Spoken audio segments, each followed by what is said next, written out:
Hey, folks. How y'all doing on this lovely Friday? It's almost the weekend already, hard to believe. Yet it's here.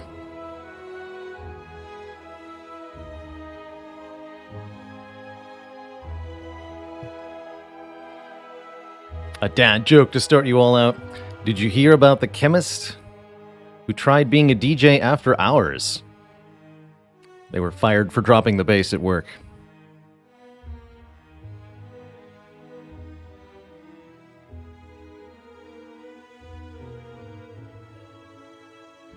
Tough to hear you, Nuclei K. Hang in there. Just hoping your head feels better soon. How's it going, Fantasia? Hello, Ars. Mextech. Nick 9000. Ravenok. Ivy Blade. HydroxyPH. Ganja Goblin Gamer. Jedi Monkey. And folks. Hello. Until recently, I thought the dad jokes were a way to punish chat. Oh, they are. Oh, they definitely are.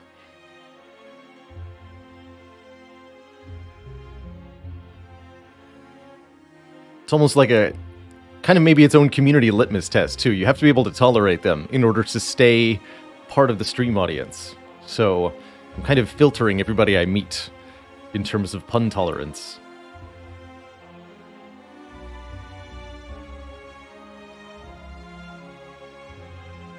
Hey, there's Ozonio. A18 Watcher Victory with a cute 330 damage Ritual Dagger. That's almost perfect.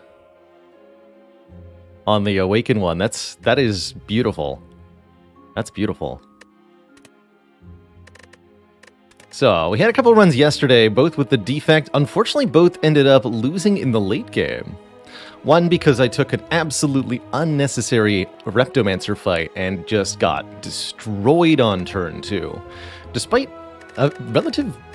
You know, we had a few ways to deal with those daggers. We had a Sweeping Beam, we had a Blizzard, and we had a Doom and Gloom. But a 31-card deck does not reliably draw any particular card early on, and we found that out on the next run as well, with our Seek and Double Energy being on the bottom in a way that doomed us against the Heart here. Just didn't quite have enough health going into Heart. So both of these defect runs perished in the late game, although they did have a lot of their kind of scaling up plan together. They just couldn't keep it going through the immediate threat presented by those late game combats, that very devastating turn 2 that so many of the late game combats have. And if we're going to get successful Ascension 20 defect runs, we need to have consistent answers to really nasty stuff on turn 2.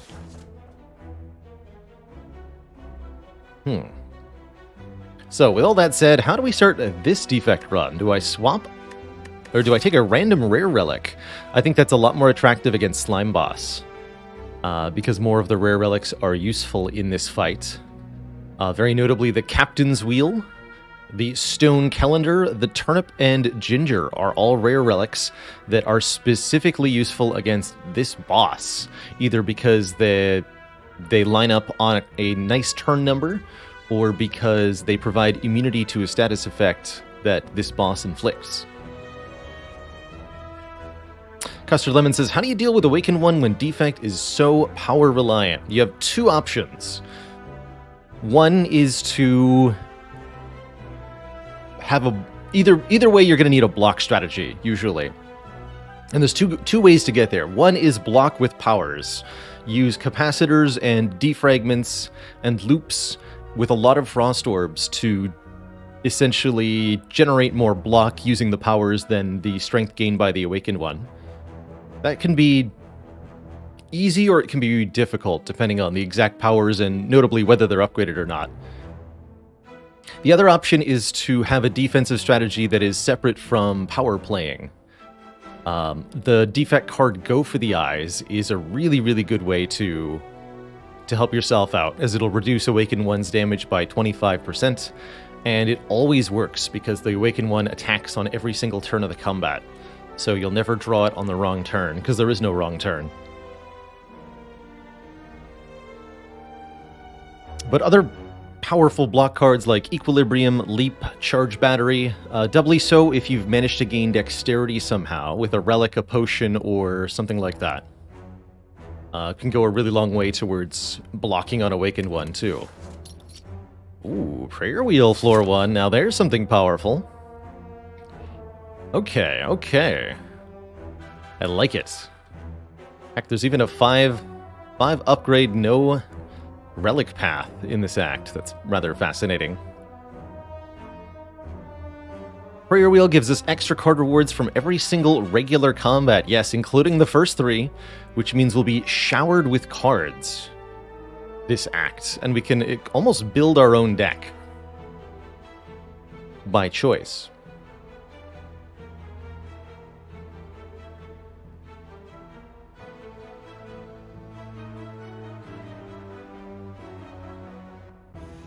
I've had defects that have played a creative AI against the Awakened One, Tachanka, because with the gain, if you have enough focus, then even an unupgraded loop is more defense than the Awakened One gains from one power played, and the same is true of capacitors. So if you have a certain amount of focus, then even just playing those random plus orb slot powers whenever they arrive can be a major defensive gain. Particularly true if you've got to consume. A no-skip Prayer Wheel run? Yikes. Right now I'm trying to figure out if I take a couple of events early or if I just go tons of combats. I think I should just flood the deck with card rewards here. It's gotta be right. Oh dear. Welp. My hit points, though. So, guaranteed save 5, or increase the chance that I save 6. I think I just play the defend and hope. That's fine by me. It's fine by me.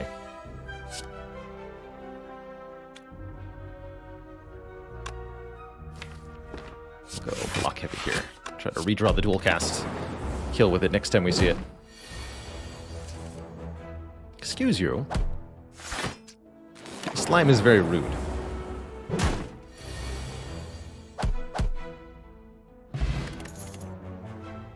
Okay, we do have a claw on the first card reward. I think an auto shields is pretty good as well.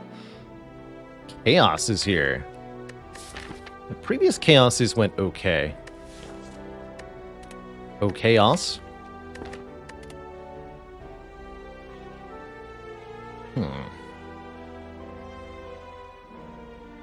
Choosing between the claw and the auto shield's a little annoying. I guess taking 2 skills is not really advisable, huh? Hey there, Ravenok. Thanks for those 100 bits.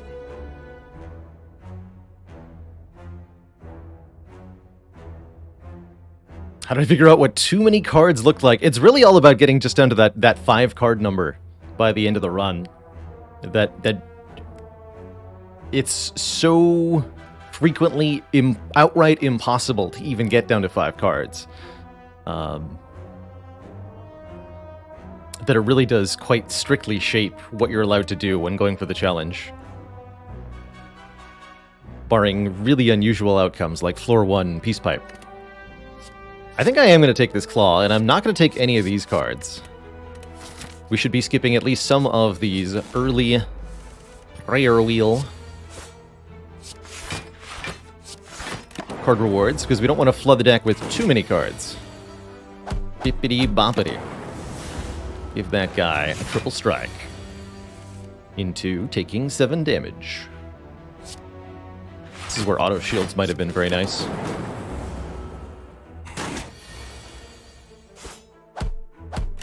Not a bad Jawworm fight overall, though. Scrape. And...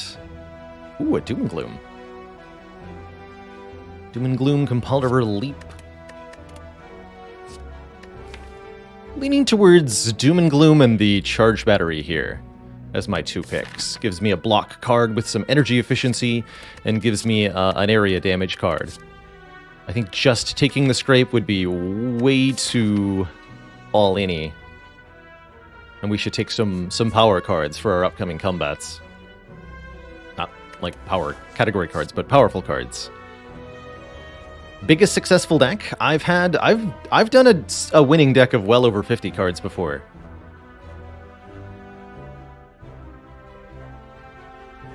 It's certainly not impossible, and that's outside, of course, daily or custom mode runs where hundreds of cards can be the norm.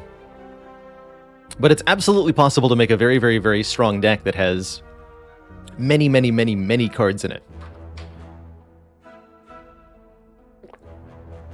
You won't always be using all of those cards, but simply having them can be a boon at times. Okay, yeah, I'm gonna go Charge Battery Doom and Gloom here. I need to make sure we can kill stuff, and that we can block. Blocking is nice. Blocking is highly advised, in fact. Uh-oh. Lightning Orbs, save me. Please. Get him. No! Why? Unnecessary. Why you gotta be like that, Lightning Orbs? Ball Lightning? Okay, okay. Meteor Strike is probably not playable. I do like a Beam Cell to give us some more damage here. We could even just go double Ball Lightning. That'd be pretty wild.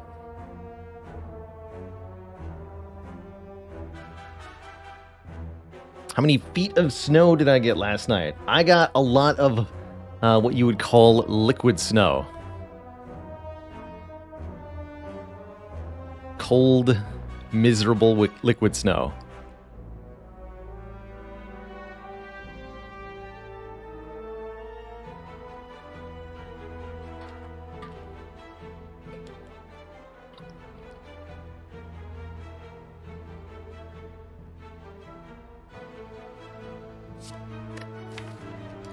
Grab this Beam Cell, I think.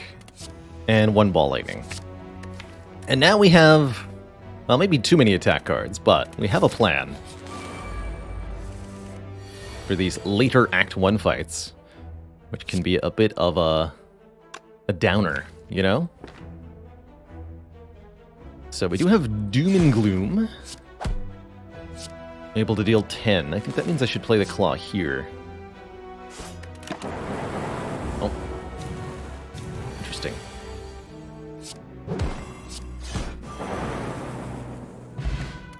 Good potion. More free orbs, love me a chill. Generally speaking, reprogram is an interesting option. This one looks like a skip to me, but I will happily take a chill. First frost orbs of the run get.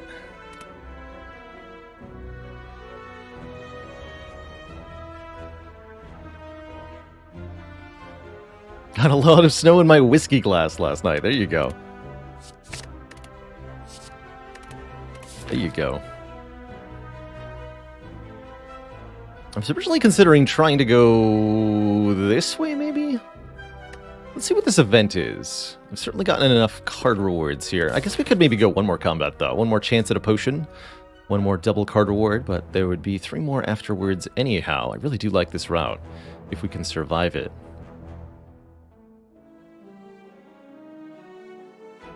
Otherwise, I can go Fire Elite. Elite Fire Shop? It's not too bad. Let's see what this event is, then. I get to choose between Elite or Fire.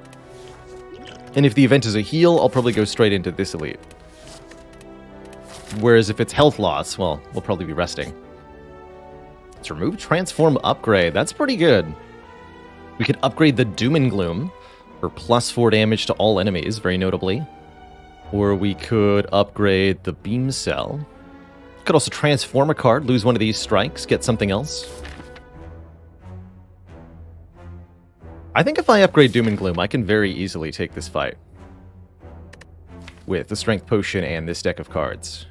And 37 health. Let's do it. A little bit aggro here. Well, that's how I like it. Look at Chill popping off in this fight, giving us 3 very useful Frost Orbs right away.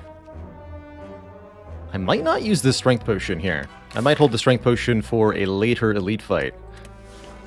That's what I'm going to do. This is a comparatively easy combat for us, and the Lightning Orb has given us our target here. Get him. Doom and Gloom is going to do 14 by 3, 42 total damage. And that's before even factoring in that there is a Dark Orb involved for later. So close to being able to kill this one. If I used the Strength Potion, we would have. But I can mostly block this turn anyway.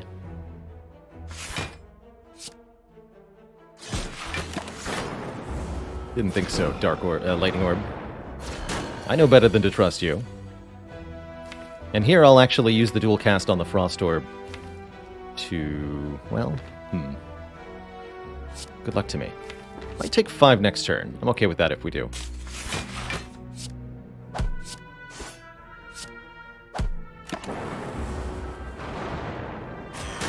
But ideally we'd like to draw a dual cast soonish to kill them both.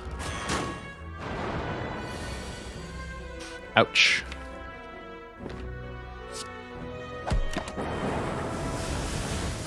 Okay, that's fine. We can rest.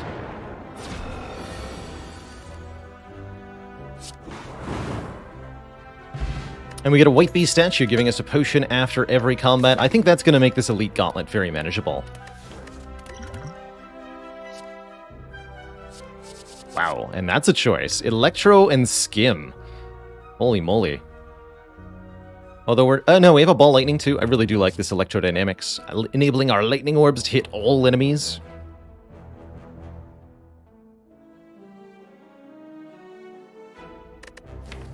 What about a Skim?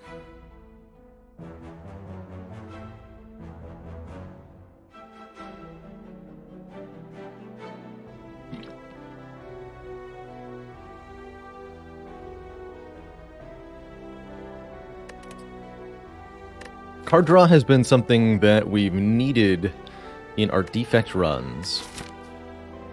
Fighting Slime Boss, though? Okay, I'll take this Electro. I'm not going to worry too hard about it. We're just going to do it. I'm going to have myself asleep, although I do think upgrading Electrodynamics or upgrading the Beam Cell are both pretty good here. And we're going to stumble upon a sleepy egg. If I play Electro here, we wake this egg boy up instantly. Whereas I think we'd like to open with Doom and Gloom so that we get a Dark Orb in play. Let's just do Charge Battery then. Not sure which of my potions I'm going to use in this fight.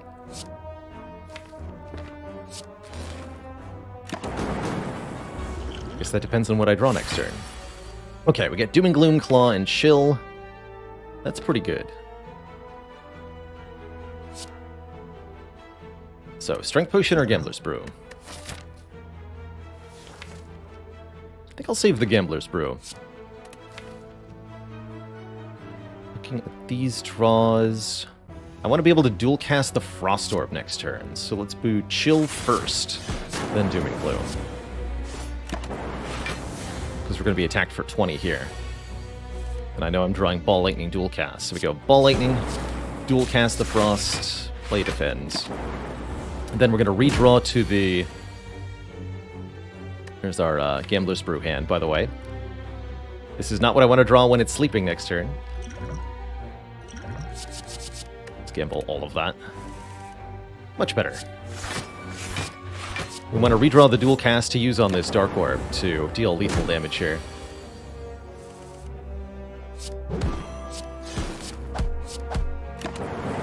Or even just simply evoking it now will suffice, so Zap alone kills. Okay, that went really well. We pick up a Meat on the Bone, healing us below if we're below half after combat. These two things together, though, the White Beast statue and the Meat on the Bone, and the Prayer Wheel, is... I don't even know how to describe how beautifully synergistic this all is. It's a triple threat. We have resource replenishment given to us in every single combat. Especially if we're struggling, and we're going to be able to view tons and tons of cards as we go through fights. This is a relic bar that is very much one where you want to ignore question mark rooms entirely if possible and just hit combat after combat after combat.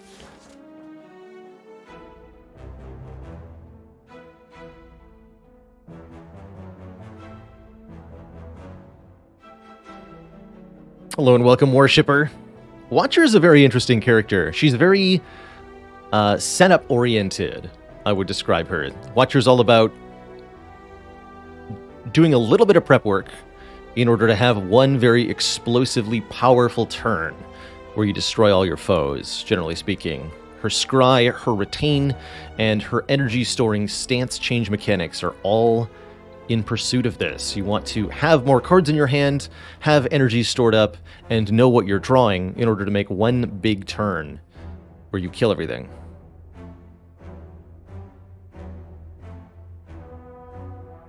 Quick advice for the Watcher, try removing Defends as your first card removals in your run, and focusing on using upgraded attacks with Wrath Stance to deal lots of damage.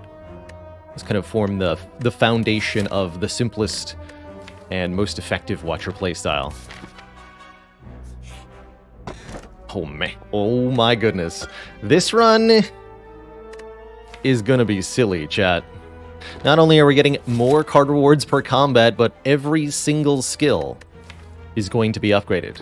All of them. All of the Seeks that we see, all of the Fissions, all of the everything. It's all gonna say plus. Holy moly. I don't even know how to... Wow. Get this Electro upped. 40 card deck incoming at a minimum. This chill doesn't say plus, but it really feels like it does.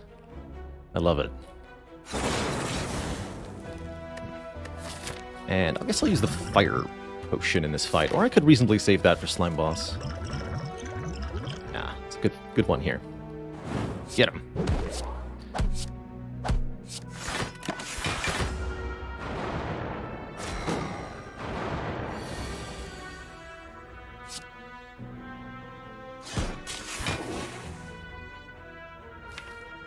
Easy peasy. Get additional lightning orbs in play too. Once I draw electrodynamics, the fight is over.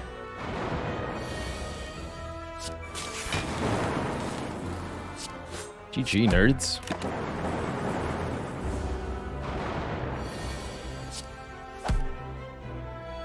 Heal 12, we get an excellent relic, the gold-plated cables, which cause our rightmost orb to activate itself one additional time, and wow. Just wow. What do you take here? Oh, we got gold-plated cables Darkness Plus. That is one of my favorite combos, actually. But upgraded card draw or upgraded energy generation are both a thing.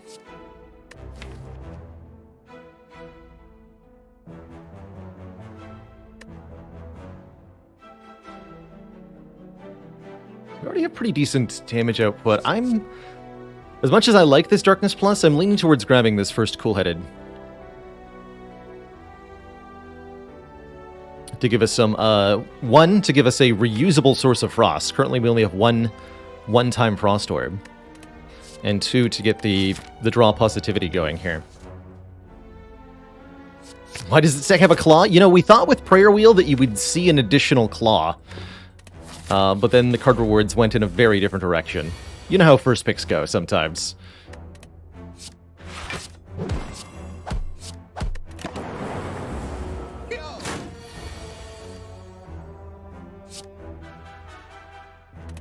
How much damage is this, actually? We would do 8 immediately, plus 12 at the end of turn. So 20, 26, yes.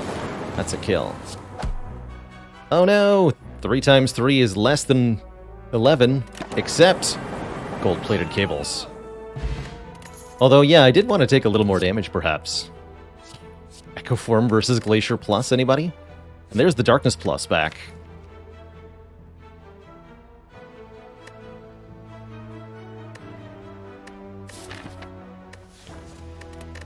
I mean, yeah, I'm going to take the Echo Form, I think.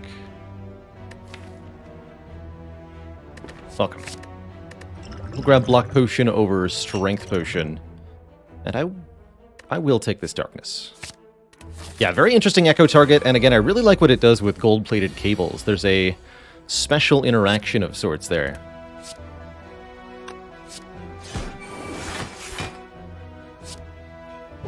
Here's our 2 damage.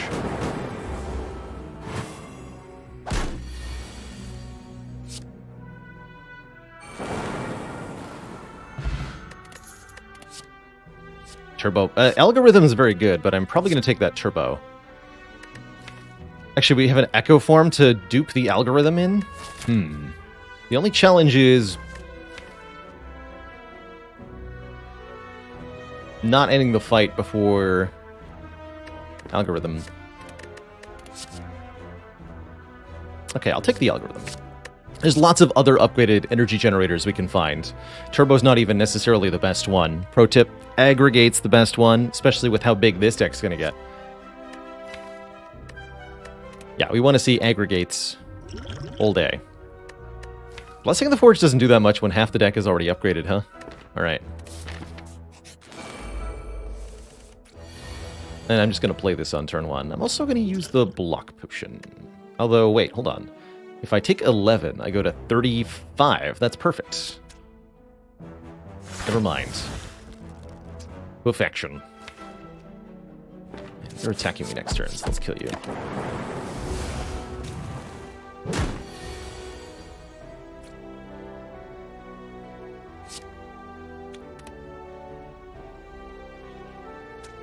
Math here. Doom and Gloom Ball Lightning deals 21 plus 9. So we do kill with that.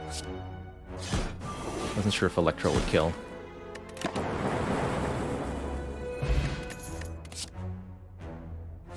Chaos says plus on it. Another Cool-Headed, or another Claw. Could finally have our second Claw. I think I'll just take another Cool-Headed. And then we have enough draw for the plus energy cards to be really, really good. Loop's an interesting option. I don't have the focus yet to make it feel amazing. Less interested in a loop right now. Grab the Cool-Headed. Skip the loop. Doesn't say plus. Although I could make it say plus. I would like to make Beam Cell say plus. Would also appreciate upgrades on Charge Battery, Dual Cast, and Zap. We'll get those eventually. But let's start with this Beam Cell. Particularly for the Slime Boss fight. Chouse!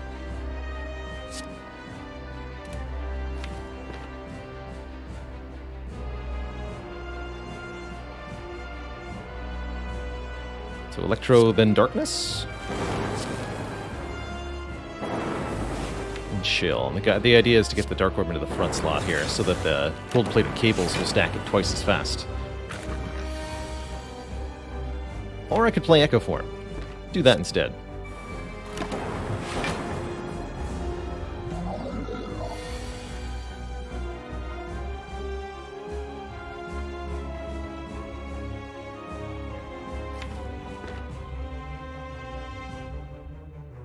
I can double dual cast to split. I'm also thinking about double genetic algorithm here. Because I can. And because it will permanently grow this algorithm 2 times. The other option is split now and try to double algorithm later in this fight. Which I suppose is not a bad idea. I can go double Doom and Gloom, for example. And we'll be able to draw this again. I can deliberately prolong the fight if necessary.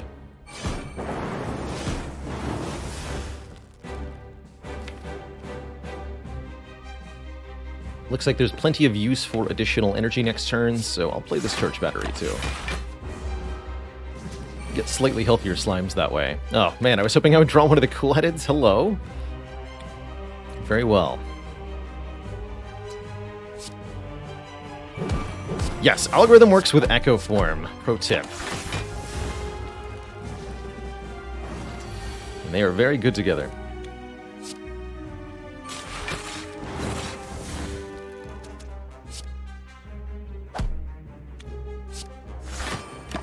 A little bit here. Gotta be careful not to let this Dark Orb get too big, lest we accidentally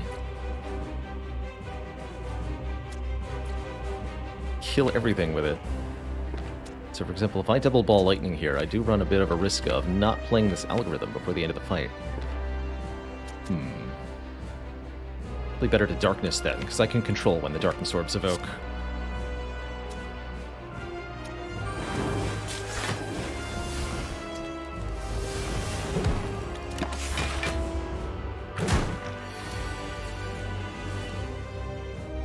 Fun fact, if you play Slimed as your first card, it does get Echo Formed, which does nothing.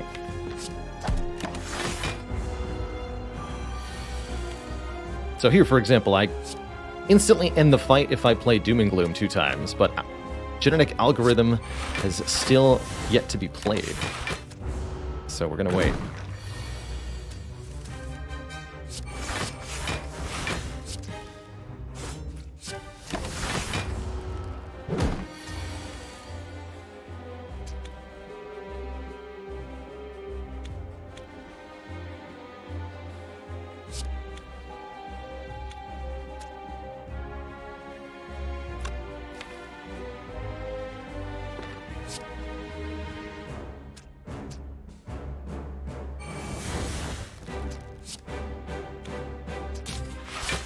If I play the Cool-Headed, I might draw the Algorithm. Let's not do that.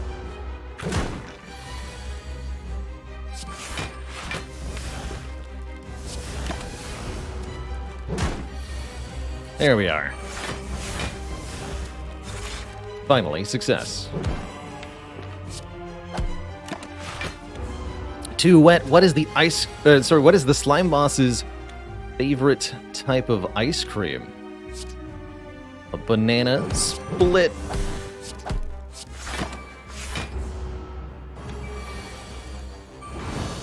GG. Alright.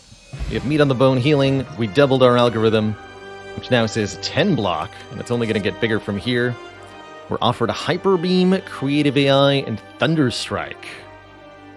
These cards notably do not say plus. Was really hoping we'd see something like a Fission or a Seek, you know? But none of those things are on offer here. I'm probably going to pass all these.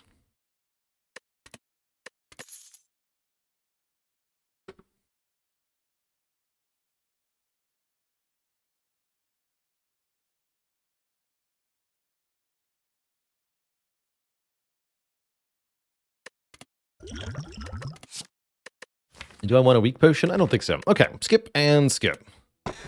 And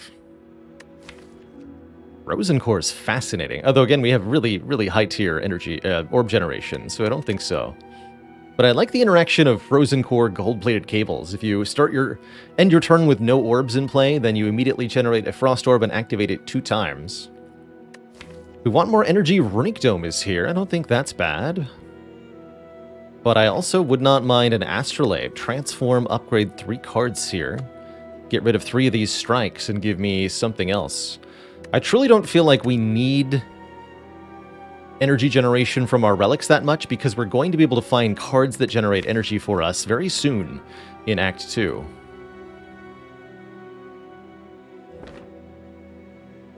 And increases our quote-unquote upgrade density very dramatically.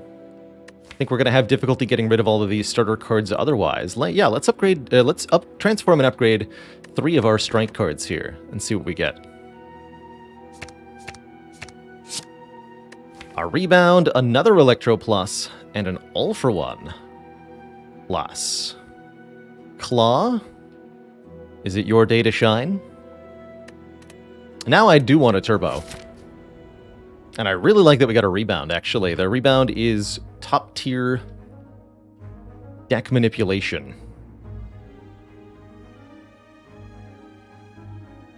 Allowing us to replay a card on a subsequent turn, or even on the same turn.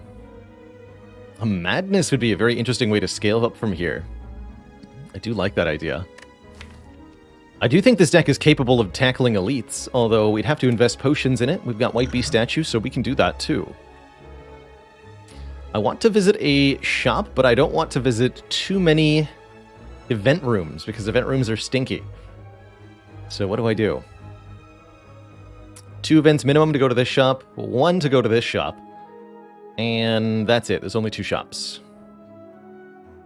So, I think I'll go to this one, which means guaranteed fighting an elite afterwards. I think we can take it, quite frankly. And then we get to rest and reevaluate from there. Tackle more elites, or just take regular combats in spades.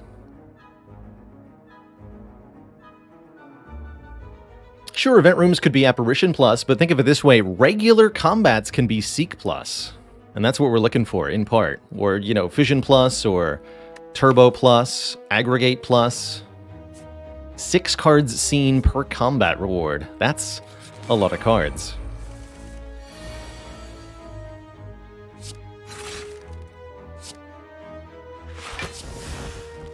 Hologram Plus. Ooh, I like that too. Tempted to focus potion here. I don't want to use the block potion. I don't want to use no potion. I'll do it.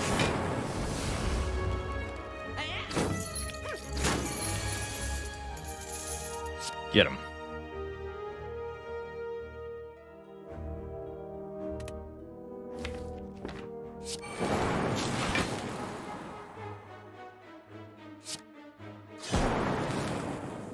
This is 20 to all of them.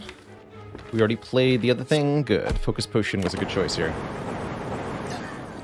Cables. These don't say plus. Oh, there we go. These do say plus. Hologram Plus versus Turbo Plus. That's a tough choice. I think it's got to be the Turbo at the moment. And then every subsequent hologram we take. But right now we need the energy. More than we need the draw control. Do I take a compile driver? The Electro Pluses problematically fill our orb slots completely with monotype? I don't think so. Barrage could be okay.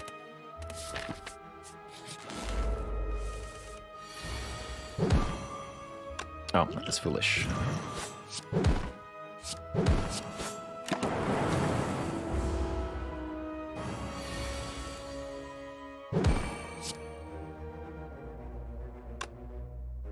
Already did. Okay. Didn't get to play algorithm there, but we ended the fight decisively and quickly. That's going to be a skim plus. Do I take a fusion plus?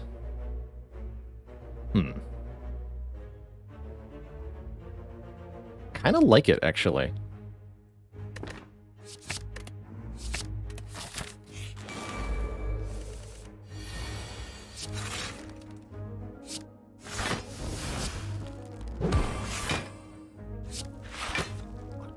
I'll just take 4. Going for maximum deck size. It's going to be the right pick when all of the cards that we're adding are upgraded. It's definitely going to be the right take. Almost all the time.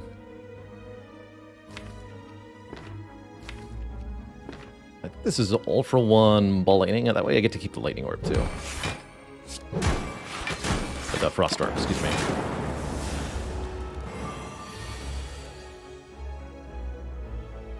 This won't kill. Not even dual cast Doom and Gloom is a kill here. There's our turbo. However, rebound Doom and Gloom dual cast. That is a kill. Get a fruit juice for some max HP. Another chance at chaos here. We could also consider an auto shields. Make sure the block density is still there. And also just keep adding cool-headed Plus. Or keep adding Electros, but I don't think we need more of those. I will be taking the fruit juice. And just in case there's a Ornithopter in the shop that I want to buy, we'll not drink it immediately. Is there such a thing as too many Electros? Awakened One says yes. Yes, there is. It's actually not a card I like much against Heart either, which does discourage me from taking it. Oh shit, it's very awkward with all this draw shenanigans. I don't think I'll take an auto shields. Mango Tonics, thank you so much for 15 months. Many moons of support. Could add Ritual Dagger here. It's early enough in the act that, and we're incentivized enough to visit combats that I think it would be good. But it's going to be difficult to manage both the Ritual Dagger and the Genetic Algorithm, especially as the deck gets larger and larger. So I'm just going to take the money instead. Roseneye. Roseneye makes a very large deck of cards a lot more manageable, I have to say. I'll have to use it deliberately, but I think it's very, very powerful here. I also do not mind Art of War one bit either. If we play no attacks during our turn, gain extra energy next turn. If I could take them both, that'd be even stronger together. How does Echo Form Ritual Dagger work? You can't stack it 2 times, that's for sure. I think either the first or the second hit can kill and buff it, but I don't remember for sure. There was some kind of duplication that didn't work with Ritual Dagger. I don't remember what it was, though.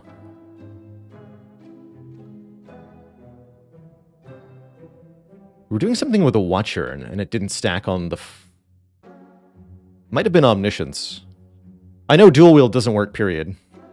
I think it was Omniscience that I'm remembering not working.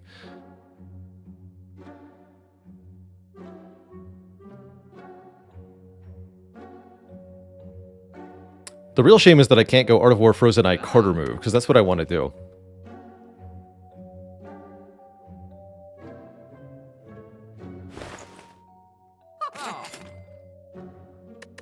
Guess I'll just go Eye and Art of War. They're going to be so powerful together. Lets me know whether I need to play my attack cards or not. So, for example, here we can know that if we play Cool-Headed, I'll draw Darkness, Doom and Gloom.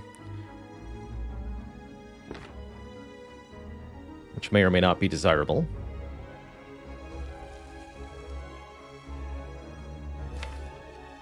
I don't have a kill here. If I play Electro, we dual 8, dual cast 8 plus 8 again. 24 plus 9 area damage, won't kill anybody. Very crucially, though, drawing Turbo Cool-Headed next turn looks pretty good.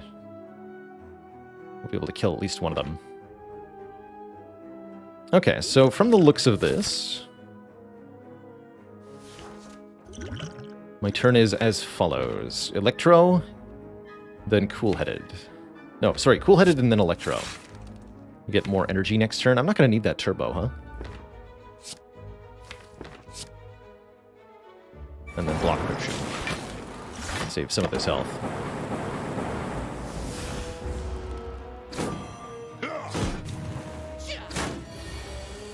Although, that would have brought me to exactly 35 if I didn't use it. Interesting. Should be able to get a kill here. So, what do I want to rebound? I could rebound Fusion, but I don't think that's a good idea.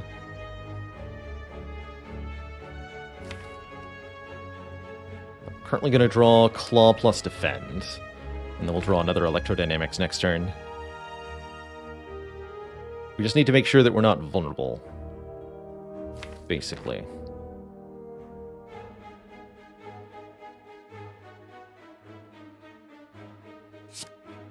I don't think I'm going to rebound anything that I arrive at.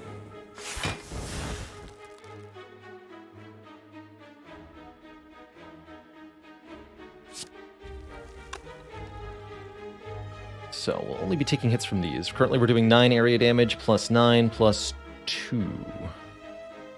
That's 20. So I'll have to evoke one of the lightning orbs, and then we'll kill. So if I play the Fusion, we kill. So we go Fusion, Rebound, Claw to kill, and I could go Turbo Defend also. Currently blocking 18, so I'm taking a little bit. We'd like to take... Well, none is also acceptable, I suppose. Okay. I'll play the Defend then.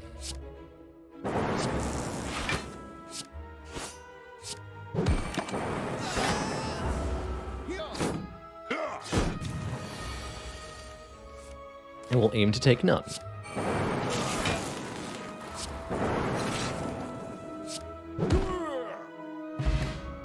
Get a Focus Potion and the Ancient Tea Set, giving me more energy on turn 1 after visiting a rest site.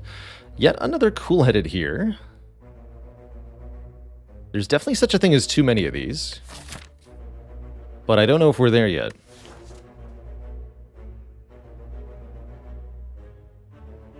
Don't have enough powers for Force Field to feel good. I wouldn't mind another charge battery, though. As we're a little bit thin on actual block. I'm gonna grab one. With a plus on it. And again, happy to keep flooding this deck with upgraded cards, by and large. So, question that befalls us now. Do I go this way, or do I head for the Burning Elite? Knowing that it can't be Super Slavers, and that I have a Focus Potion in my back pocket, I feel pretty capable of defeating the Burning Elite here. It'll be either Gremlin Leader or the Book of Stabbing, and in either case, I have some serious answers.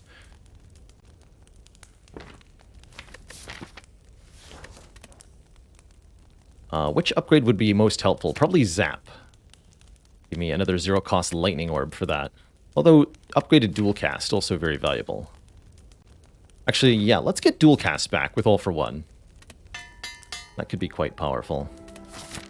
And I am going to path towards the Burning Elite. That also allows me to take fewer events and more combats to keep putting the Prayer Wheel Toxic Egg dastardliness to really good use here.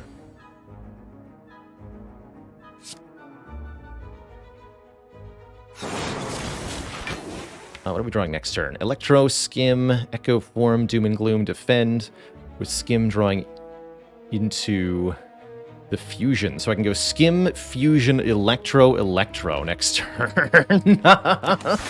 Get him.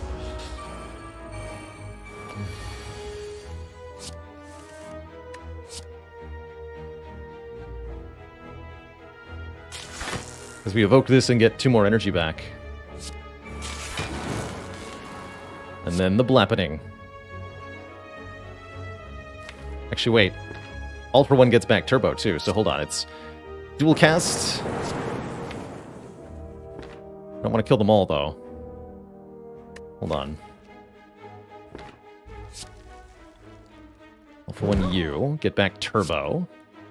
Play the Echo Form? Take 2?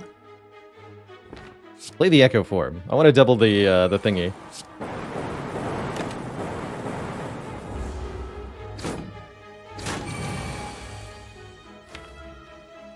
I double Cool-Headed, I'll draw into it, and I only get to play it 1 time. So what we do is double charge battery here.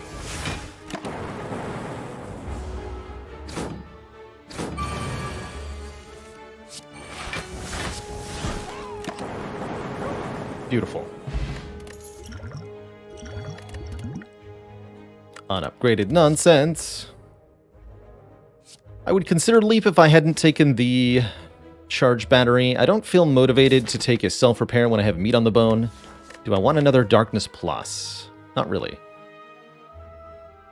Does Jubble Genetic Algorithm buff the card twice? Yes. This thing is already 25 block with relatively few combats. We even outright missed it in one of them. Let's skip all these. 2 random attack upgrades. Strike, Claw. That's it. Strike and Claw are going to get upgraded here. The upgrade density. No, I'll take the Sapphire Key. I don't think I care for Strike and Claw upgraded. Oh, I guess we have Ball Lightning also? Yes, and Ball Lightning, excuse me. There was a third choice. Regenerating Gremlin Leader. Ah! Alright, we draw into Electro though, so you're doomed, son.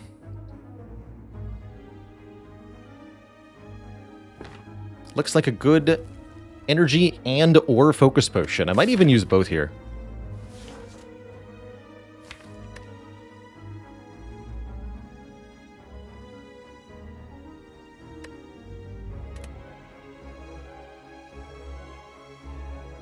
Hello and welcome, Uncle Phil. Uncle Phil says, any tips for a new Ironclad player? Damage is good. You don't always need to block all of the damage an opponent does, and even zero-block strategies can be very effective on the Ironclad player. Also, don't underestimate the power of Exhaust as a mechanic. It might not seem readily or immediately apparent why you'd want to delete certain cards for only 1 combat, but if you exhaust your worst cards consistently, you'll find that you get lots of good hands that are very powerful. I think I'll just use all my potions here, because we're going to regenerate all the potions anyway.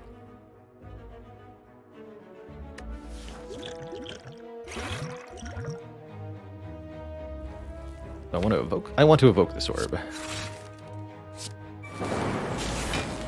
Then I want to skim charge battery.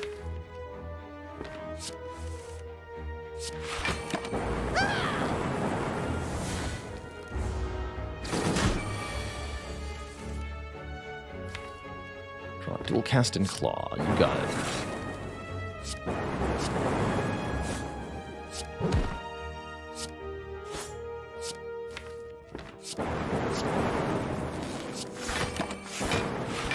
Grim Leader never stood a chance.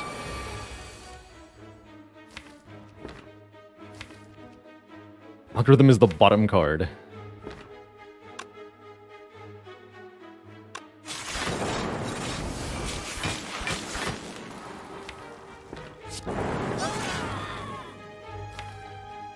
I'm just gonna play the... I could even almost kill right now, I think. But I don't want to do that.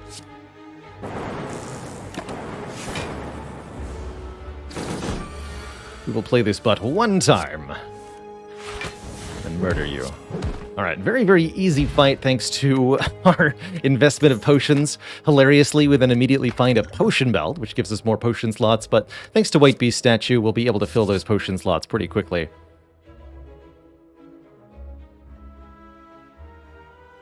That's right, even... Exhaust is useful even if you have no positive interactions going on with it, but as soon as you add a relic or power that benefits from a per exhaust effect, that's when Ironclad gets really silly. Feel No Pain, Dark Embrace, Charon's Ashes, combo with Corruption, and hoo boy, you're off to Silly Town.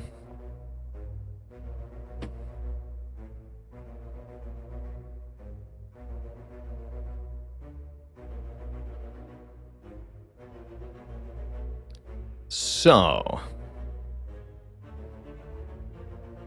is it better to go combat versus event elite?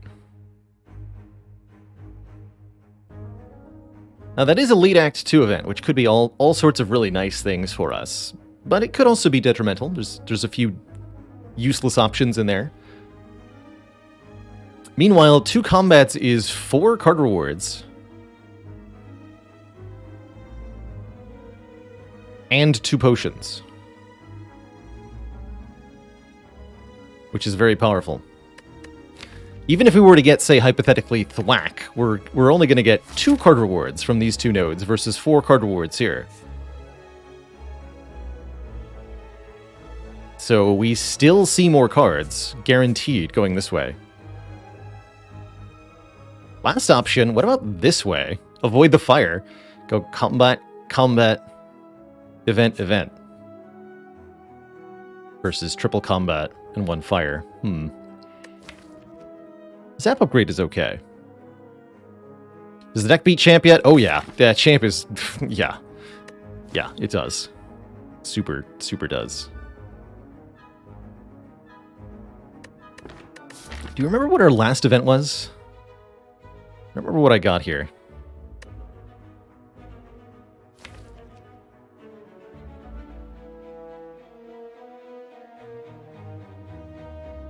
Oh, that was the Ritual Dagger. That's right. I think that's a common event.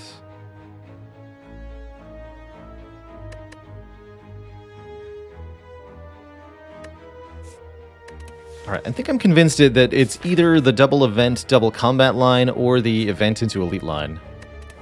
But not the guaranteed rest site. Okay. Let's go here. What do we get? Card removal. That is pretty good.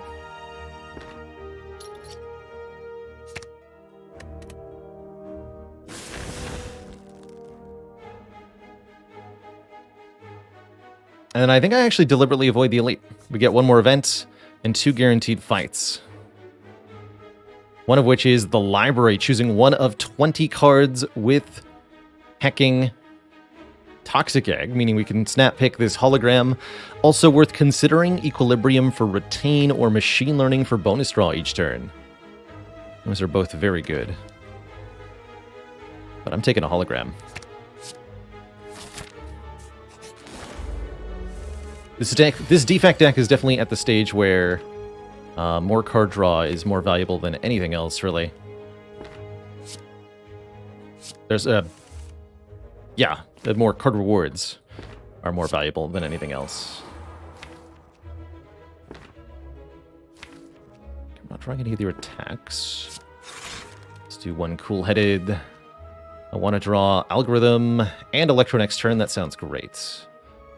So, let's just...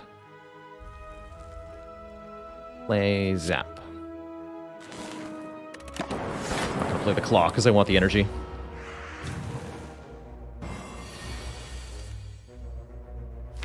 And we can actually see where the Dazed go.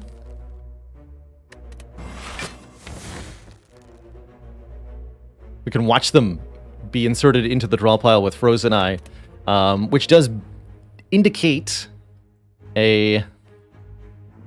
one of Spire's little lies that it does have. There's very few instances, I think, where this game misleads you, but this particular mechanic is one. Note that Hex says, whenever you play a non-attack card, shuffle one Dazed into your draw pile. But looking at the draw pile with Frozen Eye reveals you're not shuffling anything. All of the cards stay in the order that they are, and a Dazed is added to a random location. But nothing else, nothing is shuffled. There's absolutely, positively no shuffling occurring. It's a lie.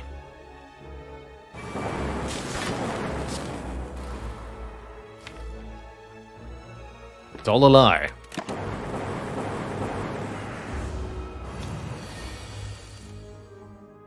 An outrage.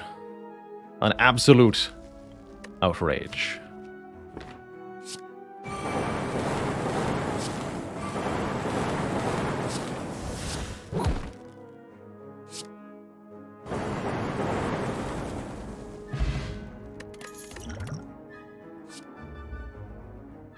I like that card. I don't like these cards, but I like this card right here. Vision Plus. Evokes all the orbs, gives me 1 energy and 1 card draw for every orb evoked. Maybe the Chosen shuffles forward towards the player. Slowly. While hexing us. That makes sense.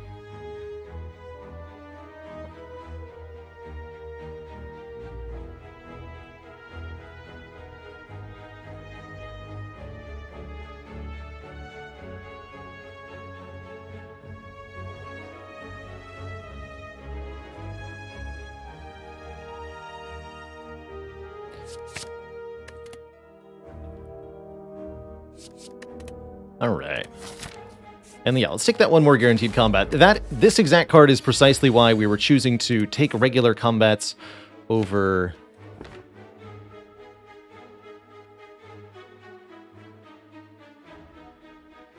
Is this a Perfusion Electro? I don't think so, right?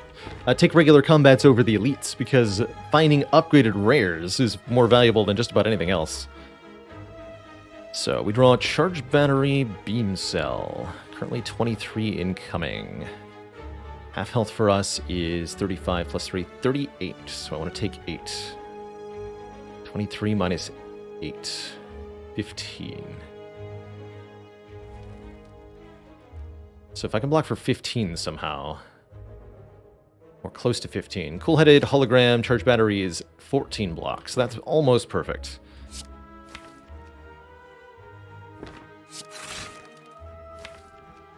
But then this is my hand next turn? Could result in more damage to me.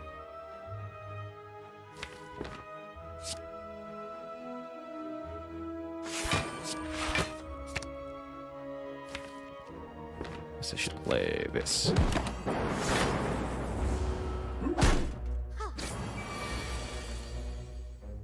Okay, not too bad.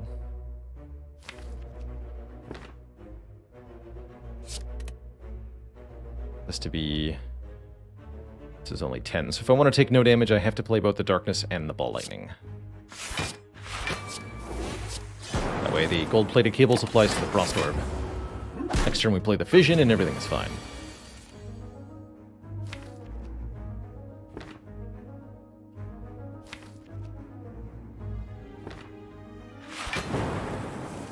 And I think this deck can loop back around to...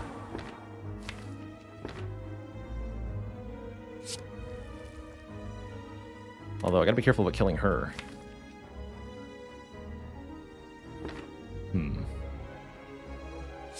Let's do it the following way then.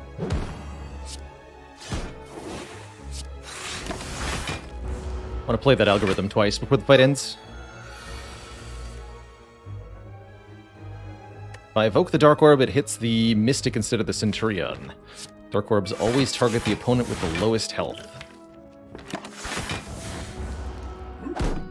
So if we want the Centurion to be struck, we must lower the Centurion's health below the threshold of the Mystic. That way the Dark Orb will target them.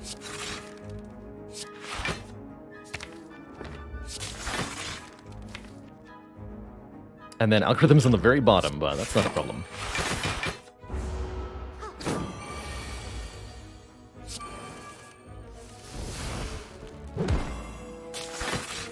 As we have incredible draw power now. Nothing can stop us.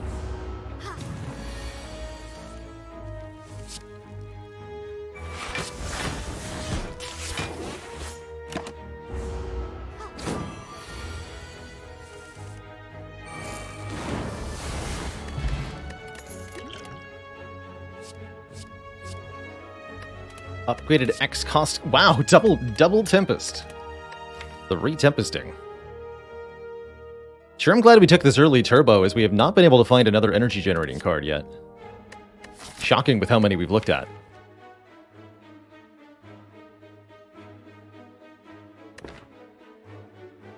I think I'll take this reinforced. This is one of Defect's best block cards, and I particularly like it for our later game.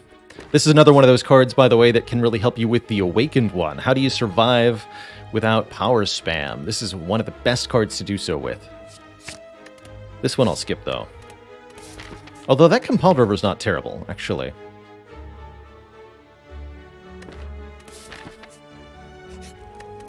Our plan in the champ fight is... I don't think I need the Echo Form upgrade when I have Frozen Eye. Let's upgrade this other charge battery. Maybe that was a good recall, too. Is that the upgraded one? There's no way to know. Okay, next turn is pretty sad.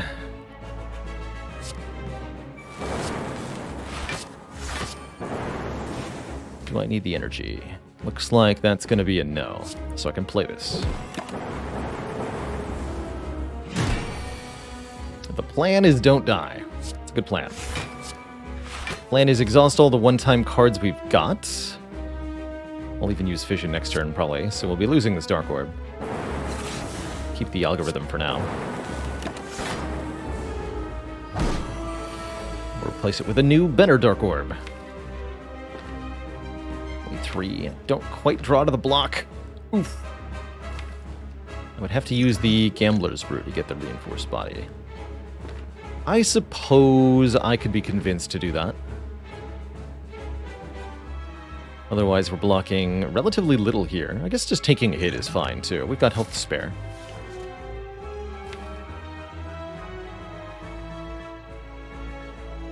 Alright, fine. But I'm playing Electro first.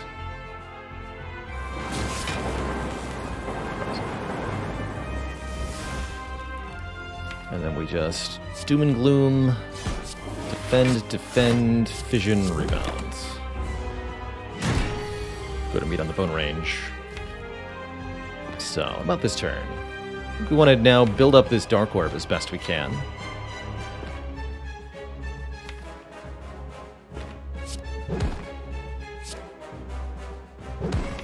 Echo Form is the bottom card? How did I not notice that?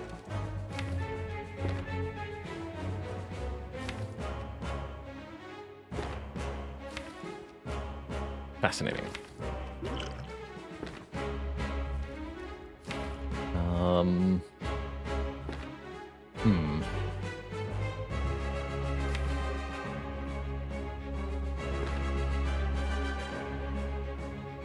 Awkward.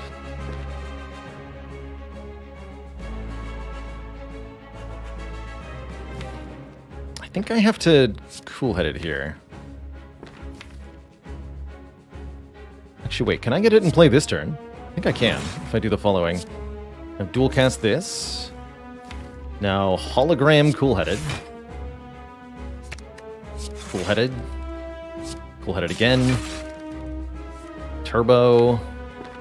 Echo form. Here we go.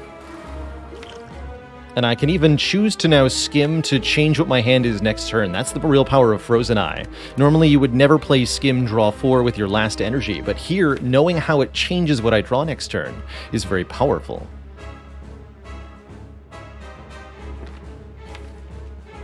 I think I would like to double Doom and Gloom, so let's not play it.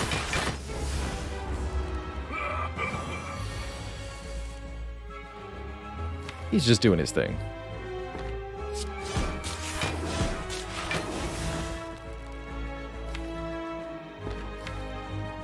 We'll double Algo next turn, I suppose. Use the fusion to push the Dark Orbs in front. And then I can do stuff from there. I'll just hologram that void.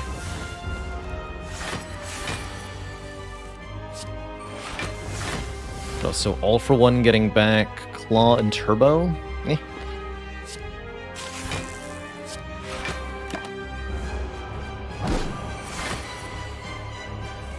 He won't be attacking me next turn either. Means I could just wait.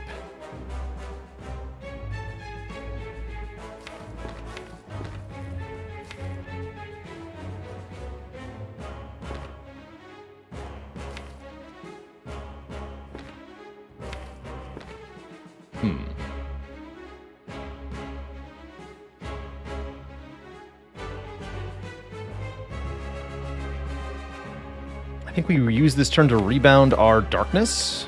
I think that's going to be the play.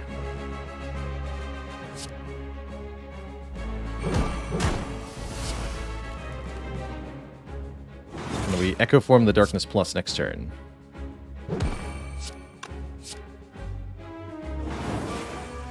I'll play this.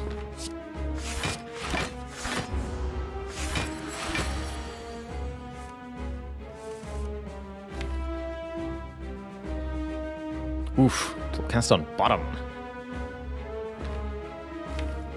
However, so execute is occurring next turn. If we double reinforce with any decent amount of energy, we can simply block the hit.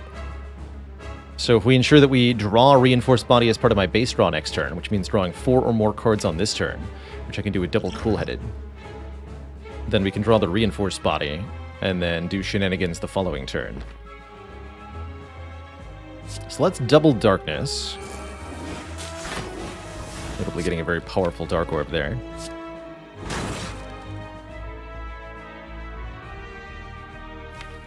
What is this? Hologram Darkness. Get the extra boost on this Dark Orb. Then cool-headed. Fusion. And I could even skim. That way our last turn is all for one Beam Cell Turbo cool-headed dual cast. That seems great. So fusion, then skim. Art of War is still active, so don't play the claw. This turn we double reinforce body. Next turn we do shenanigans. Meanwhile, this Dark Orb, super powered. Wow, that's not even a big hit.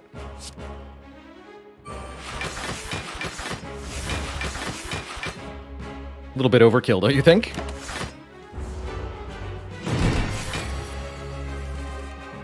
Just a bit.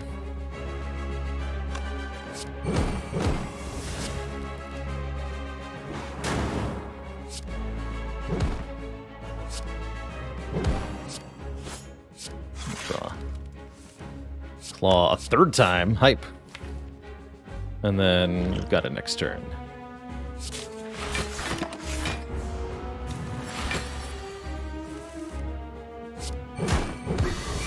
GG. Now we've got our full potion belt again.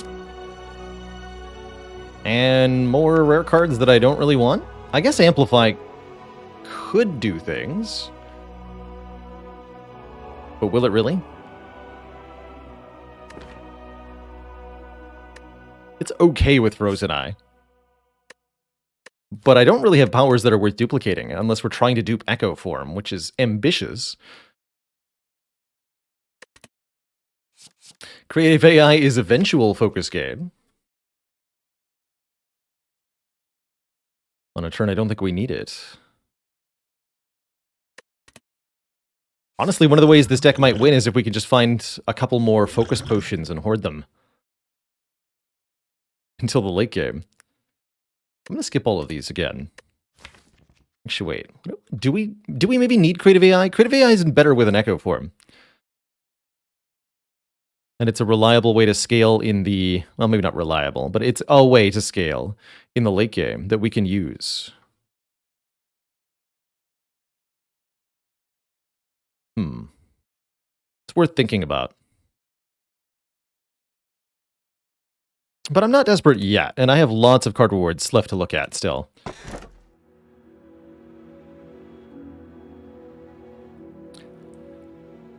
That is a pretty comfortable Sacred Bark. Holy moly, look at this thing. We have 4 potion slots with a new potion coming every combat. Double potions is my immediate look. There's also, of course, Snecko Eye here. Draw 2 extra cards each turn. We've got an Echo Form. We've got all-for-one Hologram. Skim, Reinforced Body. This is a pretty good Snecko deck, too.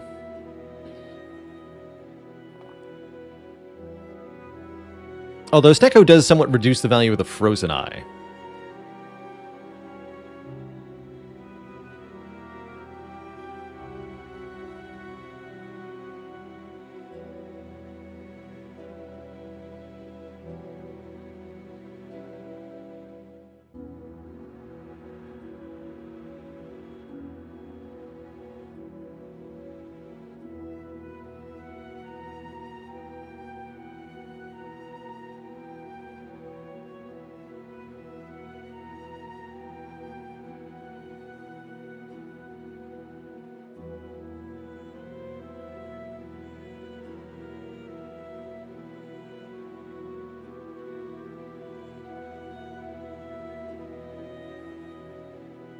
Violet Jelly, did you hear about the defect that thought it was a dog? Its bark was worse than its megabyte. There's also Sozu, if I wanted to keep these specific potions to the late game, and I absolutely do not want to do that. These are all very, very short-term potions. I'm taking the Sacred Bark. I think if we can find simply one focus potion, we're going to be in business. And since I'm going to be taking a lot of combats, we're also going to be looking at a lot of potions.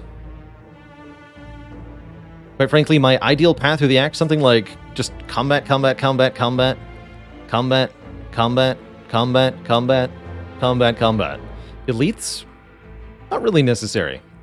Relics don't do as much for us as just tons and tons more card rewards does. Although I might opt into this elite. It's even avoiding this rest site, so maybe we'll fight this elite here, maybe this one here. But avoid basically everything else throughout the entirety of this act. And just harvest mass rewards.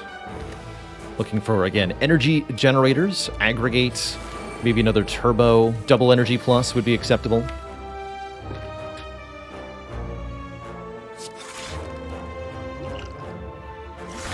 $24 block.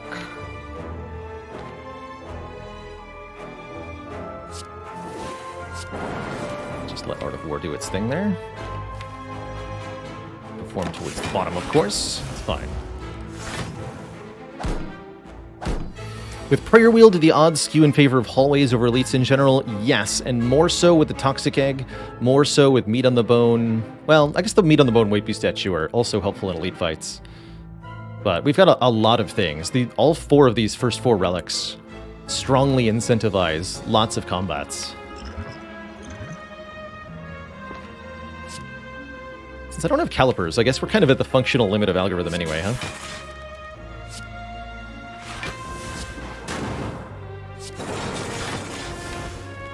Get a clawback. Still haven't played any attack cards.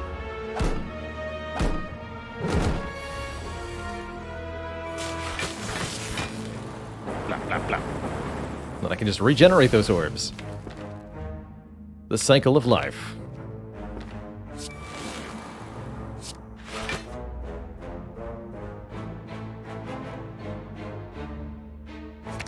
I'm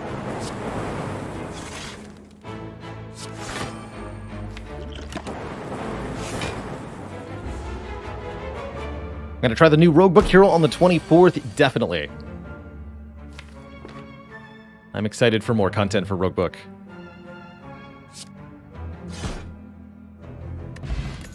Six cards. There's an energy generator, Recycle Plus. This also lets us create more room in hand, crucially enabling more cards to be drawn. And I'll probably take one Glacier Plus. Infinite? Because we have Fusion, Skim, Cool-Headed?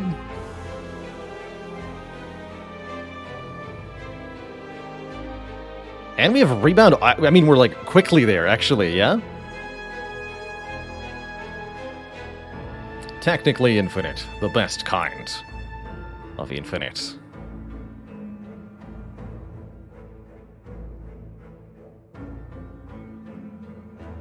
I mean, I'm definitely taking Recycle.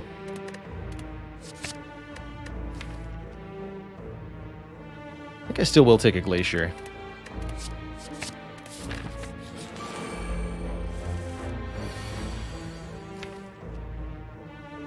Form's way down here. It's fine by me.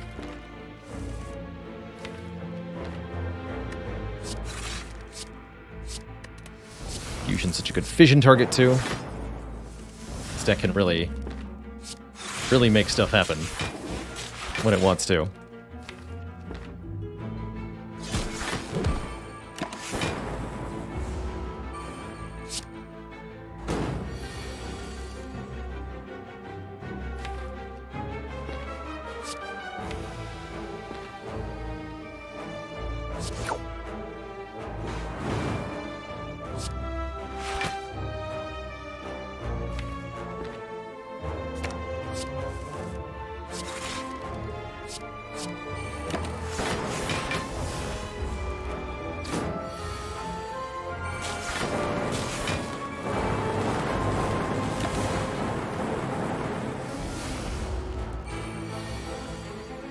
Pew pew.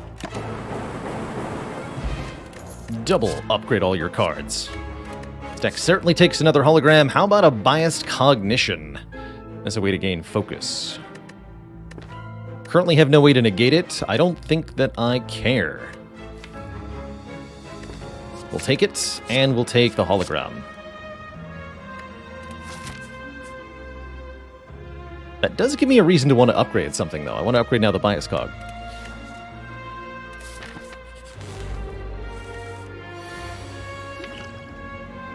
Recycle used on an X-cost card gives you energy equal to your current energy. I can draw to that Skim. Okay, let's just recycle Reinforced for now, then.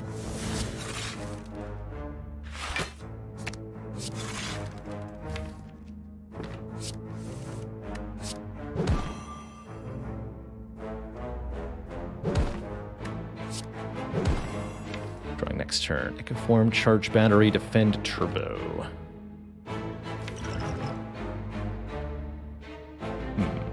I'm going to have 3 energy to spend. Well, lots more than that, technically.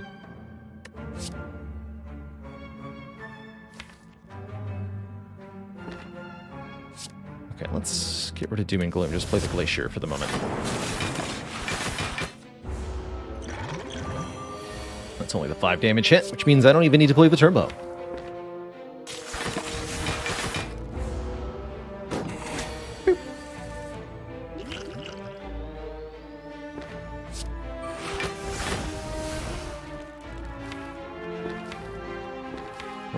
Skim, definitely.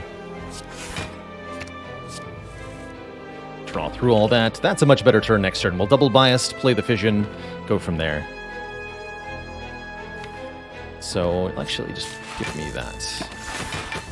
Don't play Claw either.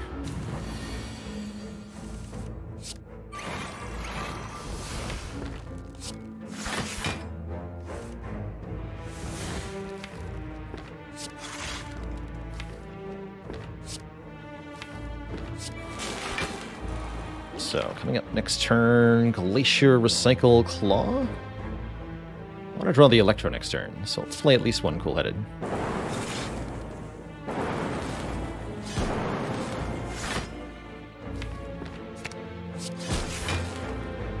Might be multi-attacking me next turn, in which case I'll double Cool-Headed. I need to make sure we're doing damage, though.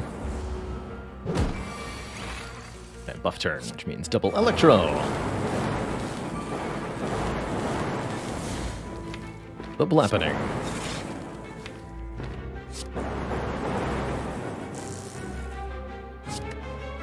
Sorry, Claw.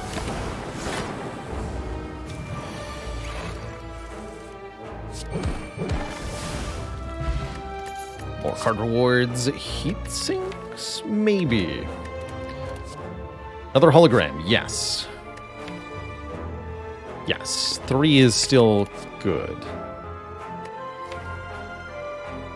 If I had the creative AI, I would more reliably take this heat sinks. As it stands, we're still looking to avoid rest sites currently. Although I might opt into this one to get biased upgraded, and that would let me get a second elite anyway. So then we go like this way. That feels comfortable. Okay. I'll grab this double colorless potion as well over the double fear potion, as the double fear potion is not very valuable to my brain. Alrighty, what do we got here? Literally bottom card genetic algorithm is what we have here.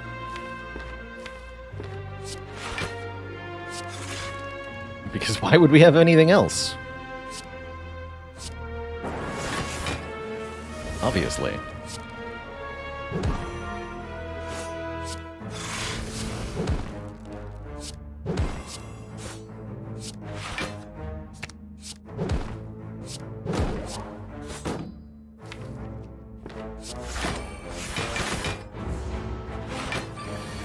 This deck is beautiful. And I love it.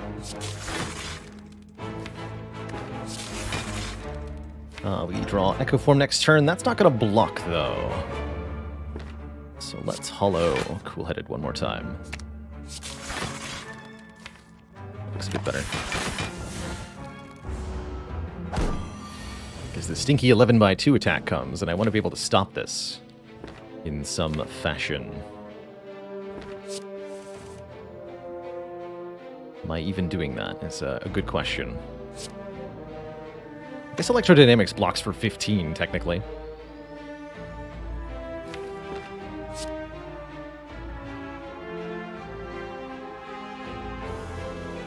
But then I won't be able to play the Echo Form.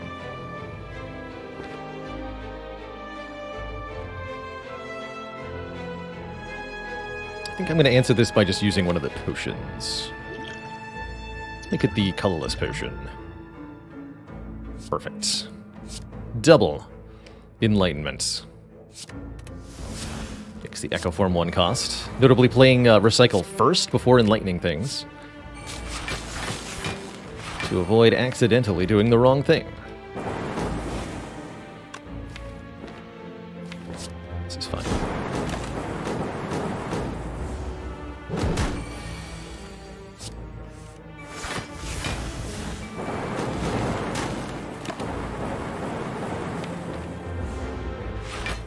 Double Glacier this turn, I guess, is my block. Actually, double Zap is better offensively. Just win. That's right, they can't attack you if you're dead. Or if you have 4 million holograms. I'm gonna grab one last hologram. This is the final one we need. 4 holograms is basically mostly about getting Recycle back into my hand, but also hologramming the Skim over and over again. For more draw positivity. We don't have a spreadsheet at the moment, Yake, but we do have both a kills command and a losses command. So there's an attempts tracker going. Although I think that total is incorrect again. Hold on, that should be 31 or 32, right? 19 plus 12. 31. That's right. Okay. Fix that. Not taking a stinky beam either. Chill Electro or the All for One. Oof. I guess I'll lose one of my redundant Electros, but they are kind of nice, actually. No. But my Chill? The All-for-One's kind of valuable. Here's where I wish we were losing Claw or Beam Cell, or even Doom and Gloom.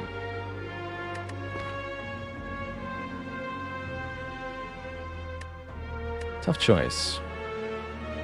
Alright, I'll lose the Electro, but I'm a little worried that our lack of Lightning Orbs is going to hit us hard now. First elite up is Giant Head. Echo Form is way down there, but that's not necessarily the worst thing in the world. I can generate a lot of energy this turn. How many cards do you think I can draw this turn? Just off the top of your head, chat, with this opening hand. Currently 30 cards in the draw pile. When I hit end turn, how many cards will be left in the draw pile? That's the question.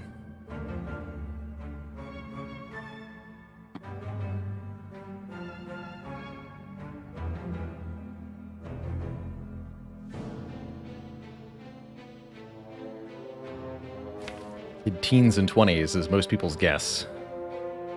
Pretty reasonable guess. But gonna be a very unreasonable turn, I think.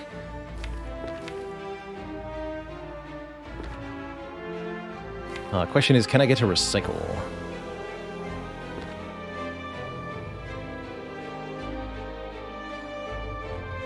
How many cards can I draw? Yes. Yes, many. Okay, get one more hologram. So I can hollow skim here.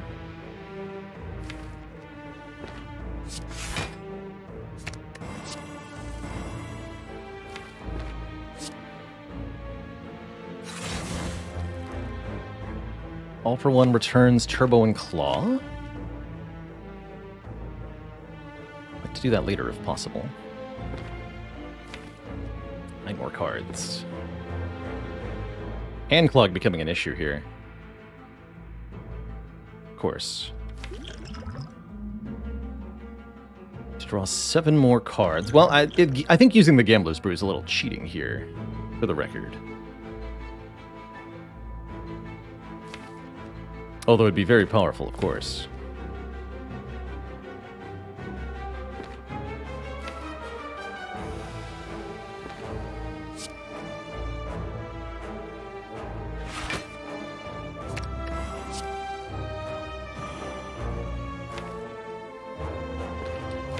Hello, Skim draws 2. I'm out of holograms here.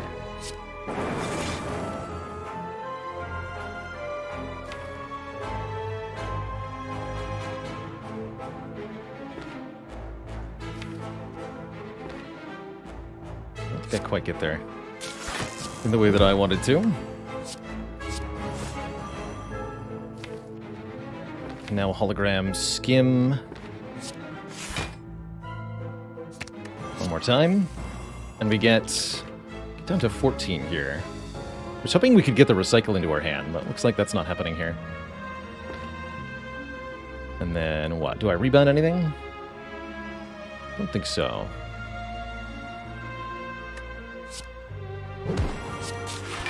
Okay, so 14 was the answer. We drew 16 cards that turn. It's not bad. We could have done better, but that's not bad.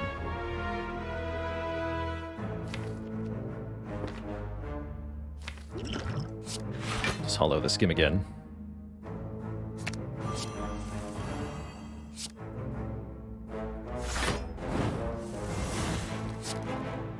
Go for it, gets in play. This gets recycled.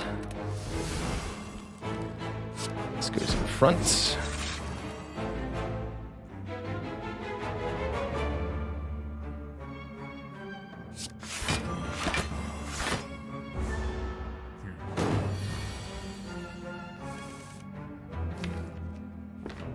Beautiful. We should have double skimmed, probably. Don't want to draw too many more cards, though. Let's just turbo. Draw a little more, and go crazy with holograms here. Because I want a double algorithm next turn. then yeah, we're fine after that. Give that back. Let's keep playing beam cells. Do I want to do anything with this Dark Orb? Not yet.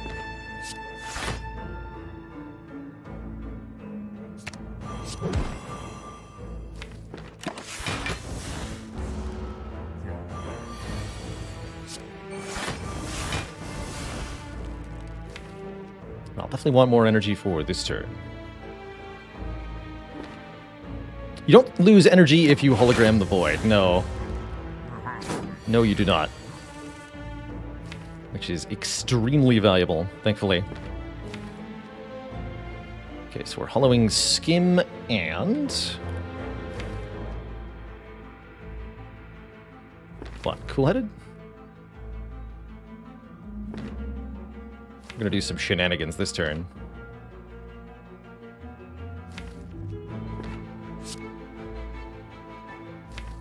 1, 2, 3, 4.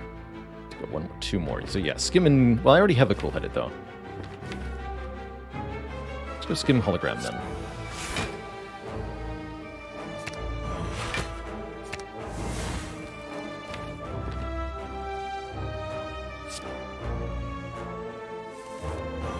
Gonna be deleting Doom and Gloom here for the energy.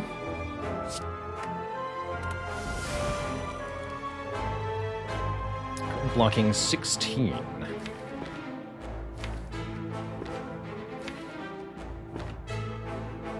Wait, shoot. I'll have to hologram Turbo then. It's fine.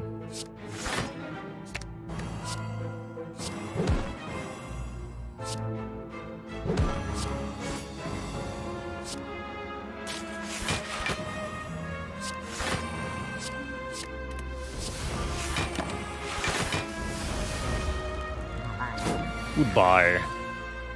To you too, buddy. Nice knowing ya.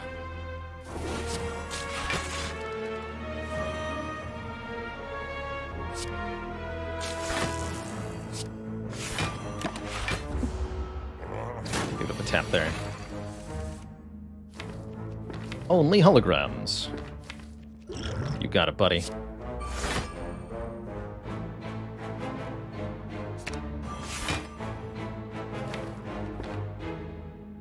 Card draw. Or else, what's the point?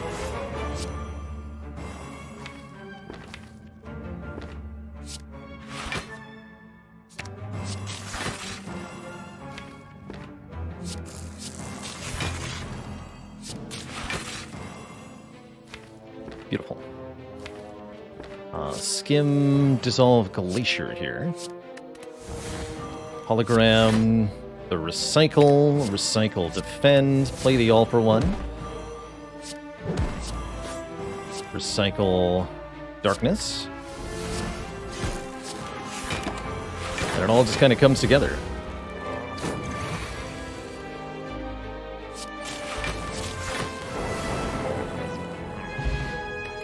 Replacement Fire Potion. We also got a Shuriken, letting us scale our attack damage by playing lots of attacks.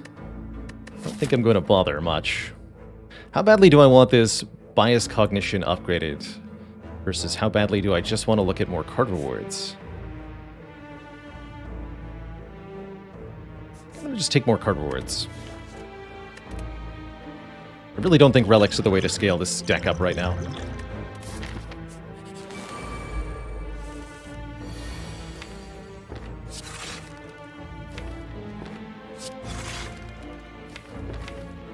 Next turn.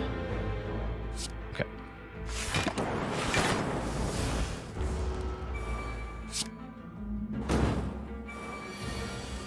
Also get bigger genetic algorithm, it's true.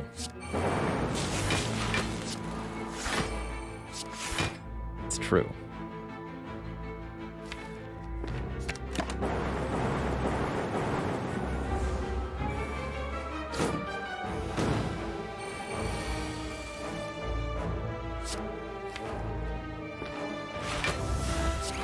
Bye-bye.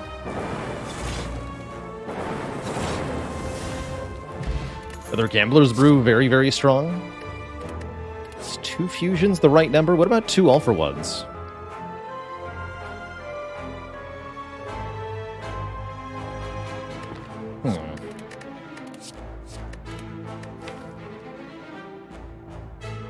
I think the all-for-one is actually really good.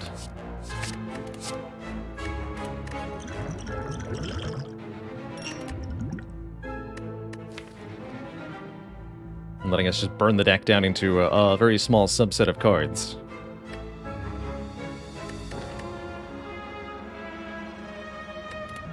Hey there, Prankster. Today, Spire is doing very silly things for us. That's what Spire is doing today. Ooh. May have to use our Swift Potion next turn.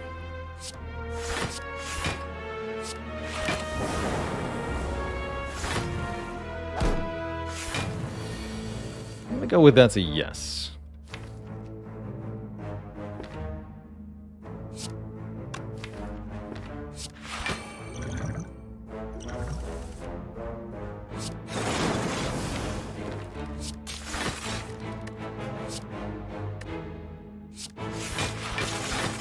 There we go.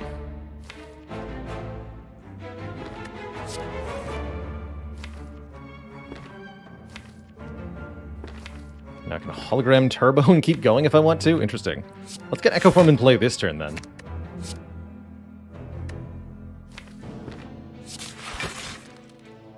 Heck, we can maybe even do better than that. There are 1, 2, 3 zero-cost cards.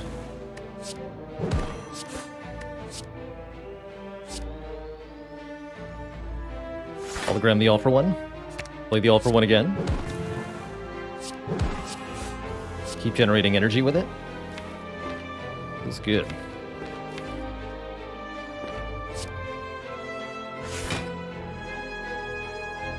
Sure, there's lots of turbos. Don't worry about that.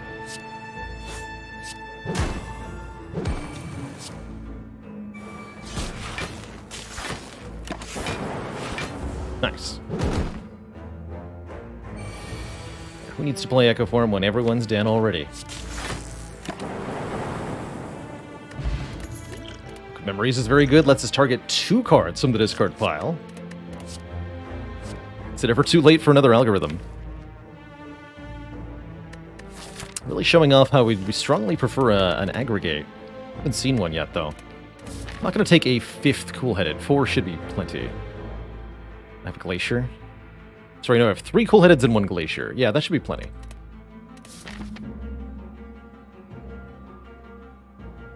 Alright, what's in the box? Singing Bowl. You're late, but not too late. We can now gain max HP by skipping these myriad of cards that were offered. It's going to be quite a bit by the end of the run. Another low down Echo Form. I'll just play this on turn 1 again. Don't give a heck.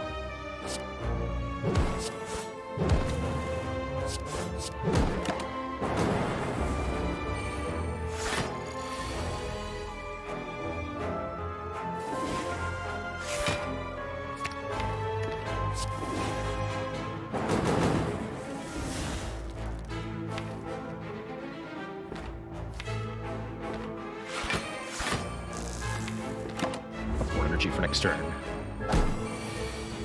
Scary turn. Or is it?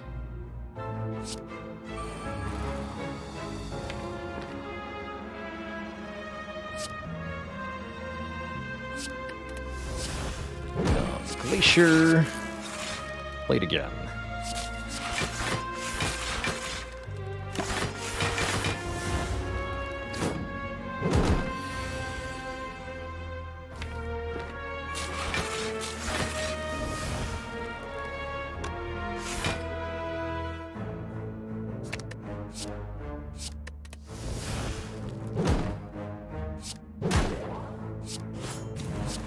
These all-for-ones just are so energy positive with all the stuff we have.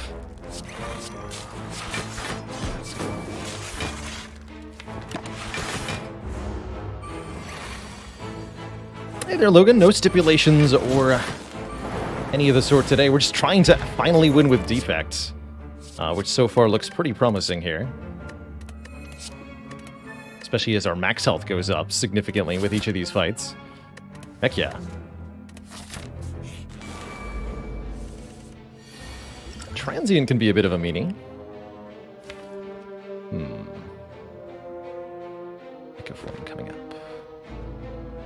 I'd really like to play Echo Form during this fight, but I don't want to take a bunch of damage.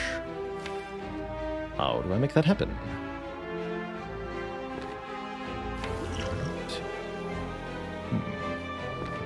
Probably has to involve a potion, based on what I'm seeing here.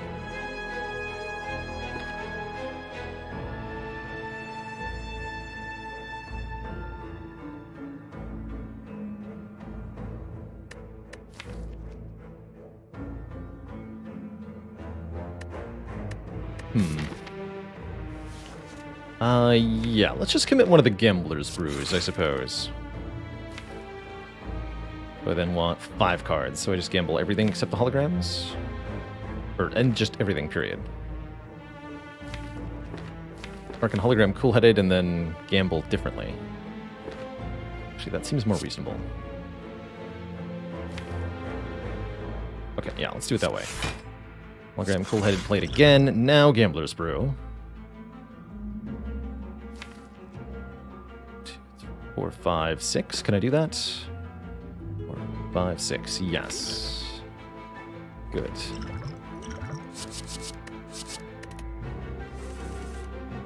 Turbo. All for one gets back a bunch of stuff. Turbo again. Get rid of defend. Now I can play Echo Form.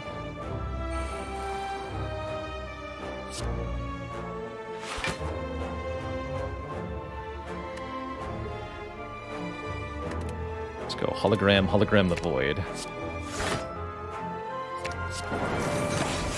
Okay.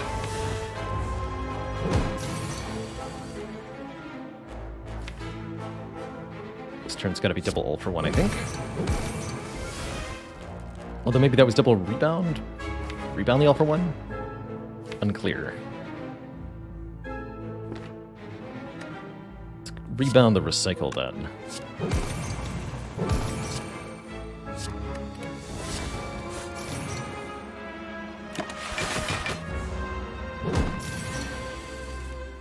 Form's in play. Double skim.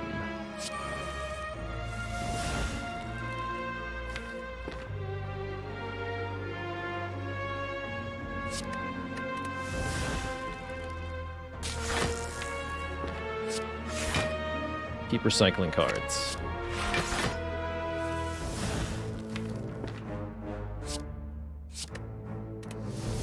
Particularly cards that I don't want.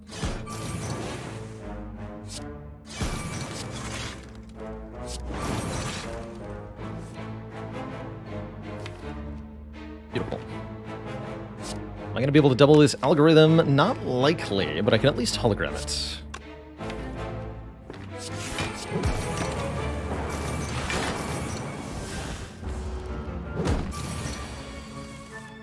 Rebound will rebound itself if you echo form it. Yes, it's a little awkward. It's a little bit, though.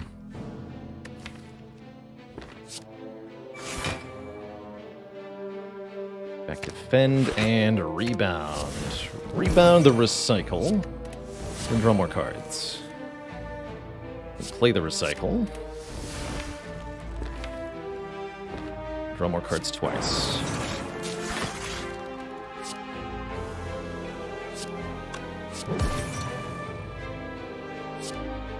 Even recycle turbo eventually.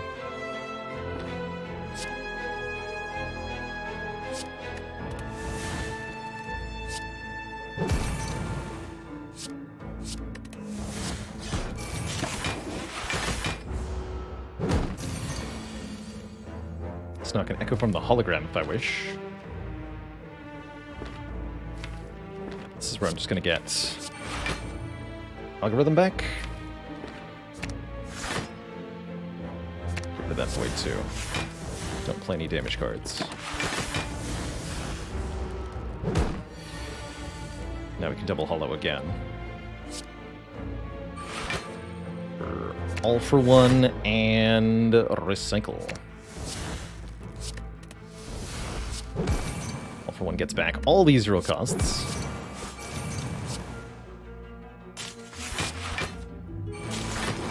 Puts us in a commanding position here.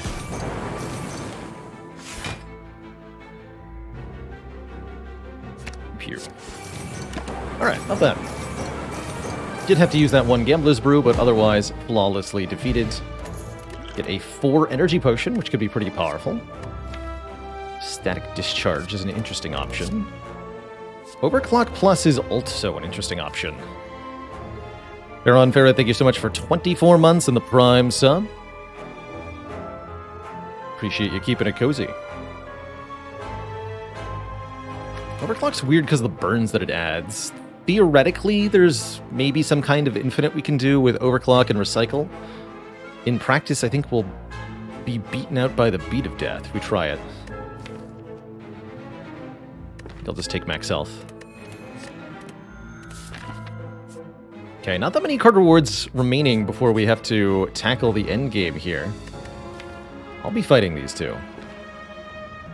Got potions I'm willing to spend, and I love the rare relic and money we get.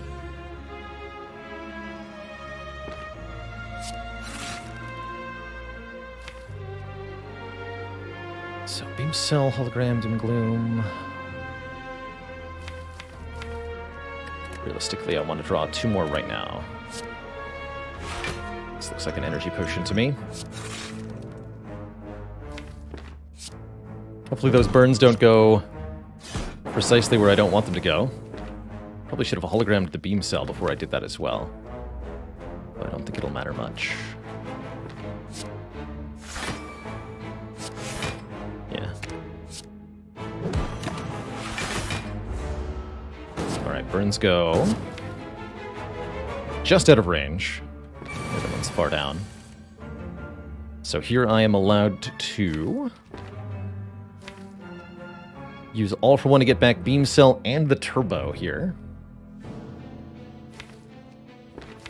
And I can also draw into Electrodynamics if I hologram Cool-Headed.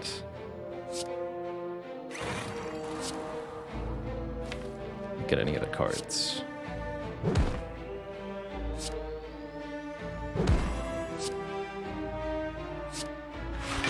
So we'll do it as follows.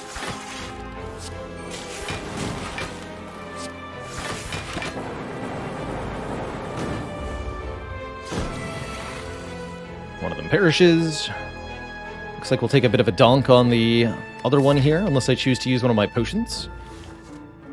I like these potions a lot, so I don't think I'm going to.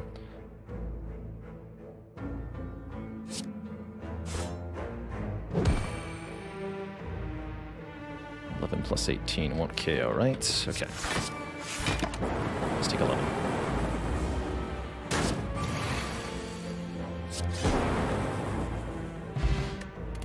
Ginger makes us immune to weaken. We get the energy potion back. Offered one more cool-headed or another overclock. Or max health. And keep taking combats. That's the directive here. Writhing Mass changes attacks every time we strike them, usually using hitting them as a way of controlling what they're doing on any given turn. It's definitely what we want to be doing.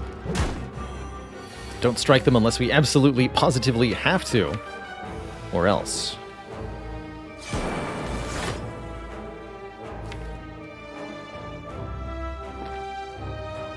Ouch. Question mark? Or I can just potion. Let's just potion.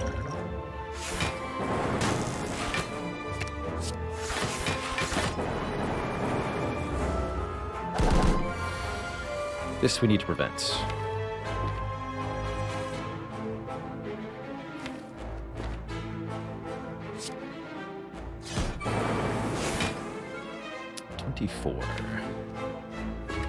Algorithm is pretty high at 82. I don't feel like we need to keep upping it, huh?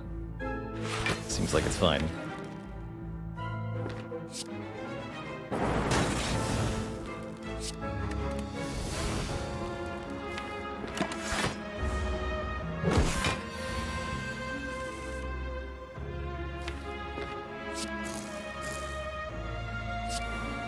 play hologram skin. The cool-headed, biased vision. Here we go. And there's darkness.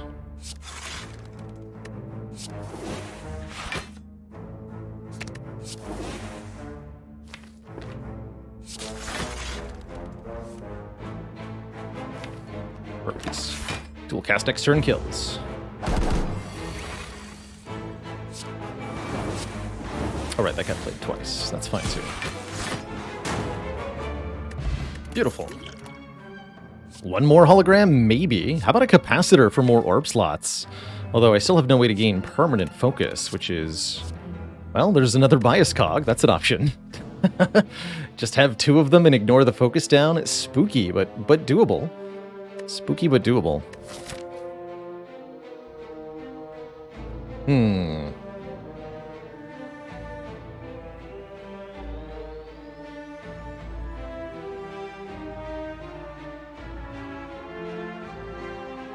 One True Leaf, did you hear about the defect that got summoned for jury duty? They had to excuse them because they were too biased. I think this bias cog is the way that I'm going to win. So we can find a way to gain artifacts. Alright. Got 4 holograms? Yes. I don't need more than that. No refunds.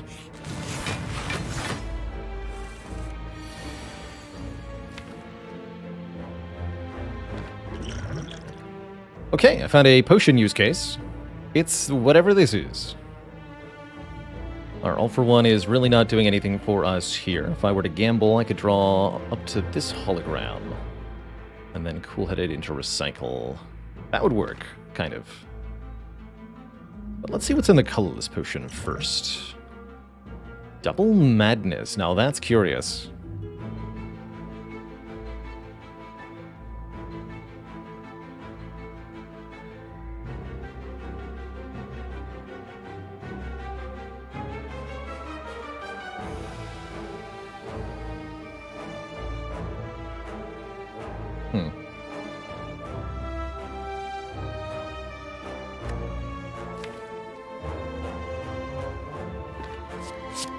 Double Deep Breath. This actually does change the order of the cards in your draw pile, I believe. And all for one can get them back? How strange.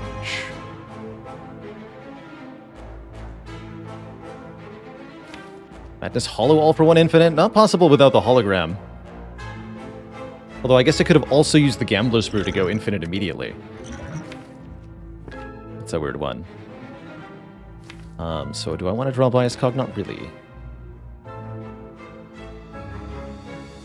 Is this how that works, though? Yes, that is. Because if there's nothing to shuffle, then you just draw the top card. Understood. That ends up being a hologram. Interesting. Okay, so now we can... And now the top card is Deep Breath? That's really funny. What do you mean the top card is Deep Breath? Hello? Amazing.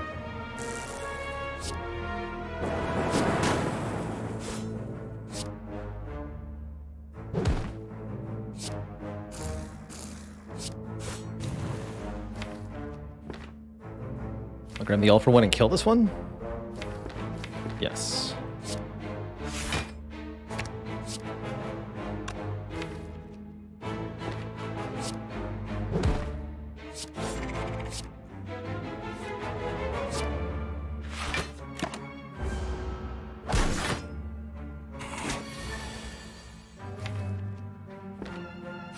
Beautiful.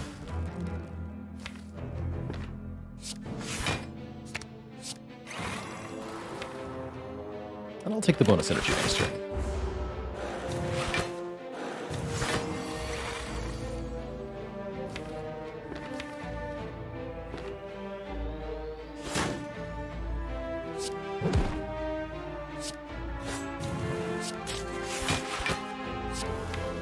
This prevents me from getting anything else that's in here from the draw pile.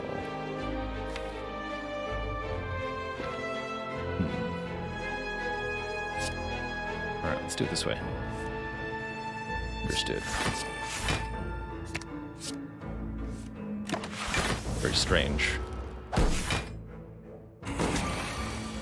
These deep breaths are very strange.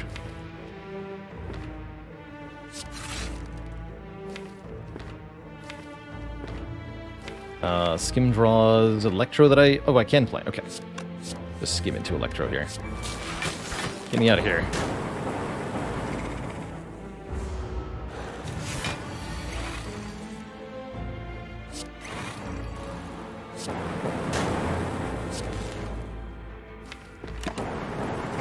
No algorithm play in that fight. I'm just happy to get out of it. 10 more max health from this fruit juice.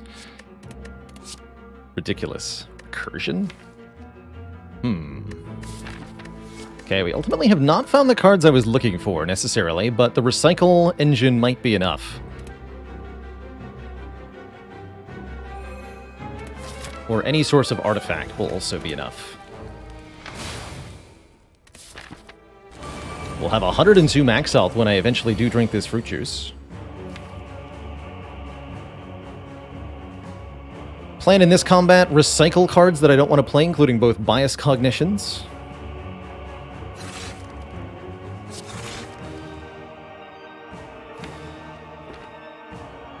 So I'll be playing this turn. And I'll take the bonus energy next turn.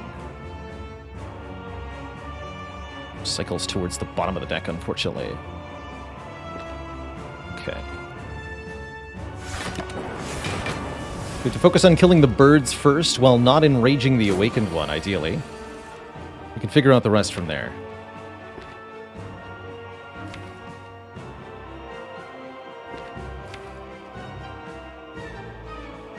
Do I play Echo Form? Probably. I'll probably take some damage to play Echo Form. That's gotta be worth it.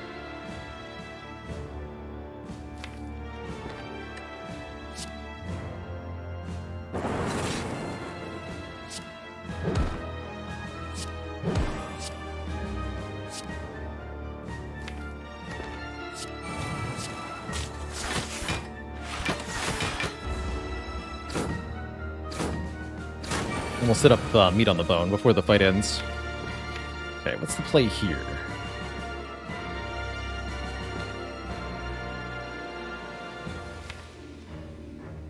Got Fission, Hologram, all for one next turn. No benefit to holding the fruit juice now. We're not going to find any potions between now and the next act. I theoretically could pick up Toy Ornithopter. There's basically no benefit. It does lower the meat on the bone threshold, actually. So there is that benefit.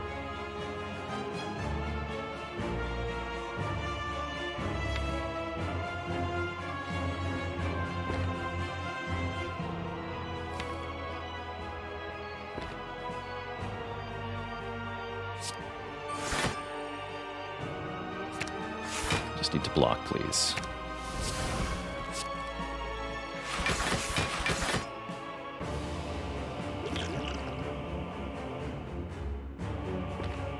Skip out on the claw for now.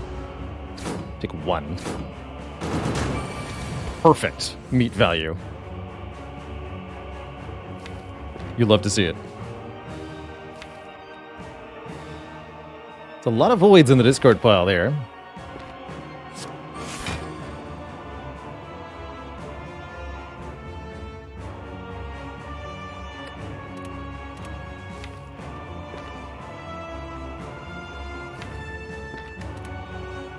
Vision is drawing 3. Oh, I need to actually be able to get to that skim. So give me cool-headed hologram.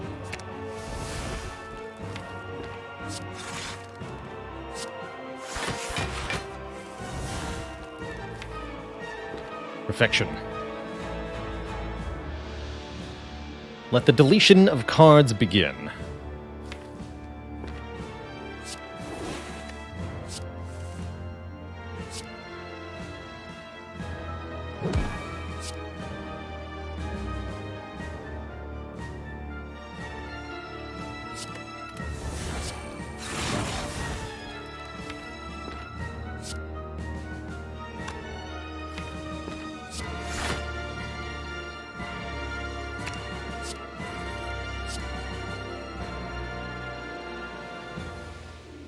Cycle this. Hologram that. Cycle this. All for one that.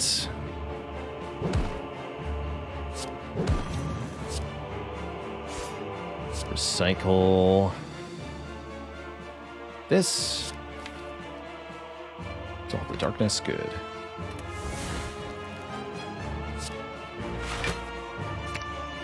All for one. Recycle this. Okay, many cards deleted that turn.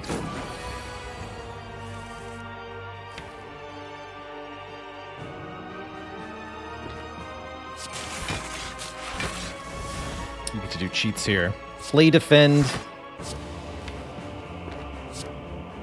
Sell, claw. With my last energy play skim, that way we draw the void that I know is there without actually losing any energy. Recycle the electrodynamics for 2 more energy. Use that to play the all for one.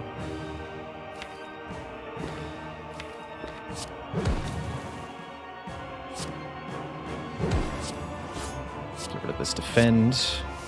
Again, draw a void with no energy here. On purpose. Then use the turbo to play the charged battery. We'll block this too.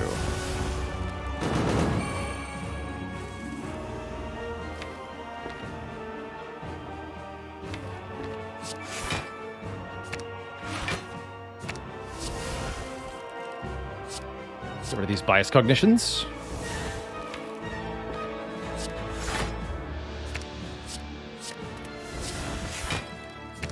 All these cards I don't want to play against the Awakened one.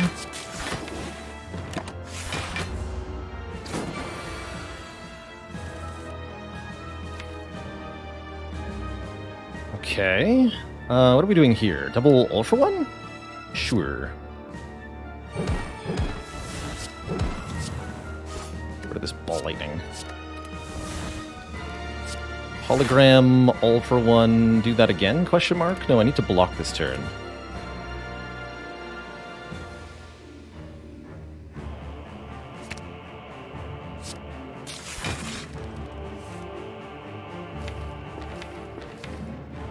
Great turn next turn. Now we're almost out of cards that I don't want anymore.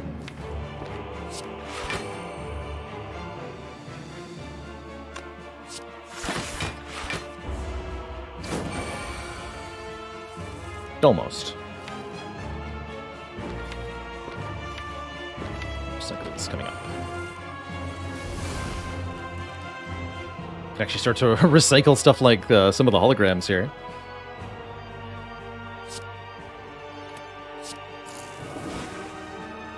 Got rid of dual cast already. And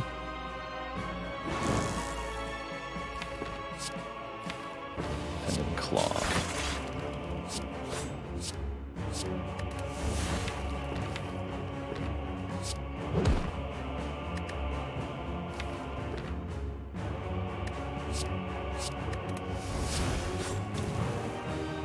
Okay, blocking is a good idea. I guess.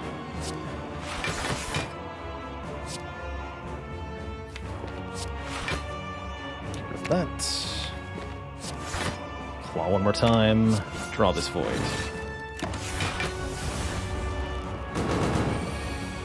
This Frozen Eye has been cool.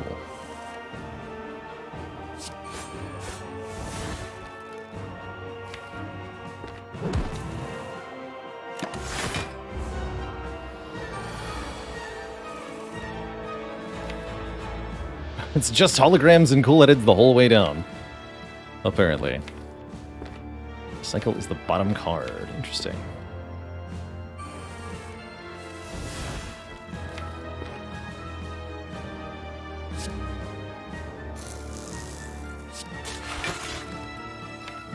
Let's draw one, please.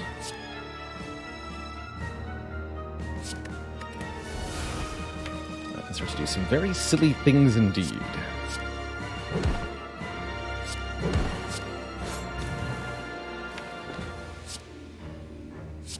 For one. So, claw. Cycle this. Hologram, all for one. Play all for one. Beam cell, claw. Hologram, all for one. Play all for one. You get the idea. GG. Awaken 1 absolutely smashed.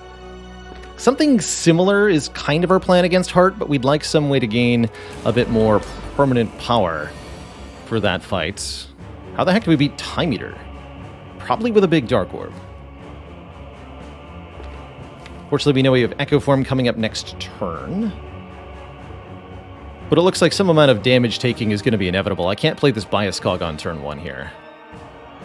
I could Speed Potion to save a lot of health, but I don't think I'm going to try that yet.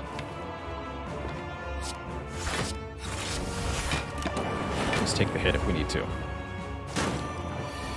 And then this hit also, I guess. Ow.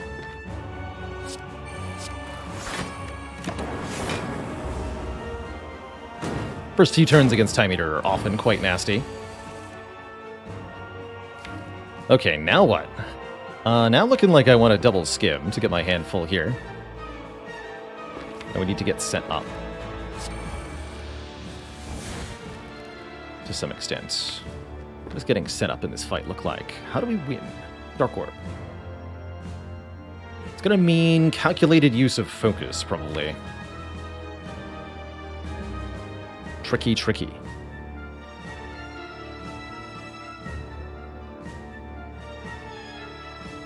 Don't get that many cards this turn. I must be very careful.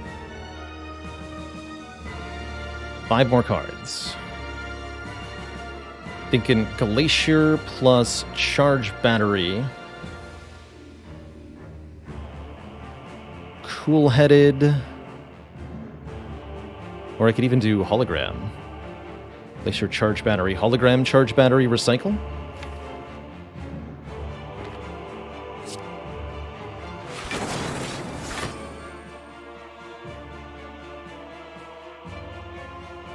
Also go Cool-Headed, Recycle. Not sure if I should recycle Claw.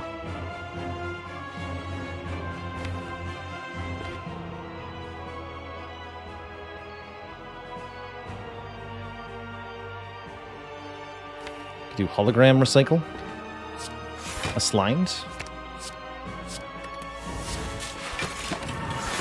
Cool-Headed here.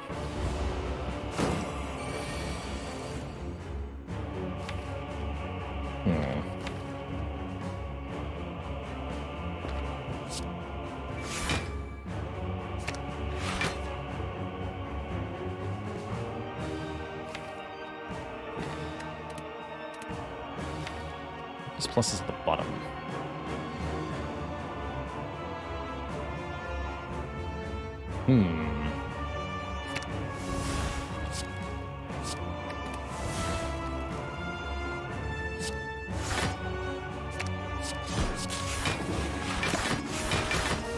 Something like that.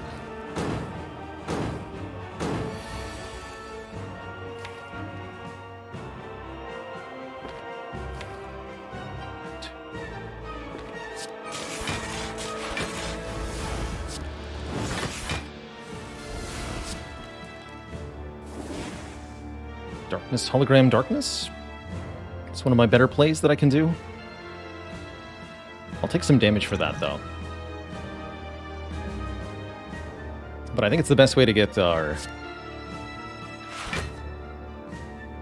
foe dead here, as it charges up this Darkness Orb so much, so quickly.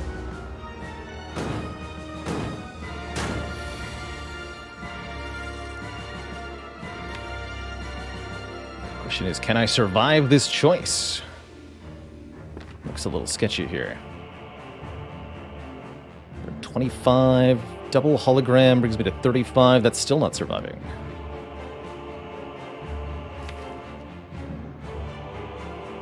So is it Gambler's Brew time? That is the question. That would mean losing this Dark Orb, tragically. Not a lot of choice, though, with what's in the draw pile here.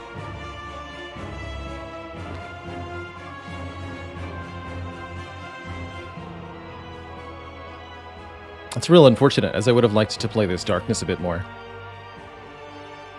But yeah, it's got to be Brew, and then I double Cool-Headed, losing this orb. I think that's the only way to reasonably get out of here.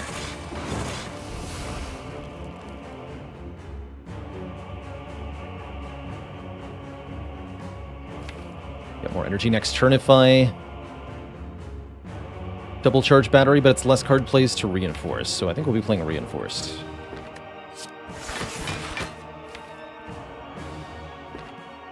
This is a good turn to make you vulnerable.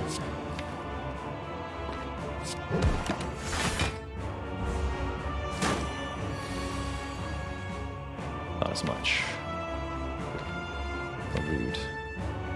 Okay, we'll just make sure we don't draw any cards then.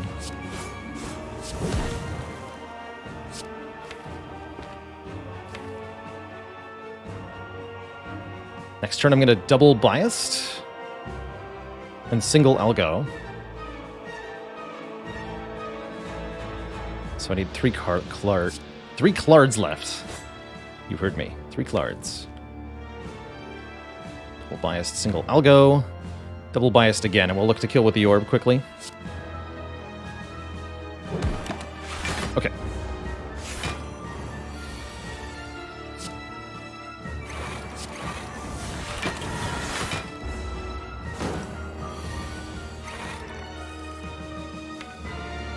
Dual cast coming up too. It's perfect.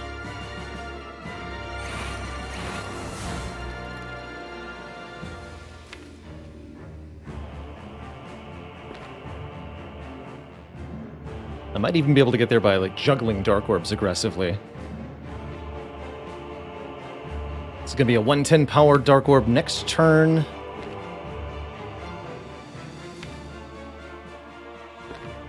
It's basically enough.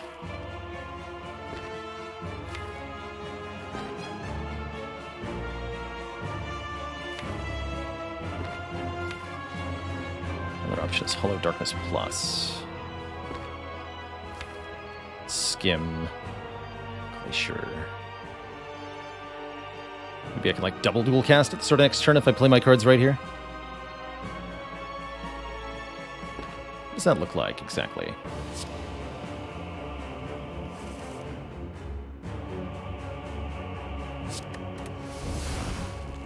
Hologram Darkness. Can't cool-head it.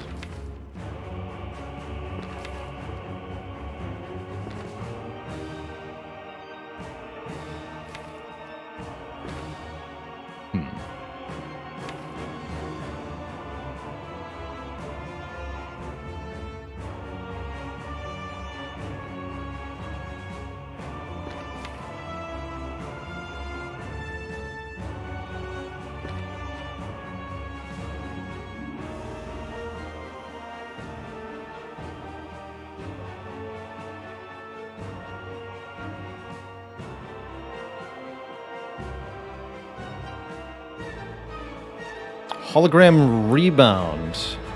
Hologram Darkness. Rebound the Darkness Plus. Next turn, double Darkness Plus, then dual cast. Then Hologram, then dual cast again. How many card plays is that? Hollow, Rebound, Thingamajiggy, double Darkness, dual cast. No, I can't Hologram. I'll run out of card plays.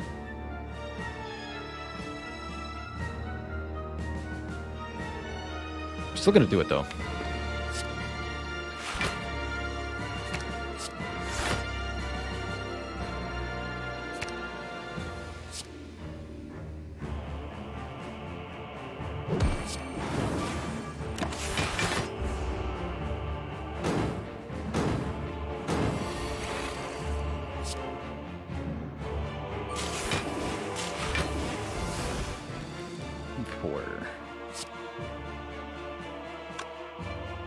Liquid Memories does it.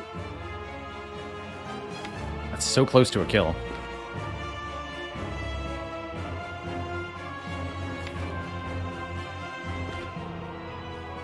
So, do I use the Liquid Memories?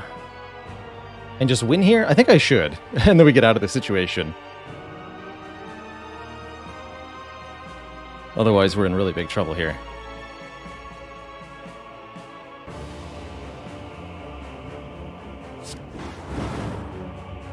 Nice.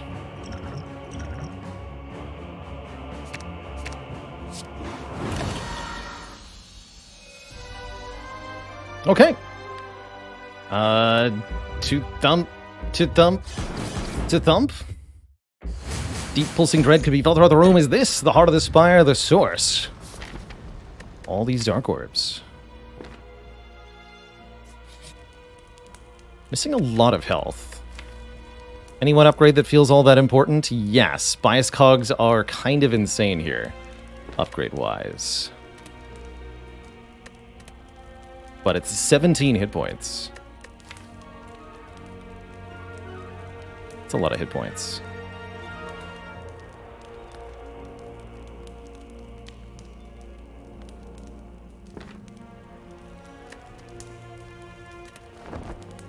Okay, we'll see what upgrades we can, what potions we can replenish at the store here. We win! This is all we needed. All according to Keikaku. Not just Panacea, but Panacea Plus. It's the missing recipe for either this speed potion, 10 dexterity, or double bias cog. Maybe some mixture of the two.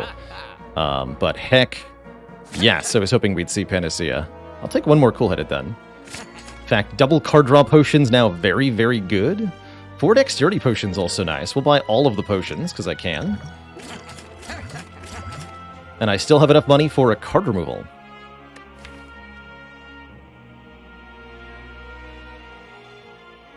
Shockingly not Claw. It's probably going to be Zap.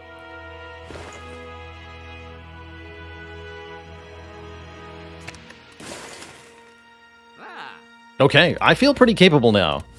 We've got a lot of defensive potential. Our offense is lacking somewhat, at least for Heartfight, but I think it's not going to matter with the way this is going. 5 energy turn 1, so beautiful here.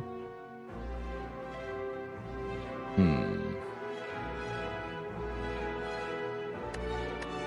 have to draw 6 potion if I need it.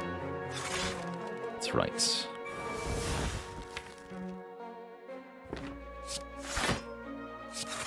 Cool-headed, so if I cool-headed again, I get the reinforced right now. And a hologram. Not sure I want that. Hologram, reinforced, recycle, really good for next turn. When spooky stuff is happening. I could just charge battery dual cast. We draw these 3 next turn. Then we've got Hollow, Beam Cell, Chill, Cool-Headed, Ball, Lightning. For the following, I could draw Darkness, Defend. Ooh. A little awkward, defensive-wise, on that turn. But that's probably what one of the Swift Potions will be for, is for turn 3.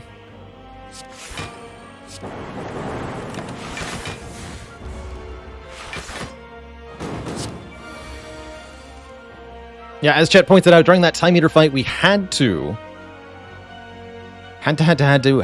use the Liquid Memories and not the hologram, because Time Eater was at 11 on his timer, and if we played one more card, our turn would end, and Time Eater would kill us.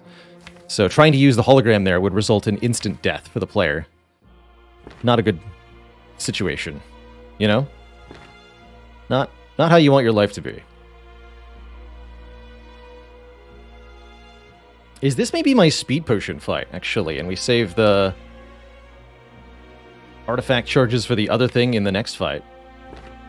That would then let me not need to use the Swift Potions this fight, which I could more valuably use against Hearts. Actually, quite like that. Okay. Let's gain 10 dexterity right now, you stinky nerds. Good luck to you.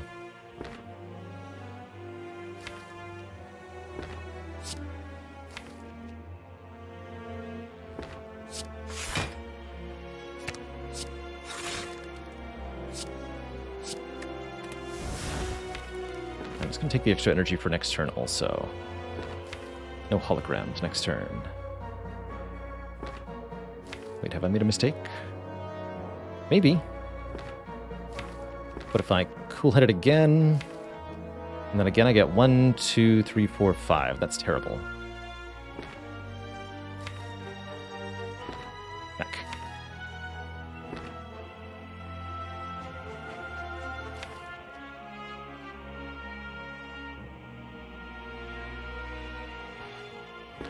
Noted. Might take some big damage from the shield next turn, unless I also use the Swift Potion, just because the way the draw is working out here.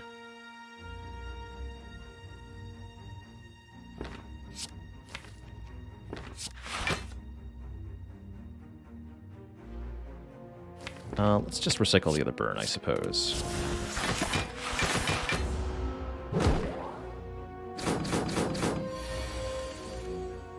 Okay, thankfully not that bad. We're barely taking anything. We can get recycle back with all for one, so let's do that. Change our facing here.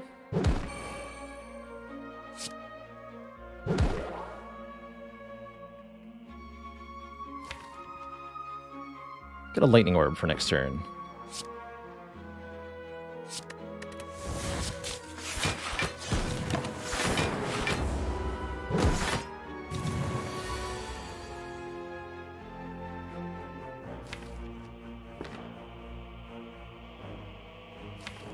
Fission, then biased electro?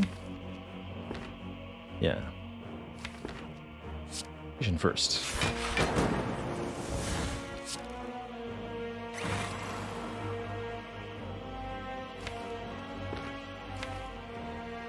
Gets back recycle.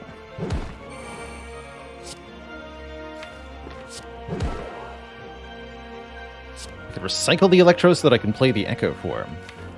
That's another interesting option, but I'm pretty sure I need to play the electro. Which means I may wish to recycle the echo form.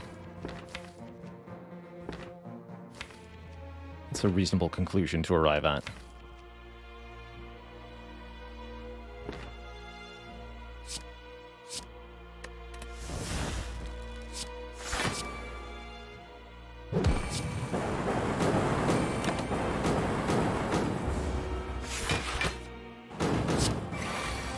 I thought it was going to go on top. Oh, foolish. That was my mistake. Okay, I've cost myself a Swift Potion here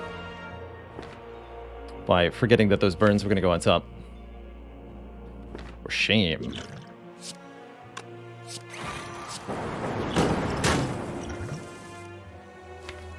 For shame.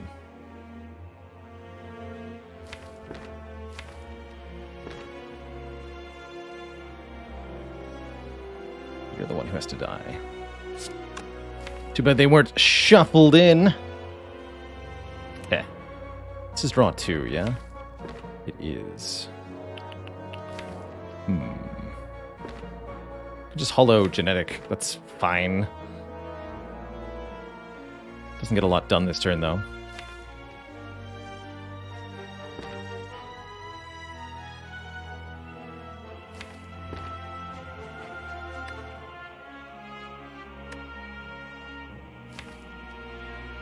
Get back 1, 2, 3 cards. 4 cards.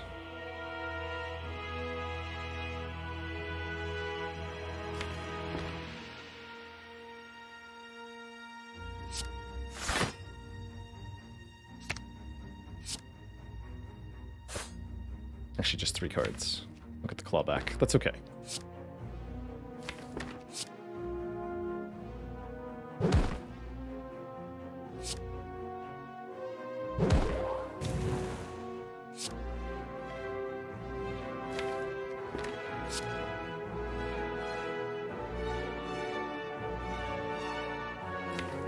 Do need energy.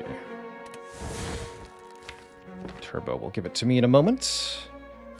Gonna be skim first. Turbo. Fusion's gonna be more energy this turn as well. We got double charge battery and all for one on top. So if I can draw to that all for one, even better. Although skim kind of gets me there, but not really.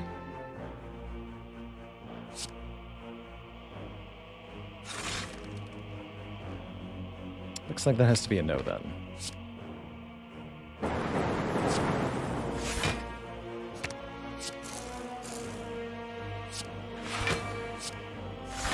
$70 block, easy peasy. Let's me play this Doom and Gloom. Okay, difficult fight, but we're there. That was not a double cast. Right. Fair enough.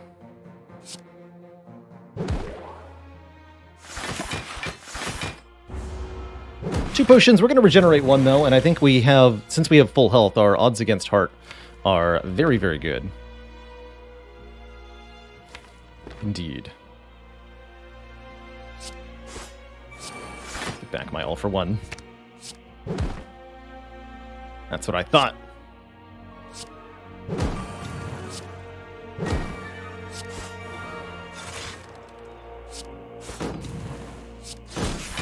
Boom. Gambling chip lets us discard any number of cards on turn 1. We'll get 2 attacks off the attack potion, and I'll probably just take some more max health here. Okay, 104 health going into the hearts. We have a whole bunch of dexterity, which is going to make these holograms slap, and the goal is to use the panacea with both biased cognitions. How is that going to go for us? Panacea is nice and early here. In fact, I can Panacea Bias Cognition turn 1 if I play my cards right.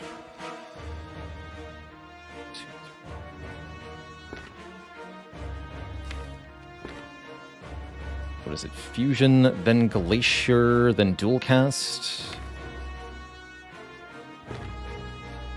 Yeah, Fusion, Glacier, Dual Cast, Swift Potion.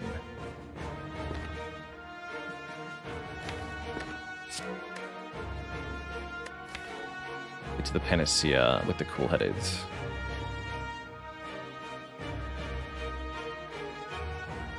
Next turn, charge battery, hologram looking good. Oh, that also means we block vulnerable then, instead of 2 bias cognition debuffs. Is that something that I want to do? Second bias cog is pretty far down. I think let's just stop the vulnerable. 6 free focus will be plenty. So, Fusion first, Glacier, Dual Cast, draw. Draw some more. Play this, play this. Haven't played an attack yet.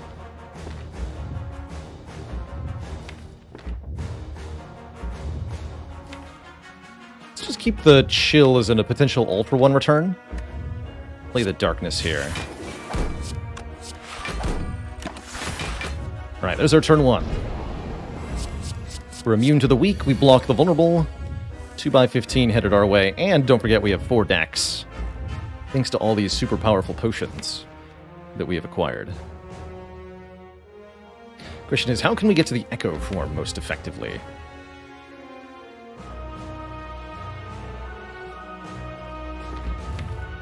Haven't seen Skim yet. I can hologram an all for 1 here, which will get me back Claw, Dual Cast, Chill, etc. Or I can just hologram Cool-Headed, draw 2 more cards. Then we draw 1, 2, 3, 4, 5. Cool-Headed into Genetic. And then on the buff turn, we get Echo Form in play. That'll be great. Okay.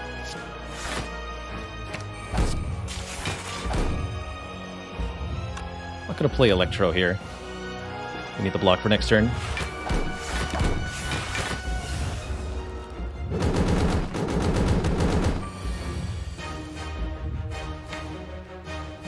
I actually want to play the Algorithm, though. But I'd rather keep that around for a bit longer. I can just hologram the Reinforced Body.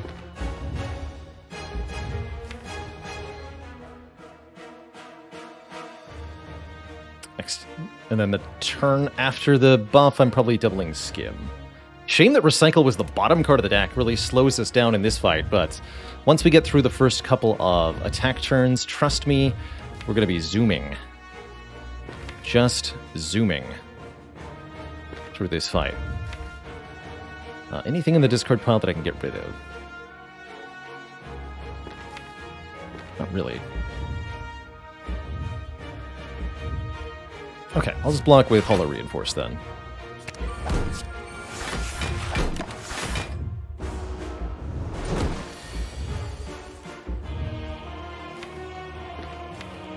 Again, anything to hologram meaningfully? Not really.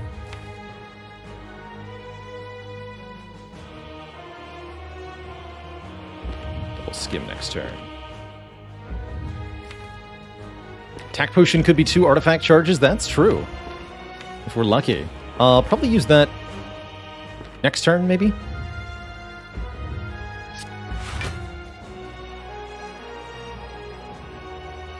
Doesn't really matter what I get. Actually, let's dual cast this now, since I'm getting rid of it next turn anyway. 100 damage.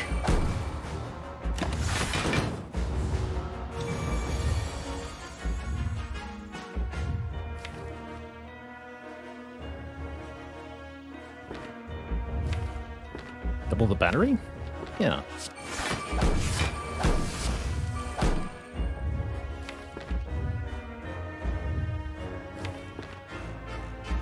That's great here. Anything I want to hologram? Chill is a decent holo target.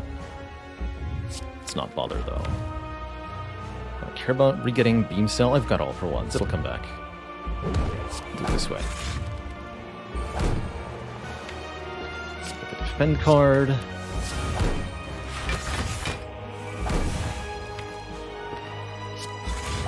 All for one gets back recycle, crucially.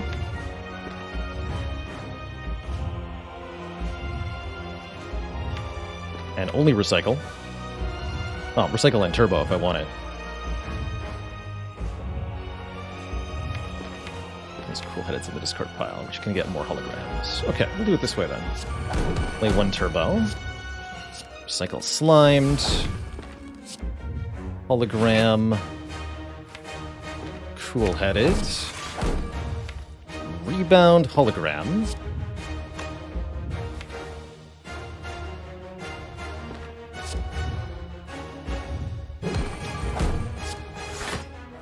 Getting recycle, losing this defend. Getting more frost. Oh yeah, and I was meant to use the attack potion in here somewhere. What do you got? 2 more claws. Let's go. We're now a claw deck, chat. It happened when you weren't looking.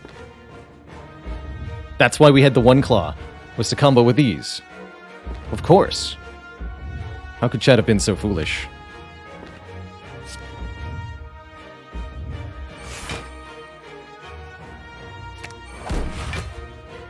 Now behold my power.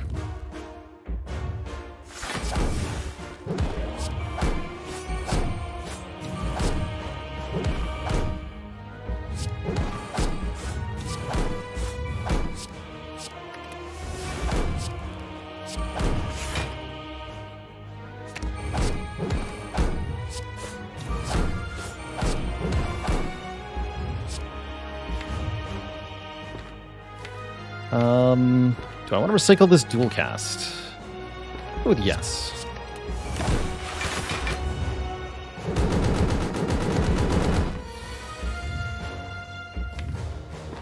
And now I think is the time to double bias cognition.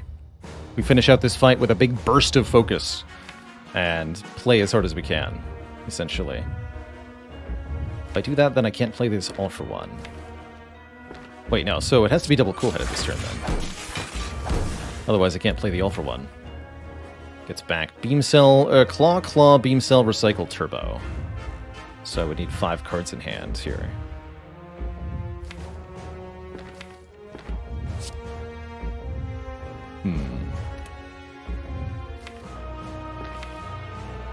Awkward.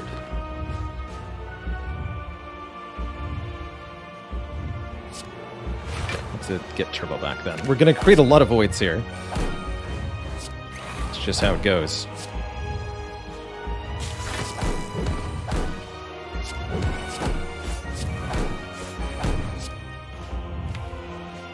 Recycle the defend so that I can play the charge battery for 1 more energy next turn, rather than getting rid of burn here.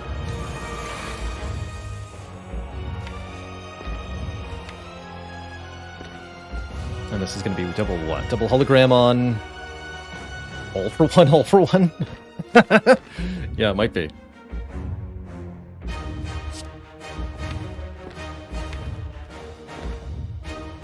But what about next turn? There won't be a next turn, kids. All voids. Always has been.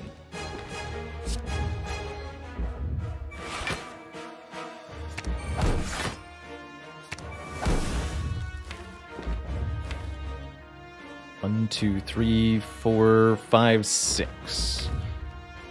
Theoretically, 7. Do it this way then. Claw. Oh dear. Help!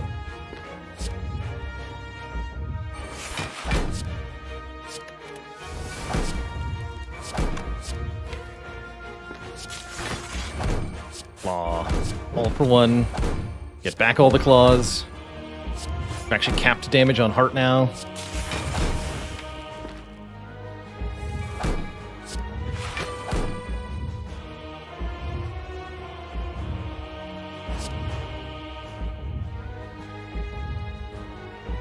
Get rid of Electro. Let's play the defense. Nice. Oh, geez, this turn's here? Oh, dear. Well, that's horrifying. Terrifying.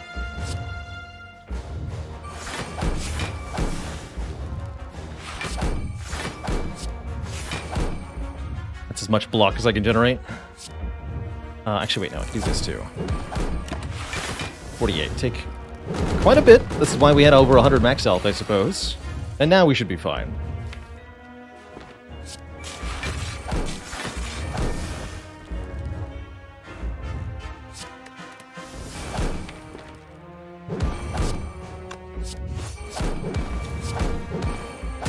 Ow.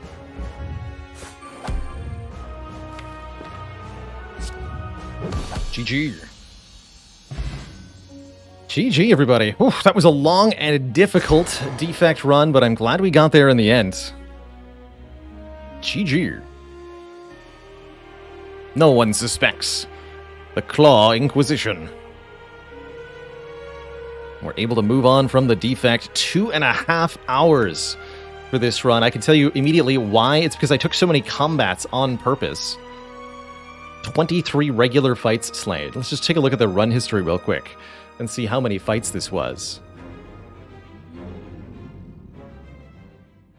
Frozen Eye added maybe a little bit, but not as much as you'd think.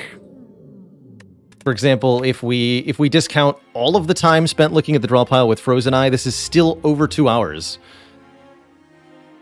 And that had less to do with the Frozen Eye and more to do with all of these white faces in the run history, especially this Act 3. Look at this. That's a lot of fights in Act 3. Also very notable, partially because of the prayer wheel, I only went to 2 stores during the entire run.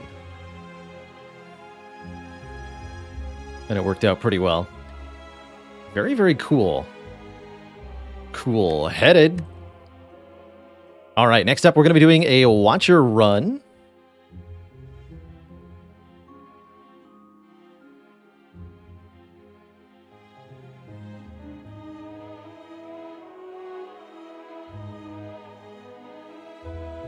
But first, I'm going to take a break, refill the legs, stretch the water, and all that.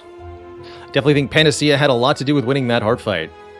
Although blocking vulnerable didn't look like it mattered much, since we had 53 health to spare. Either way, GG's. GG's. Is this going to be highlightable? Slow but steady? I think so. Just unlimited 3 cards. Here's one for the freaking thumbnail. 23 extra card rewards from Prayer Wheel. 13 potions off the Sacred White Beast statue. 18 health off a Singing Bowl that I got here. Wow. So many max HPs.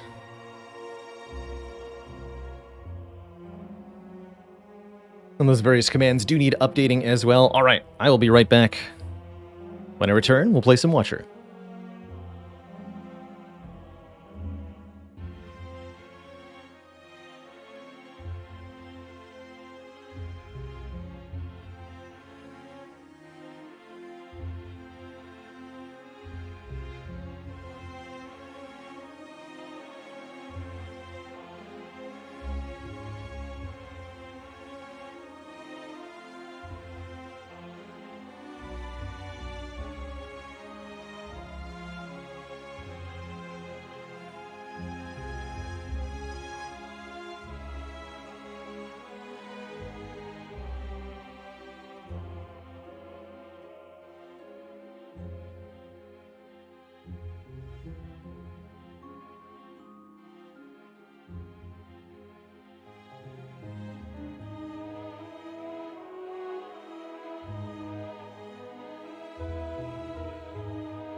Alrighty, folks, we are back. Appreciate your patience while I was away there. Don't know about you, but I'm feeling boss swap on Watcher here. Did the 400 character challenge start, 400 win challenge start on the defect? It did. I don't remember why it started on defect. Whether that was my choice or if it was just where I was in the rotation. But yeah, we did start on defect. Left side route. Only Watcher can brave these early elites before fires, but I do like this formation on the left here. Always like to see Slime Boss as the Watcher. I am going to boss swap it. What do we get? Slaver's Color. Bonus energy during boss and elite fights. All the more reason to opt for maybe even the Burning Elite early here. Although that's really committing to a brave choice.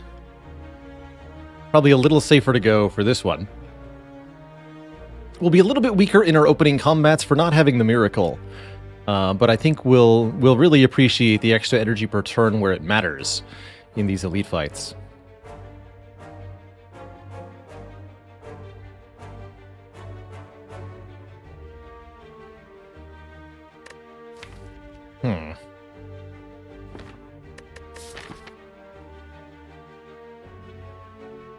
Four combats to prepare for a Burning Elite with 4 energy. It's actually more the fourth fight that could be more dangerous to me than the Elite, actually. Super Sentries could be a real problem, too. Okay, let's leave the Burning Elite for later. Let's just take this far left and see how this goes. No Miracle to burn here, so I can't strike them both. I gotta choose one. I'll probably choose the red one with the slightly lower health total so that it dies instantly to Eruption. Perfect. And all I have to do is draw a strike next turn, and we're out of here. This first card that we find is going to be very important for how this run goes. I like that we got a potion, although I don't like what potion we got. Bowling Bash or Meditate. Not going to take a study here. Meditate gives us more control over the Eruption and another way to get into Calm, whereas the Bowling Bash is a multi-enemy solution. One that I quite like. Helps me with sentries too, which could be a problem, but you could argue the Meditate does something similar.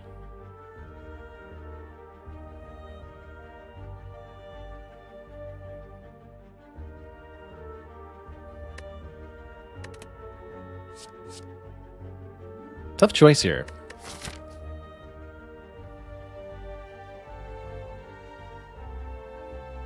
Meditate's even potentially good against something like Gremlin Knob. Let's grab it. Let's grab this Meditate for the advanced Eruption control. Defend, Meditate, or Eruption, Meditate? Not sure what to do here. Guess defend, Meditate, but then really not getting any damage done.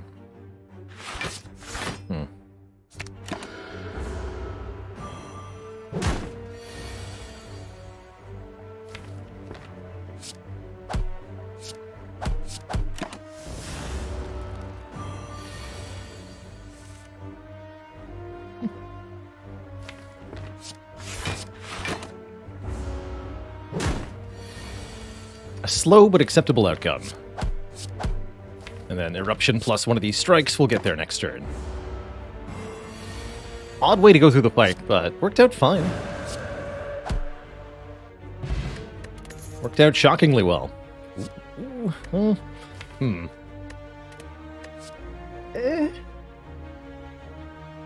Conclude and Meditate can't be played in the same turn. That is a bit of a problem, as they both end your turn. However, Conclude absolutely slaps. So there is that.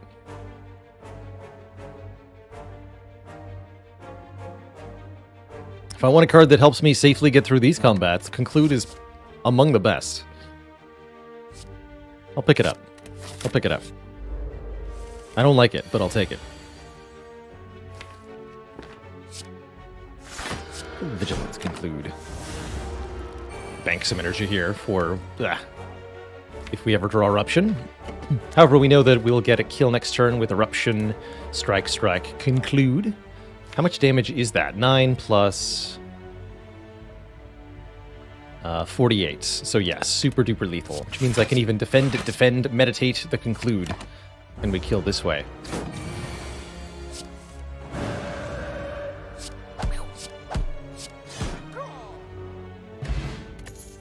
Liquid Memories is awkward with Conclude. And I love these choices. All of them are very fascinating, and I think I would take any of them in a vacuum. Indignation is a second Wrath source, which I really appreciate, or it can be a way to apply Vulnerable. Inner Peace is card draw if we're in Calm, and we have 2 ways to get into Calm already. Or Third Eye is pretty good block and Scry, which helps us control what we're drawing on a future turn. Probably the Third Eye is the most no-nonsense here, with a good, simple upgrade. If you're going to take a Third Eye, I really do recommend the upgrade. 2 more Scry is good. To articulate how good, I think I would say that I'd value 1 Scry at somewhere between 0.5 and 1 draw, like card draws. So each 1 Scry is worth most of a real card draw, and can potentially be more valuable, depending on your ability to use the information gained. It's good. So in that context, Third Eye is a card that upgrades for 2 additional block and significant additional effective card draw. It's a very, very, very good upgrade. And in general, any additional sources of Scry on Watcher I think are going to be very good for you. Money for a curse, with no hope of ever spending that money. Hell no. Get out of here. No. No. Uh-oh. Wait. Can I kill you with Liquid Memories? 9 plus 18 plus 24. Thinking about it.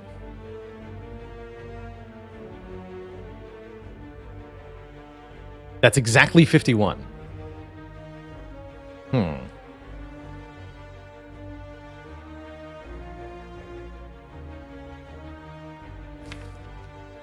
I'm taking at least 9, probably quite a bit more than 9, with Defend, Strike, Conclude.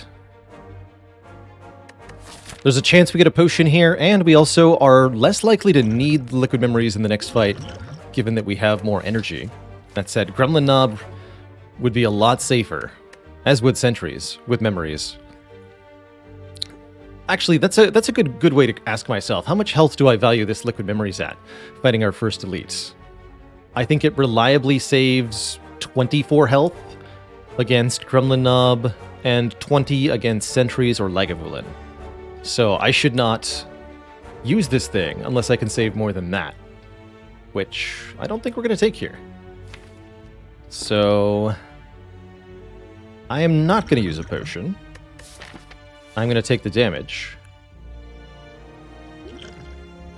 Speed potion for 5, question mark. Nah. Okay. Choose to keep the potion. Do not spend it irreverently. Oh dear. That is not the correct draw order, but okay.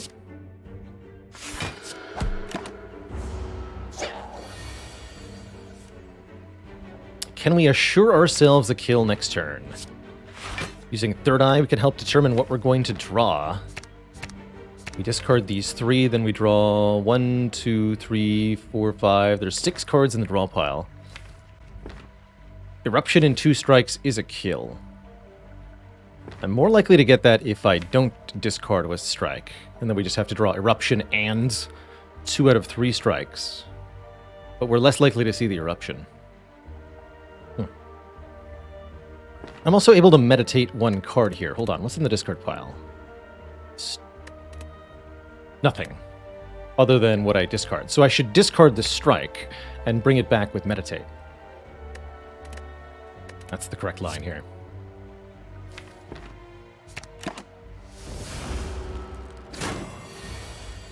Unfortunately, we don't get the Eruption,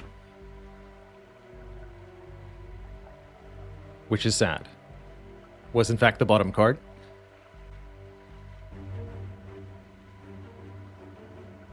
I think that means I use the Speed Potion now. Either double defend strike or just defend vigilance and full block.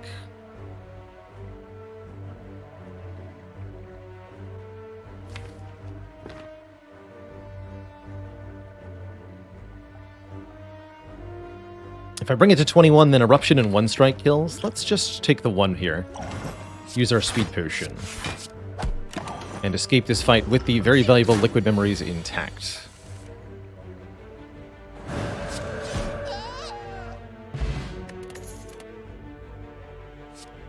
Probably Empty Fist. Yeah, just one more decent attack helps us get out of whatever our stance might be. Although it's a little awkward with Conclude. What isn't, you know? We'll grab it. And we are ending up against a Lagavulin, which is probably one of the better opponents to have rolled here.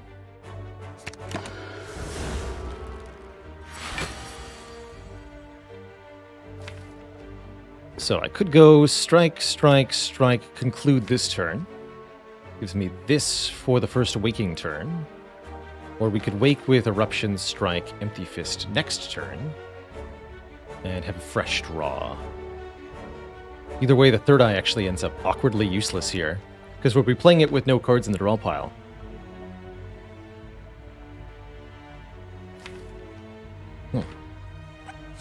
I'll wake up now, I think.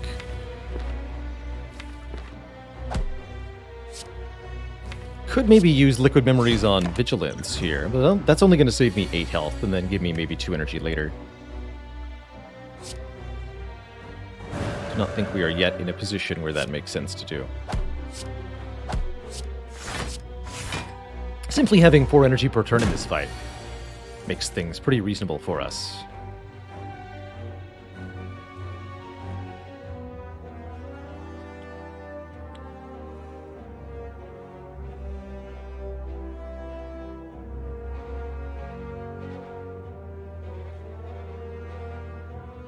And I suspect this is what we've saved our Liquid Memories for. Because I believe we have a kill if I use the Memories here. Memories on the Eruption.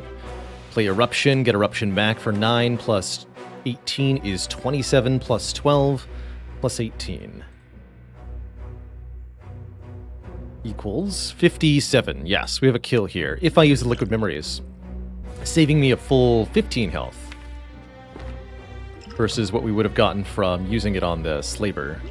Although then I would have had the other potion, I suppose, too. Either way, this is a pretty good use of it. Alright. Begone, fiend! We get a Stinky Periapt. It gives me max health if I take a curse, which I'm not likely to do. And Signature Move, which is just impossible to play alongside Conclude. Pressure points or a Prey. Now, Prey is better than normal with a Meditate. I could actually see us taking Prey here and trying to make it work, but it's certainly awkward. And I think we can focus better on just doing Wrath Calm for now. Hey there, Acheron. Thanks for 4 months of support.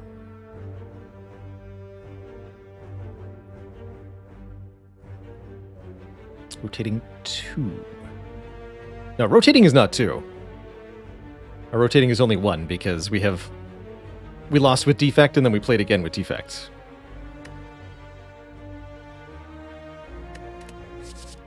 Let me skip all of these. And our first upgrade will be the Meditate for 1 more card.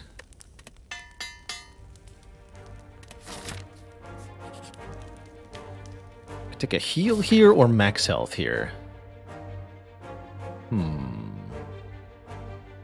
I'm pretty sure we most of the time get through the act without a whole lot more damage taken. Most of the time. So I'm tempted to go donut here. Wait! What about the curse? No, that's not going to be worth it. Even with the max health gain, that's not going to be worth it. But yes, we could do this. And if I was able to remove that curse reasonably soon, then I would think at least a little bit more about it. But I'm just going to take the max health here. And happily get a lantern for 1 energy on turn 1, giving us the... kind of like we have a miracle. Feels good.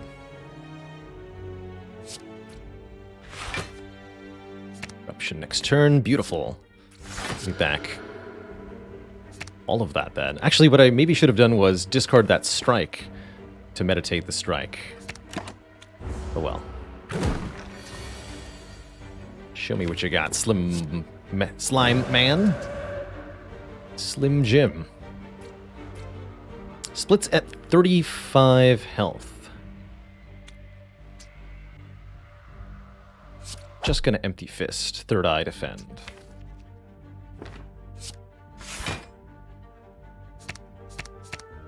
Give me the conclude next turn.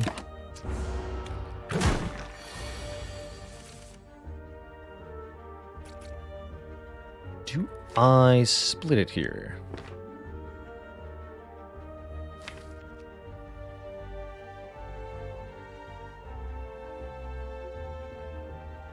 It's a pretty awkward draw pile.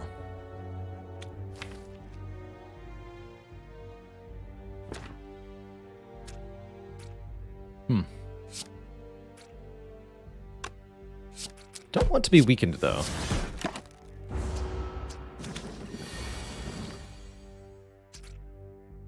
Oof. 1 more health than I can deal with. Is a little unfortunate. I guess we'll take a little bit here. Weaken one of them. Fortunately, 2 strikes will only do 4 damage next turn. Or 4 damage each. So strike this turn plus strike next turn doesn't kill this one. Awkward. Bit of an awkward situation. Perhaps I needed to set up a better split in 2. Kind of a worrying foreshadowing of how our slime boss fight will go if we don't get a little bit more damage into this deck. Currently debating, do I use the Ancient Potion to block this weaken to make a double strike kill possible? I think that I should. I don't see a lot of better use for this thing in the near future anyway.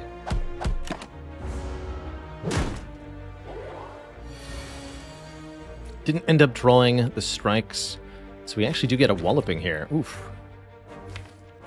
Okay, we at least get to block for a bit. And we get to meditate back Eruption and the Conclude, which will end this terrifying fight that we got ourselves into. Definitely feeling the quote-unquote disadvantage of the Slaver's Collar in this one, where we're not getting a benefit in some of the really dangerous fights of this game. Do we take a B-Bash? Feels a little silly with Conclude now, doesn't it? Definitely don't want an Alpha. So, do I rest or upgrade here? Fairly ambitious, I suppose, to upgrade. We might be able to get away with it, though, given that we have 4 energy per turn. That said, given that my potion is a Blessing of the Forge, I'll probably just rest going into this elite fight.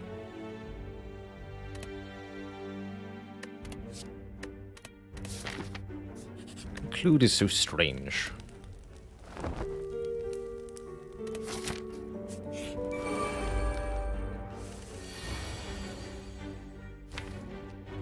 Alright, here's where I need Frozen Eye, because if I know that I'm drawing Conclude next turn, I just play the Eruption here. What's the worst draw?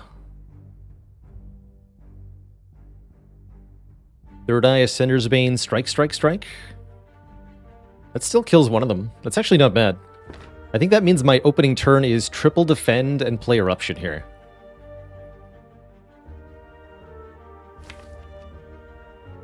Upgraded Conclude would be 32 to everybody. Yes. So we actually enter Wrath here. Targeting this one. We take 5. And we're facing down a lot of damage, but either we draw a way out of Wrath, or we draw some serious damage, or a mixture, which is exactly what we got. We can kill one, leave Wrath, block 7, and Meditate, taking only 3 this turn, and then having Wrath conclude set up for next turn with the Meditate. Beautiful. It's that simple. Don't need to discard anything, and we're getting back, what, Eruption, and it doesn't matter what the other card is.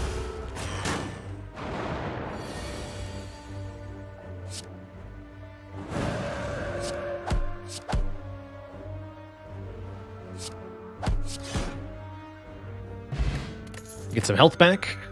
I don't think we actually needed to rest. That's okay. Good to have safety sometimes. Flying Sleeves? Not my favorite damage card here. But I'd like something that hits kind of hard.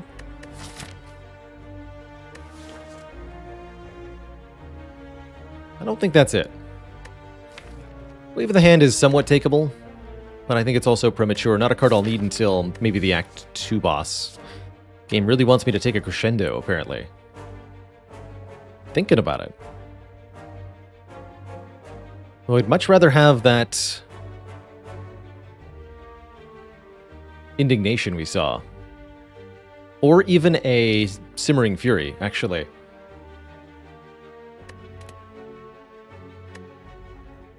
Gonna keep skipping. Alright, our chance to remove a card. Happily get rid of one of these defends. Makes us a little bit more heavily offense-oriented. Usually take the removal, and especially in this case, since we have an abundance of health to work with. Watcher really, really, really benefits from just a few card removes really early on. Can have a very, very significant impact on her.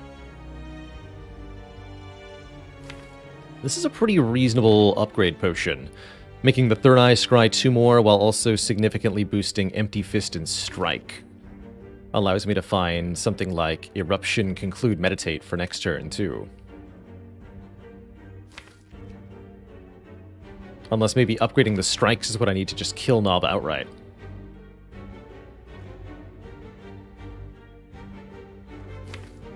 Let's see, what if I can just draw Eruption, 3 strikes, upgrade it? We do 15 here, so 73 health. And that would be 9 times 7. 63 damage from Eruption, 3 strikes, all upgraded. Not enough to kill. So I would have to draw the Conclude. There are 9 cards in the draw pile. I can't guarantee what I'm looking for here.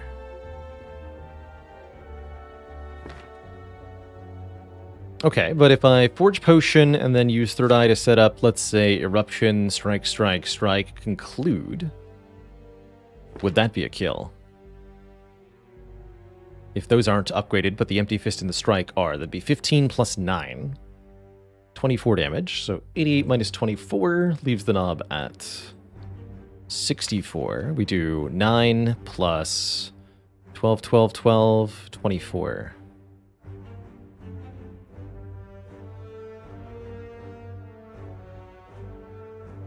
So 12 by 5, 60, 69, 36.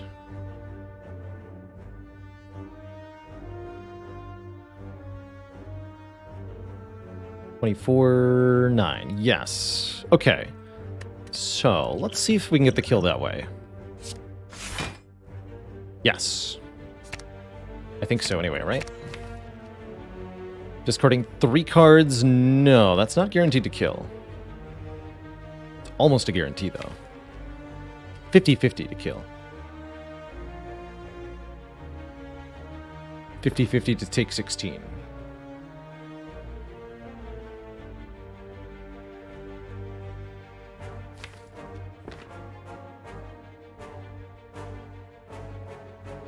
Whereas if I keep the Meditate, I never kill, and I 100% of the time take 11. I like the odds of that 50-50. I could also choose yes to not play the Eruption, but then we might get hit on the following turn. Let's roll the dice. Because worst case scenario is I take 16 and then I fight Slime Boss with 21 health and they're 19 health, and I'm completely okay with that too. Did not get there, and that's okay.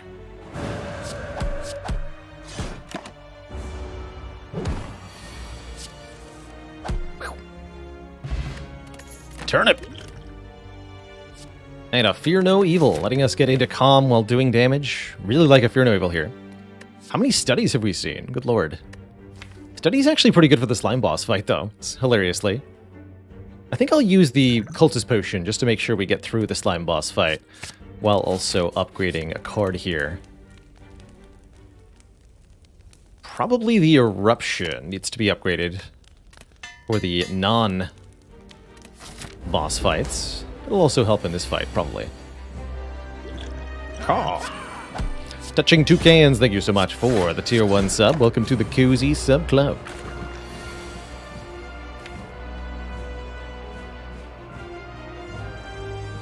Well, well, well, now that's a next turn hand. Beautiful. Raven 3010, thank you so much for 14 months and the tier 1. GG get split. Sir. Or lady.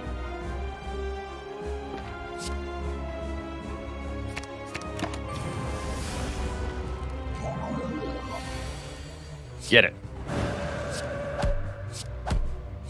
Playing the Fear No Evil last so that it doesn't make me exit Wrath here. Oh wait, actually I didn't have energy left. Oh no! Oh, that's fine. That's how you split a slime. In twain. Mark Twain.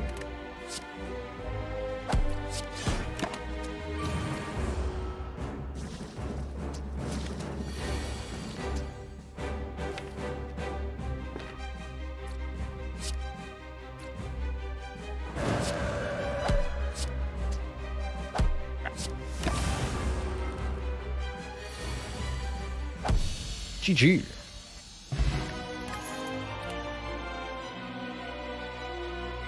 Not the rares I was looking for, quite frankly. Conjure Blade is a little too setup oriented. Fairly incompatible with Meditate. Blasphemy definitely doesn't work with End Your Turn cards. And Brilliance. We have no mantra to gain. Just a decent damage card.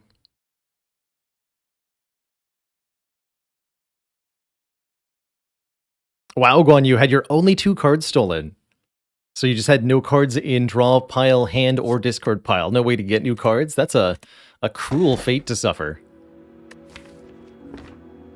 P-Box, Snecko, or Astrolabe? What a choice. Doesn't feel like that much of a Snecko deck.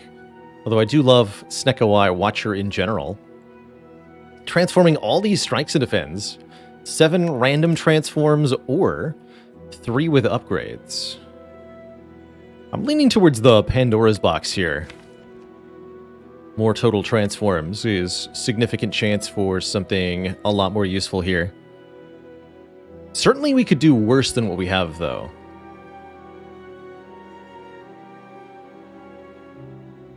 Astrolabe does get us a little bit more upgrade density, but if we get cards we don't want, the upgrade density won't matter. And starter card density is a meaningful and a different thing anyway. I'm taking this P-Box. What's in the box? We get the Conjure Blade after all. That's not great, but just about everything else here is fantastic.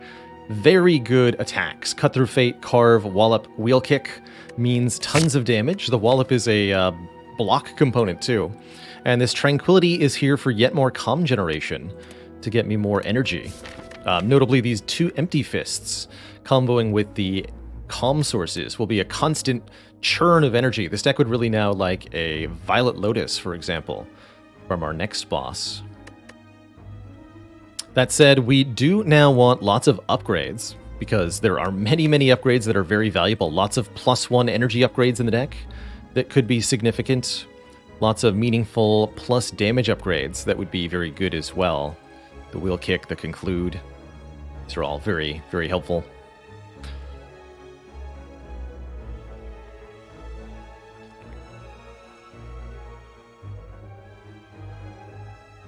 I would also pretty happily remove this Conjure Blade, unfortunately. We only have a couple of quote-unquote real block cards. Actually, it might be a good reason to upgrade Vigilance to make it a serious block card. But we might be able to find some shortly.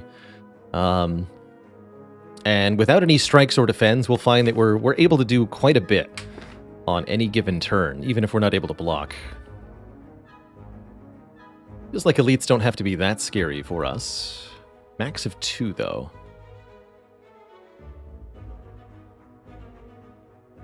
I like getting this extra rest side, but we might go for the Burning Elite.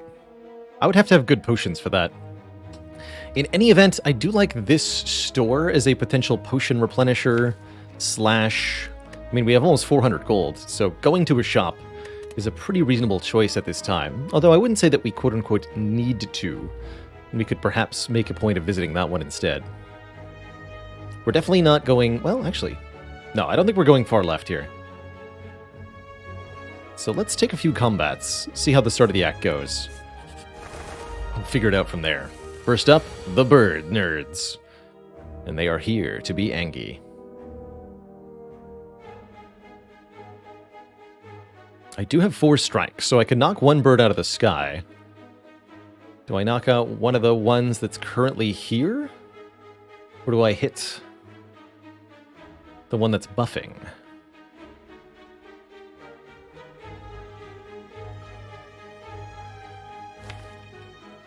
I'm not going to be able to block it all next turn. I should hit the one that's buffing. Take 4 this turn.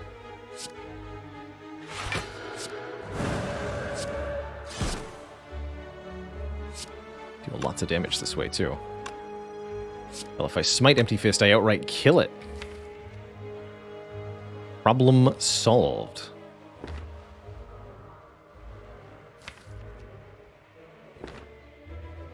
I think I want it here, though. I want that smite in my hand, and I also want this tranquility in my hands.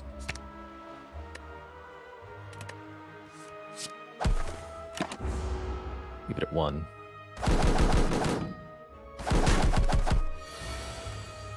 Okay, this looks pretty reasonable. Could make a half-decent Conjure Blade here. That's rather interesting as an option.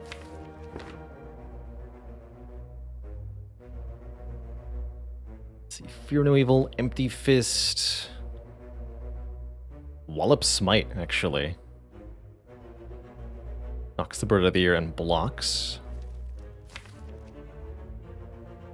Next turn's awkward.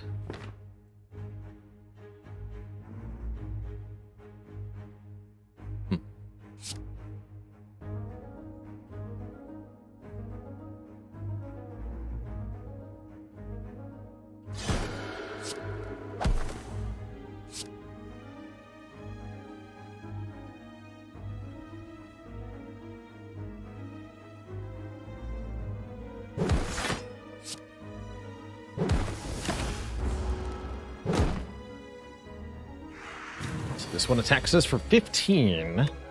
Is there anything I can do about that? Doesn't really look like it.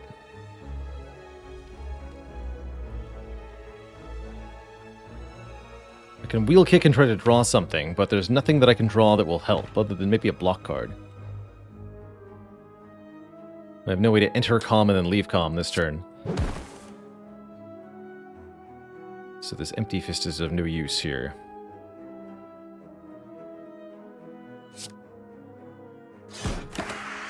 We do take a big hit here. That's okay. That's the price of a Pandora's box sometimes.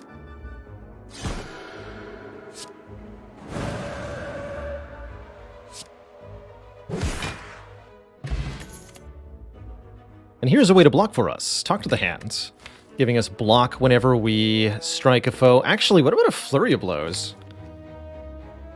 This check changes stances quite a bit. What if we got a card back into our hand for free every time we did so? Does Conjure Blade for 0 do something? Yes, it adds a 0 damage attack to your draw pile, which is not something you want. It is a bad time. B Cosmic, thank you so much for the 5 gifted subs. Welcome to the Cozy Sub Club, everybody. I think I'll be taking this Flurry of Blows. We do kind of need block, but we can also achieve block by just doing more damage. And that's what the Flurry will achieve.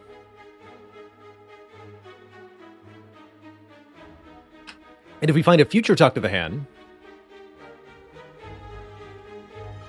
life will be good. Deliberately take more combats? No, I should not take hard pool fights at this time. I think we'll have a bad time. Today is the day I must settle the score with the murder of my beloved pet Noodles. Well, you know I cannot resist a good cause, sir. Today's the day I believe in you. For Noodles. The nemesis was slain. You win the bet. Unsure what to think, you grab your winnings and leave a rich, wealthy, healthy lady. 4 Noodles.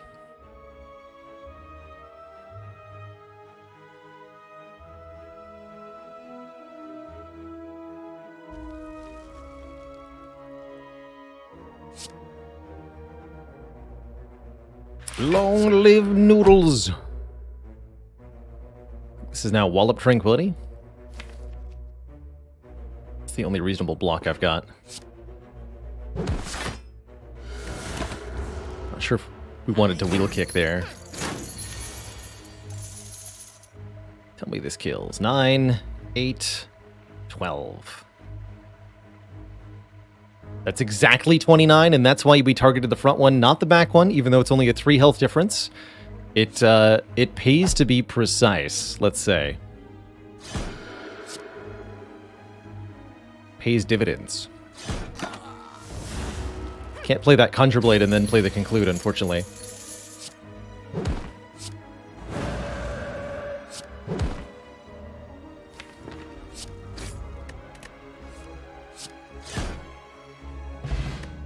Money is returned. Potion get.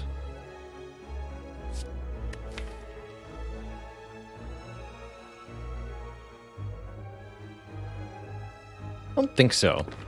That's tempting, though. That's a really strong card. Swivel could actually be half-decent block here. With Wallop and Wheel Kick, it can make those cards free. So it's 8 block for free.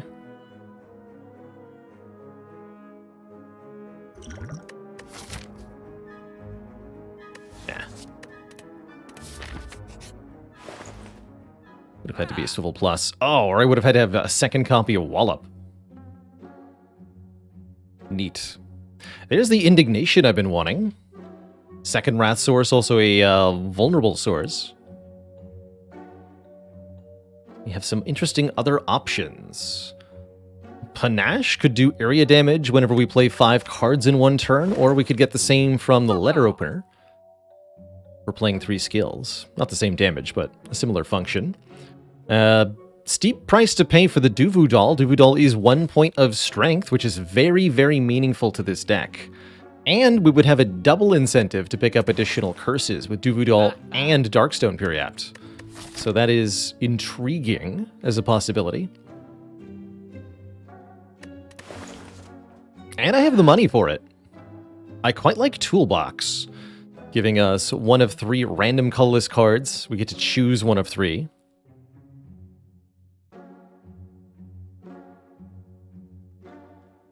I really like Toolbox for making our turn 1 stronger.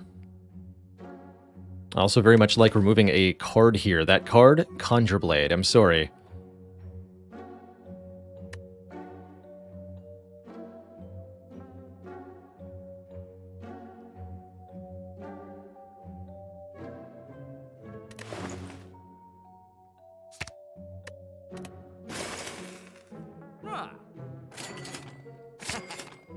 Oh, I do have enough.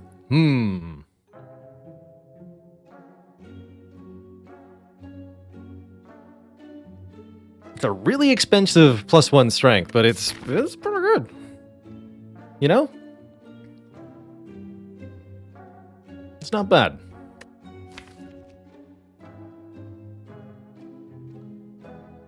Like, every single card benefits from this.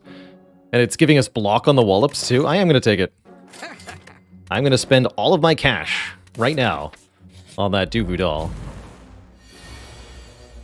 Ooh, violence. Beautiful.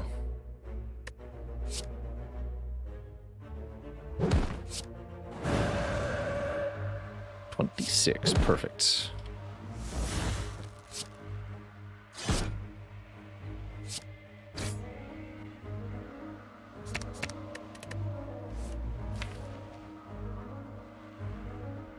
Wait.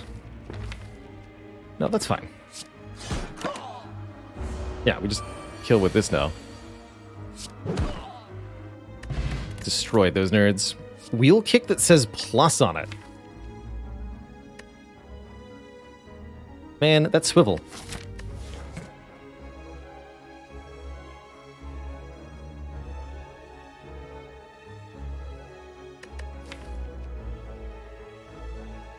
I don't think we can, yeah, I don't think we can afford that. Unless this becomes some kind of strange enlightenment deck somehow.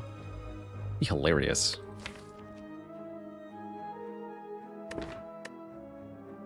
I'm gonna take this one. That one might be a bit dead weight. Don't forget, we have extra energy in elite fights, which I'm about to go strolling into. I'm gonna put us on a path that can fight the Burning Elite. We'll rest here. And we'll fight Angie Gremlin Leader with Hand of Greed. Or wait, Enlightenment is here! Hilarious. It's not Enlightenment Plus, though. Feels like an easy Hand of Greed.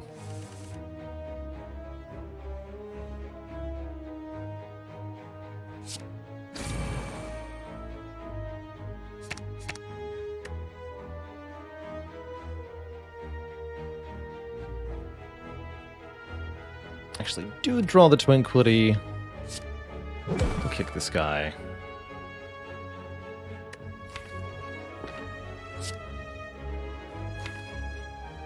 What we got coming up?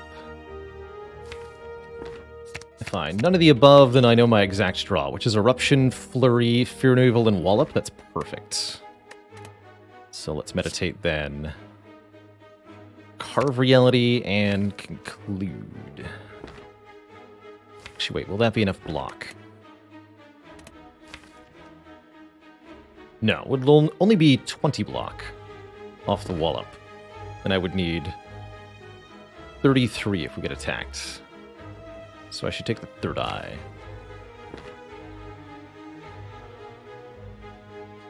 Okay. And we do in fact get attacked.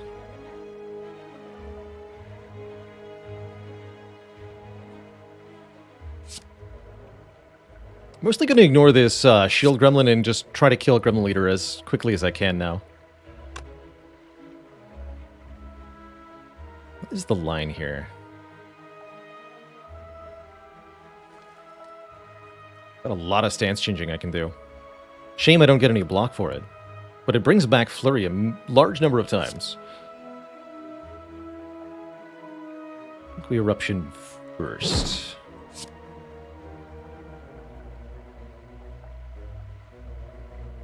Brings me to 5. 3. Okay, yeah. Actually, wait, no.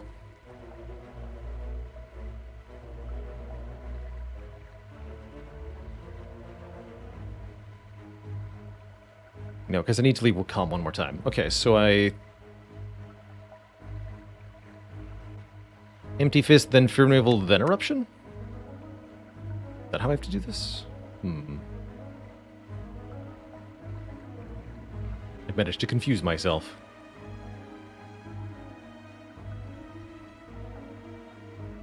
So Eruption puts me to 5 energy. Eruption, Wallop, Carve, Smite. Fear Removal would then end my turn. I wouldn't be able to play anything else. So yes, I have to... Oh, no. Here it is. Here it is. Empty Fist. Flurry. Tranquility. Flurry. Now Eruption. Flurry. Wallop. Carve. Oh, I see. This is... And then we just keep the Smite. For later. Perfect.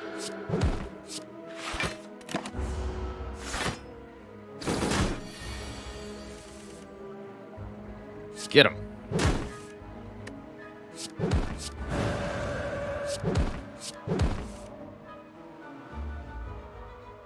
My money. All powers are now upgraded, notably Mental Fortress, but what about Establishment Plus? To upgrade, well, rather to reduce the cost of anything that I return to my hand with Meditate, such as, oh, I don't know, double wheel kick, double wallop.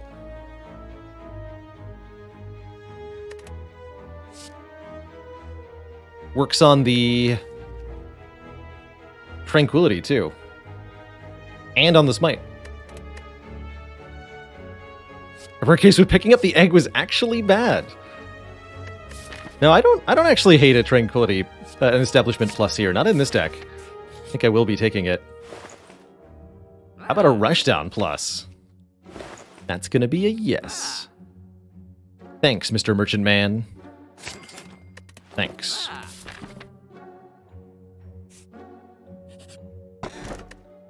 Puzzle is excellent. Card draw the first time we take damage. How do I feel about this fight right now? This could be Slavers Plus. I just took an Establishment Plus.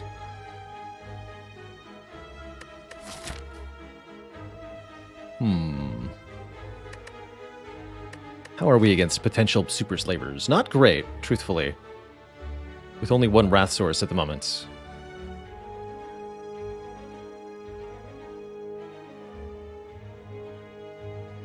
The potions didn't end up good enough. I don't think. I'm going to avoid this Super Elite. I think the Super Elite could kill me.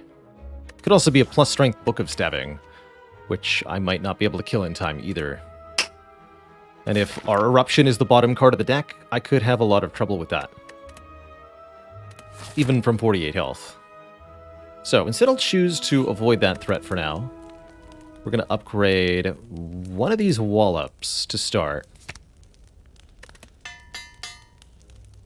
Create a good Meditate target here. Offered Bites. I have no strikes, though.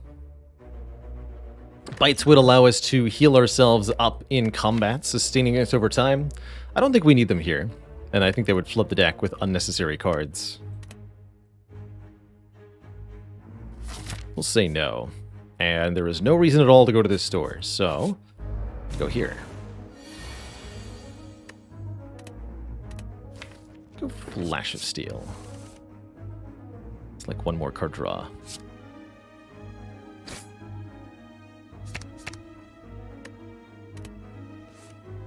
Okay.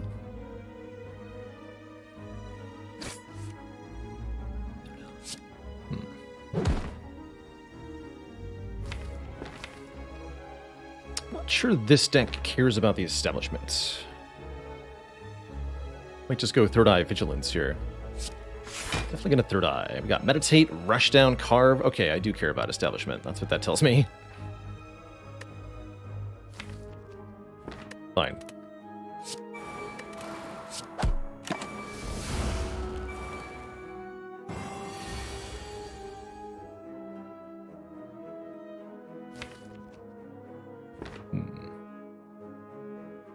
Don't see a way out of taking a hit here, unfortunately.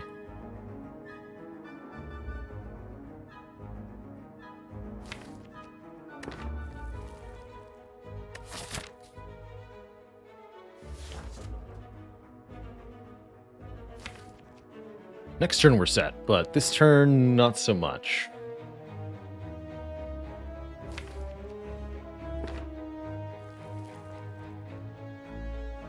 Perhaps I was meant to discard these? I don't think so.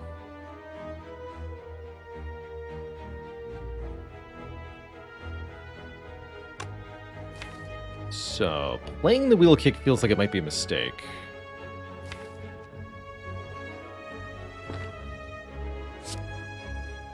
Just gonna... Although, hold on, I can actually kill you with wheel kick carve. That saves me some health. Big time. That is very tempting. And then this Tranquility and this Rushdown are free next turn.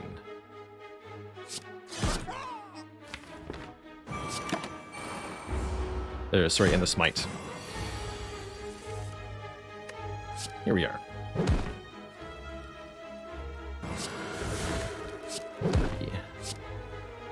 Play Eruption. We still get back the Flurry. Good.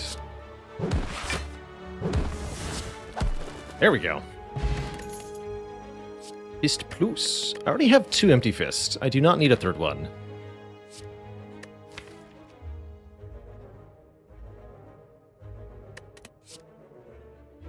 Is this good?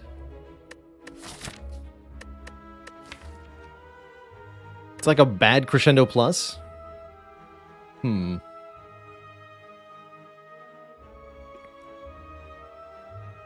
Which is actually really nice for the deck right now. Okay. I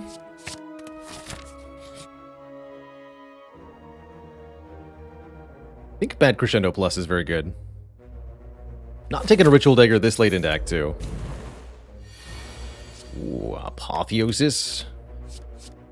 Or the Violence could be good. No, let's get it all upgraded.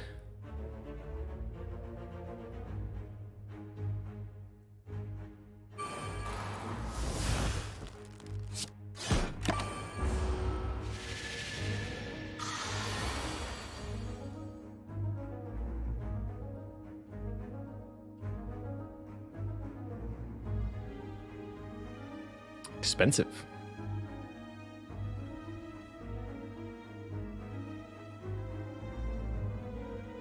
C squared, thank you so much for the Prime sub. For keeping it cozy.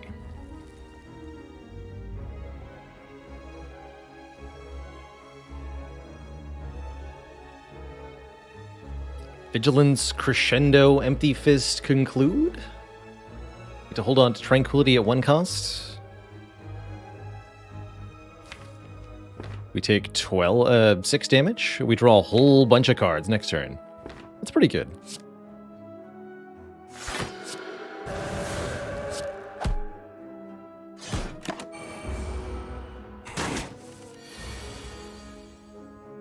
Some of those cards were even cheap. Cheap enough to play. I have a guaranteed kill here. Tranquility, Empty Fist, Wheel Kick, Carve Reality is... Yes, more than 66.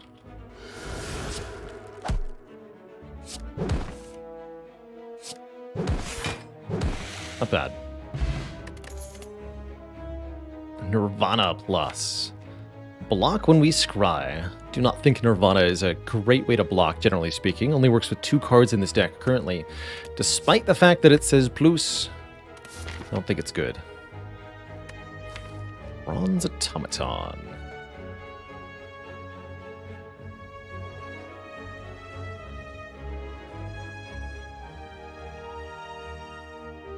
I don't think that I need to rest before Bronze Automaton. We're going to have a pretty solid plan for the Hyper Beam turn. By turn 6, this Establishment Rushdown combo is going to destroy just about everything. The best way I can facilitate that is to improve our effective card draw or our effective energy generation. Because we have the Establishment, I'm not going to upgrade either Tranquility or Crescendo. I think what we should do is upgrade our Third Eye for 2 more Scry, or you could maybe argue for Cut Through Fate. But those would be my preferred choices here.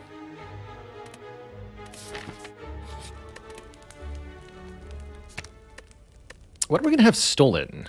Establishment can't be stolen, so it's just uncommons that are going to be stolen, so likelihood we lose Rushdown is very low.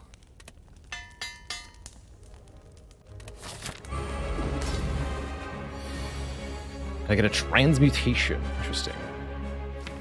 I'm thinking ahead. Give me that.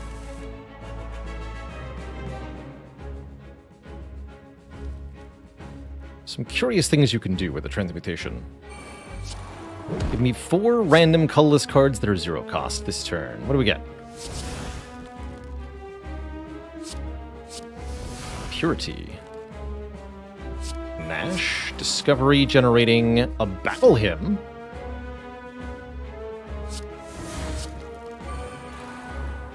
And this panic button for later. I'll also just get rid of this Empty Fist.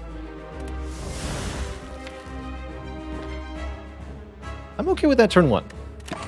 The smites are going to be hilarious, because they generate on one turn, and then the next turn they're free.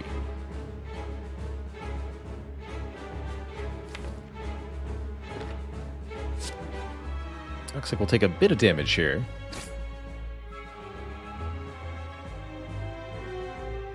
Can't Eruption, Wallop, Empty Fist. Alas, but I can Wallop and Carve. That feels right. 2 Fruit Smites.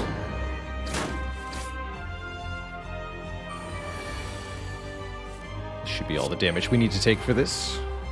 You stole Wallop. You don't have a card yet.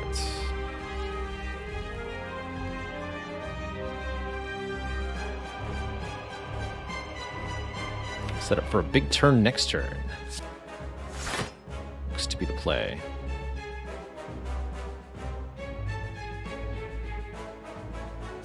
And here's how we do it. We'll kick into the Meditate, play the Meditate, get back Eruption, Wheel Kick. Discount both of those cards. This is now a 0-cost Eruption. My hand's a little clogged. I maybe should have played a Smite or 2. However, it's killing time.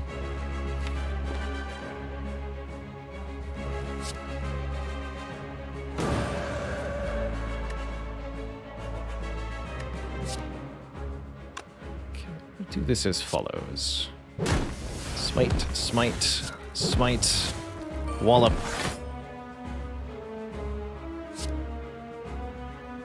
Flurry, Tranquility, now Crescendo. Get Flurry of Blows into the correct part of the discard draw pile. Scry for what we're drawing. Get Fear of No Evil and Eruption here. Kick. Flurry of Blows. Carve. Fear No Evil. Flurry. Eruption. Flurry. My god, he's done it. And a bonk. Wow. Wow. That was cool. I think this is a trap, unfortunately. Yeah, definitely. Just upgrades what? Smites? Not even really generating those. Free mantra per turn is not bad, but not great. Spirit Shield could be a ton of block in this deck, actually. As it seems like we're pretty easily able to fill the hand, although, again, we're not going to have a Battle Hymn for real in future fights.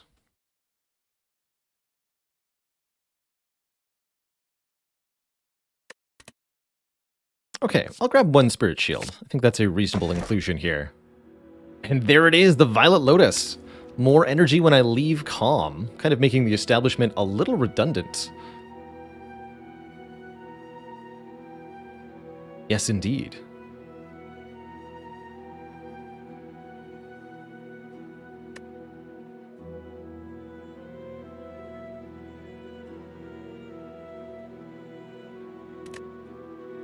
Cage is also an option. I would remove Conclude.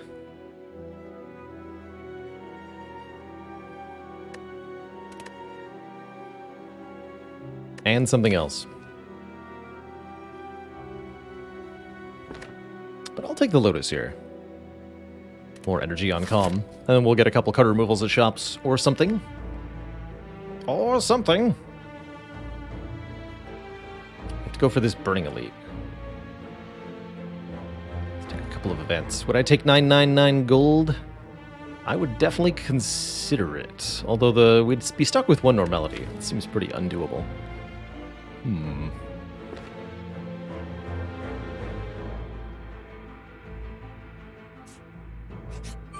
We'll see what we get offered. Hey, speaking of things that were offered, we're going to correctly cash in on these nerds this time. Realized I did it wrong before. Agreed Empty Fist kills this one. Kill this one. Heal it. Oh well, let's come around to it again.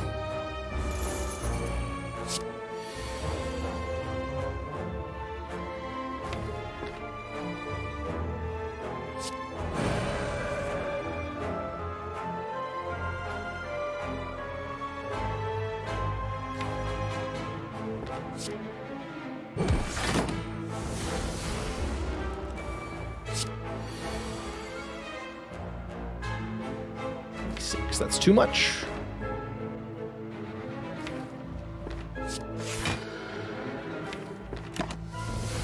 Oh, we have to vainly struggle to draw through all these dazed. Heck.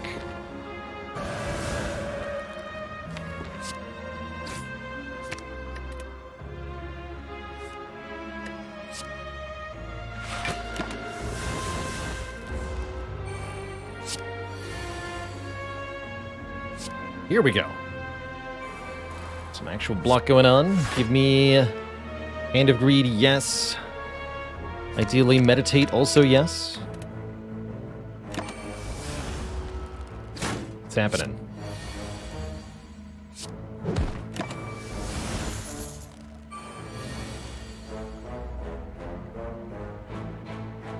Confound it. Let's take a hit. I want my money.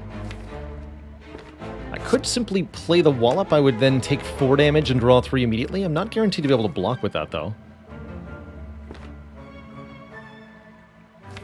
I guess I'll just take the 9 and get the cash. Shop's coming up soon anyway. Although I don't like it. Could use the Essence of Steel, make it a little bit less as well. Probably won't get a lot better use out of this essence. Do it this way. 17 block, 25.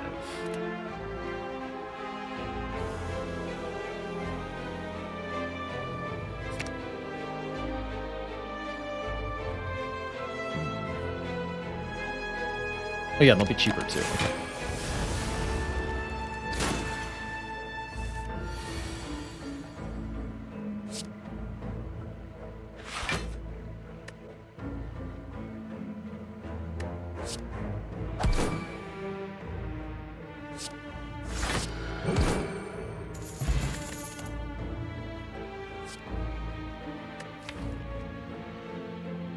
I don't need a Flying Sleeves Plus. I don't really need a whole lot. Maybe, like, we could maybe take a second Cut Through Fate as a Meditate target, but I don't think we need that either. Oh, we do get offered 999 gold. This is immediately 12 max health.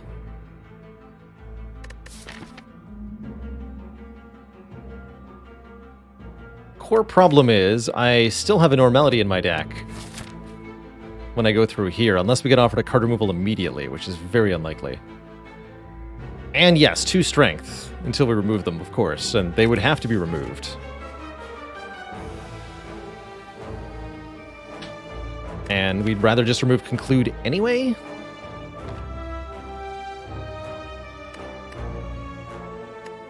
I'd love to take curses, but not these curses. If I had a second shop anywhere before Time Eater, I'd be a lot happier with this, but potentially carrying Normality into the, like, Act 4? Hell no. Take the Rare Relic instead. But the greed! Won't you think of the greed? What about the free signature move? Huh? What about that?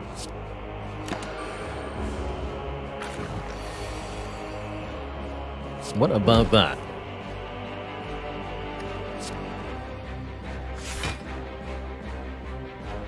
Perfect hands.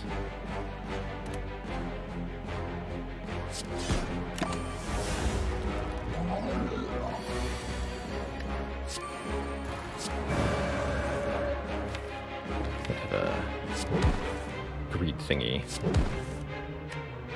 Bonk. Oh, hey, Goldeneye's really good. +2 scry whenever we would scry. What we should not do is take Battle Hymn, but we could consider a Protect here.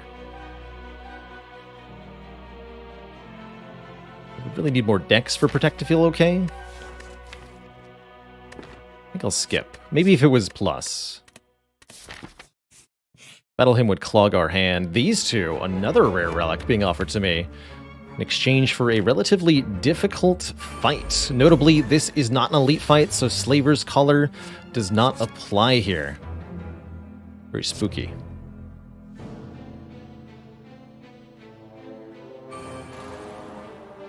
Okay, target the one with less health. Establishment Meditate, huh? Okay.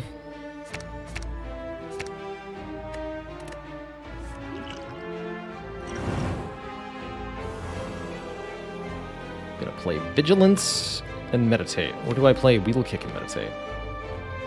Or no, it has to be Establishment and Meditate. Because it doesn't have to be Establishment.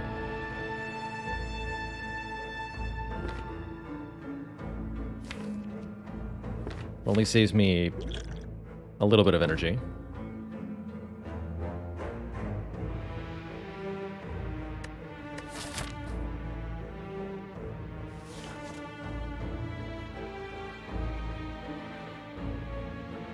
Is it the most deadly fight in the game? I think it can be. Absolutely, it can be.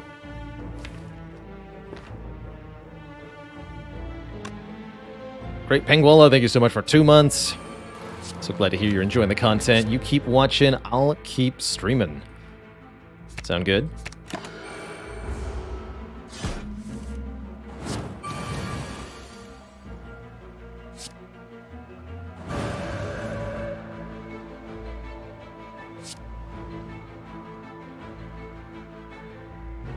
Do I even need Spirit Shield here? I don't think so.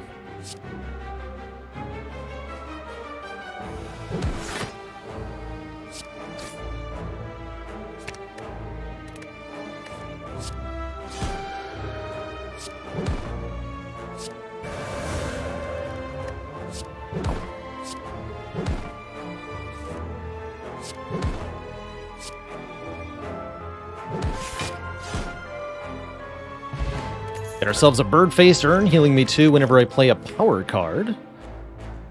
4 hit points per fight, it's not too bad. Chance at indignation here, if I want it. Vulnerable for the wallops is pretty potent here. Hey there, demon! We've got a command for that one. Exclamation point, arts! It's called Laudate Solus, and it's a piece of Dark Souls fan art.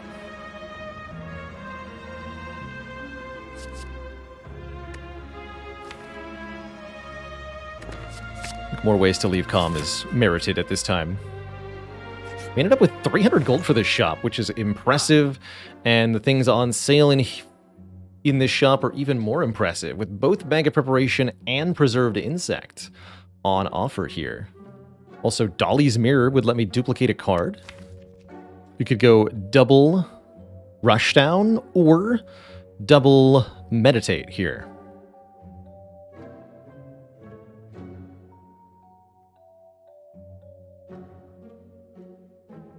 Double Rushdown feels very good.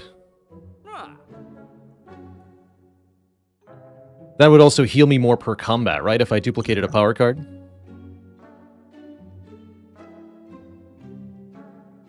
Definitely going to take the extra cards on turn 1. That's universally amazing. And I'm allowed to choose here. I think I'm going to double Rushdown. Double Rushdown. Plus, it's a lot of money to pay for a Rushdown, but that's how much I think the Rushdown's worth at this moment. Tons. It's the difference between the Bag of Preparation and the Silence default relic. Nothing other than their art and description. Mechanically, they are identical.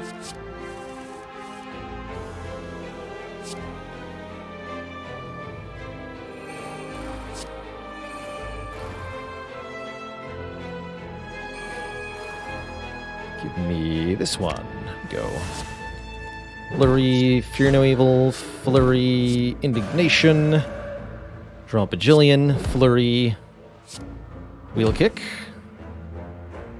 and Wheel Kick. No. Oh yeah, I guess this also can't be upgraded to the Ring of the Serpent. That's true. Generally speaking, there really is no mechanical difference, though.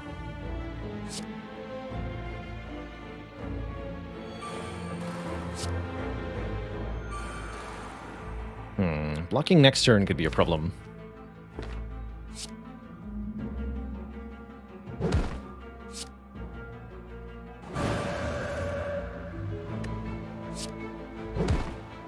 Okay, we'll have to meditate Eruption Vigilance here.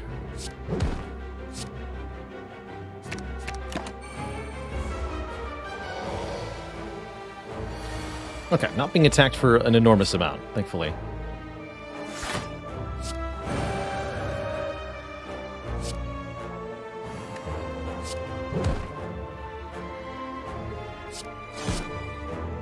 You're allowed to play Wallop against an intangible nemesis, but you only block for one. Oops. My damage. Let's go. Empty Fist to get Flurry into my hand. Then Wrath.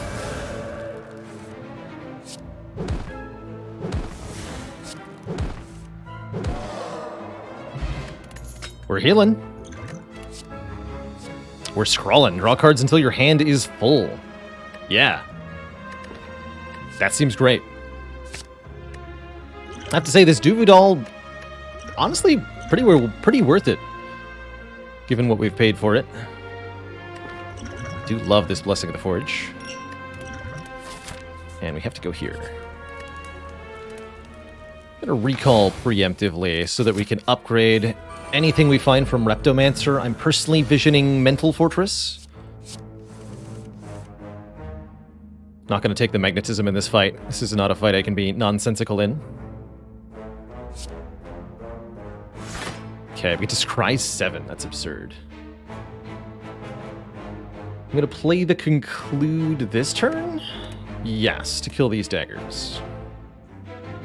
In Wrath? Yes. Please set up a Meditate Scroll Draw next turn, then. And please crescendo before you Eruption. Me.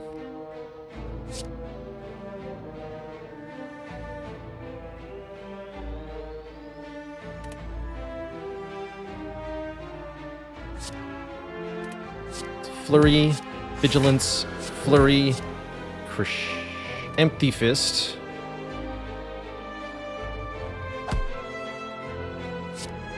Flurry, Crescendo, Flurry, now Rush Down, Establishment Conclude. So I want to make sure these two cards end up in my hands.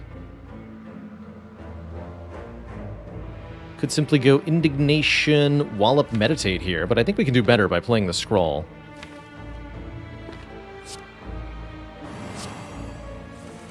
Because then I can get into Calm and then out of Calm for bonus energy here.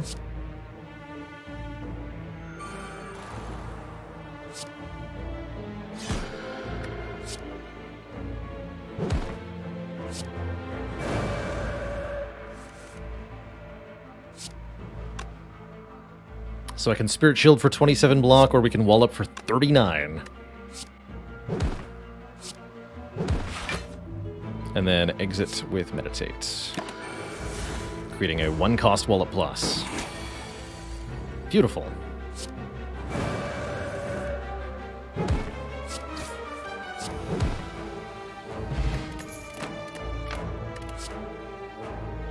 Shovel's cute. Searing Fury is also cute. Don't feel like I need it with the Indignation. We should probably stop adding additional cards at this point. How do I feel about Liquid Memories? Could be a butt saver with a Wallop. So, please save my butt. Gotta take the Sapphire Key over the Shuriken. That stings, because Shuriken would be incredible here. But there's nothing to do about it. Have to take that blue key. It's the law.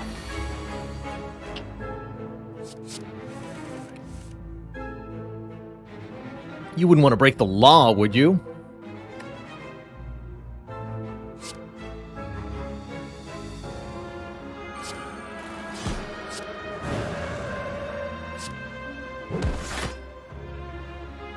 Bonk.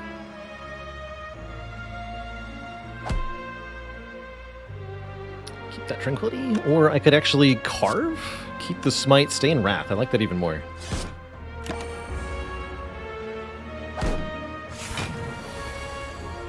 Wouldn't download a blue key. It was in the Act 1 chest, Lantern, which has served us very well. I don't regret taking that at all. And then... not Frozen Egg. Centennial Puzzle, I think, was the next one. So that was also very good.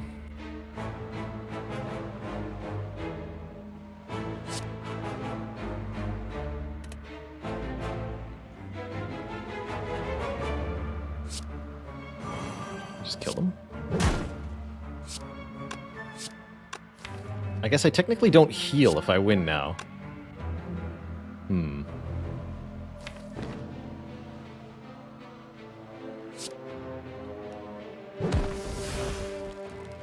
I understand. Let's try something then.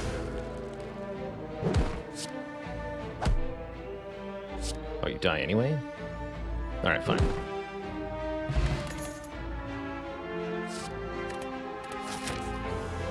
Go this way, I think. No reason to go to a fire now, is there? I guess Scroll upgrade is nice. Spirit Shield upgrade is actually very important. If you want that card to really block for us. To Gimp, thank you so much for 30 months. On your way to the cozy chair. Can upgrade Spirit Shield here, though. And Z Martin, thank you so much for 4 months. Shout out to our moderator, Tom, Tamagathericon, who wrote all of the different outcomes for the dig commands. They continue to add a little bit of flavor to the channel. Heck, we'll go one more elite here. It's also a merchant. With a tantrum being offered. Interesting. Fasting Plus? Curious.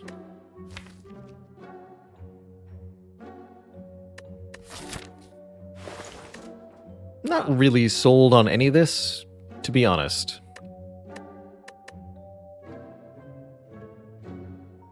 Not a lot of more cards that we benefit from. I suppose fasting with the energy generation we have could be a thing. But if I'm blocking with Wallop and Spirit Shield, the fasting really won't help that much. So I think no. We'll just look to conclude in our last shop with whatever money we can scrounge up.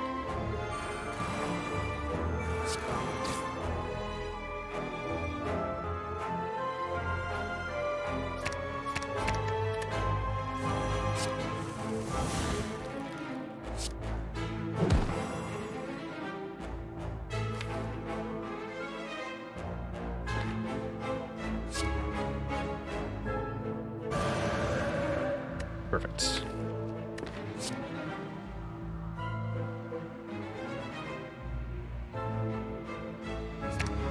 Please make the following cards. Oh, I only get one of them. Huh. Right. Hilarious. Well, these are the cards that I have now.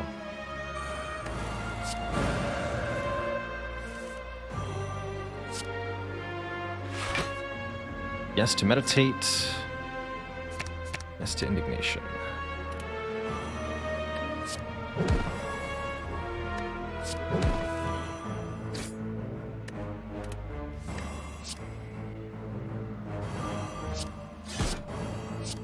Get back this and this. They're cheaper. Every turnip setup we get is kind of exponentially more power to us with this run. In a truly absurd way.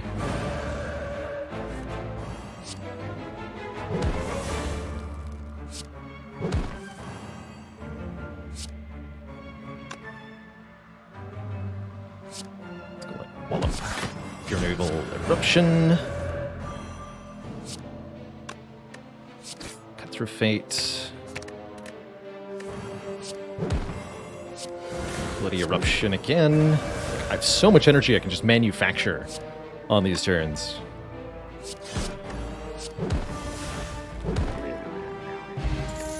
Kunai is all we needed. We didn't get the shuriken, but with the other half of the ninja scaling mechanism, we'll find no difficulty getting our block to stand up to the late game.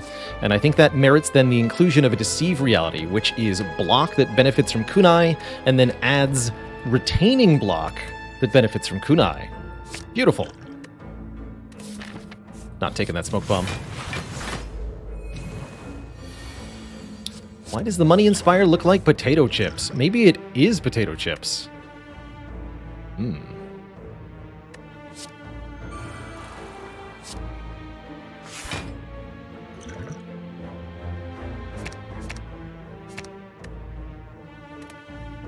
That's what I want.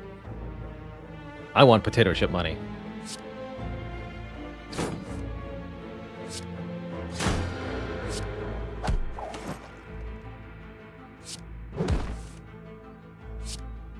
Ooh, not quite a block here, huh? Or not quite a kill, rather.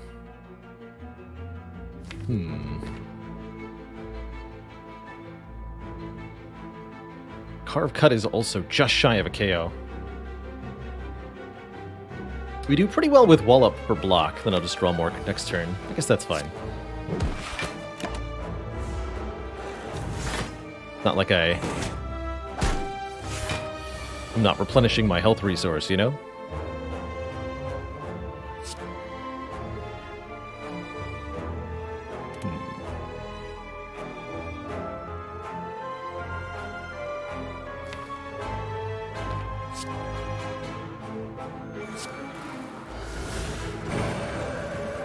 Get 4 energy, which can be Spirit Shield Vigilance. Or even like Spirit Shield Indignation Empty Fist. Taking 17 times 2, 34. What about Indignation Wallop? Empty Fist. That feels like the right way to do this.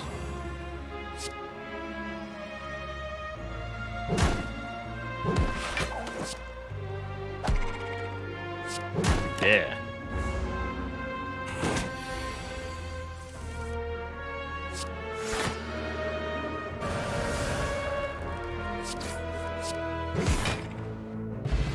Ambrosia puts us into Divinity stance whenever we might need it. Beautiful. Might take another cut through fate here, as this is Scry 5 with the Golden Eye. And it benefits from the Kunai too. Yeah, let's add one more cut. And I'll go Liquid Marie's Ambrosia, the double eyeball potions. Purple Fire Spirit, we can remove a card from the deck. Depending on the rarity of the card, we may gain max health for losing it. Specifically for a rare card. Establishment Scroll or Spirit Shield. I think I'll just lose Conclude here. Gain a full heal. And then we get to either upgrade, and I said I wanted to upgrade Spirit Shield. Or we could dig, which was also a hilarious choice there.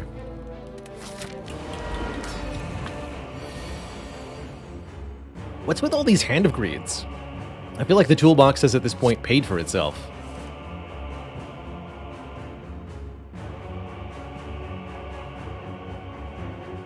Lots of ways to do this turn.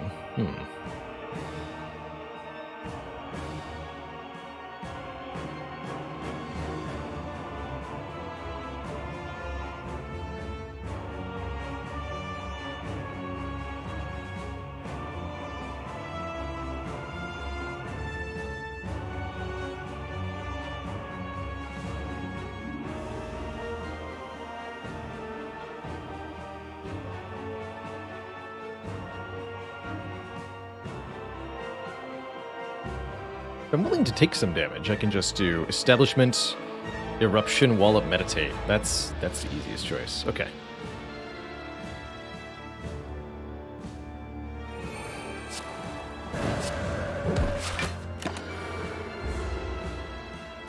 Then we get bonus card draw. Good.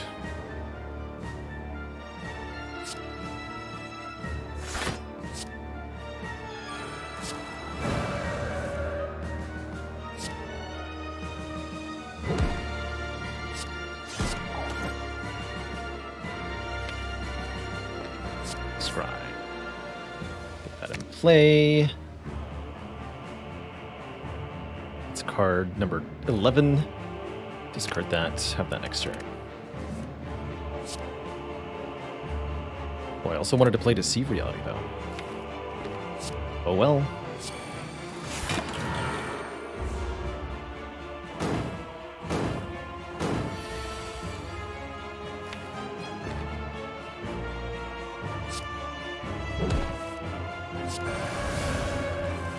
Get him.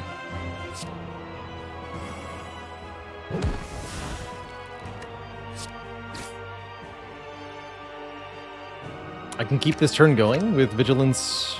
Actually, no, with Tranquility Eruption? Heck yeah.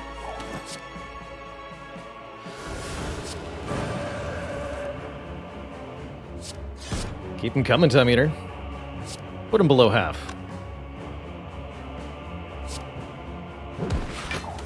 Perfect.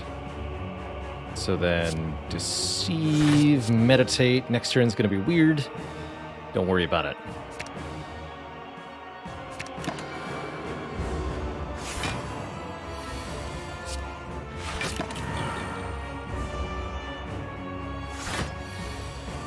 Yeah, like I said, next turn was going to be weird. Now we're fine, though. What's on top of the deck? Absolutely nothing of use. That's what. Whose Empty Fist is technically a useful card.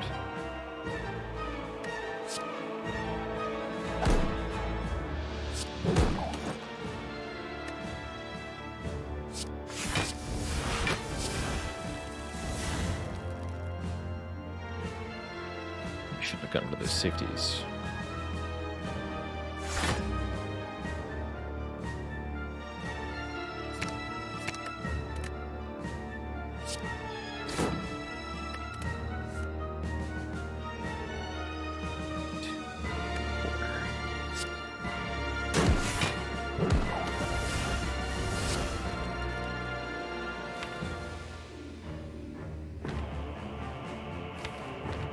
Vigilance, and that wall up again, please.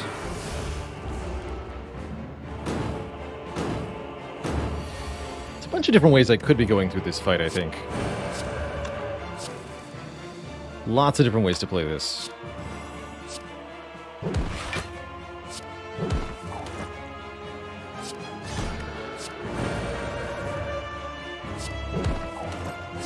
Bonk. Wow. Destroyed. Now we're back up to full for this fight. I have an Apotheosis, so everything will be plus? Sure. Don't mind if I do. Oh, my Hand of Greed, no! Oh well. Don't think it's gonna matter too much. Or will it?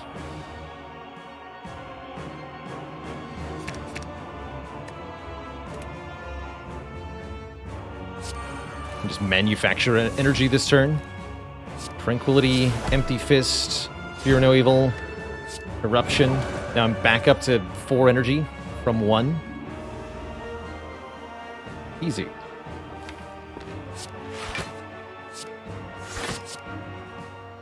Give me back that, and a little bit of this too.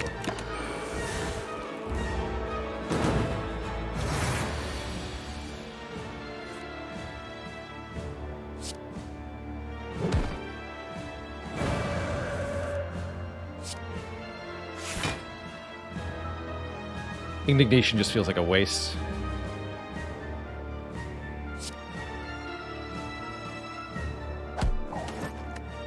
We're not going to be able to play it 3 times.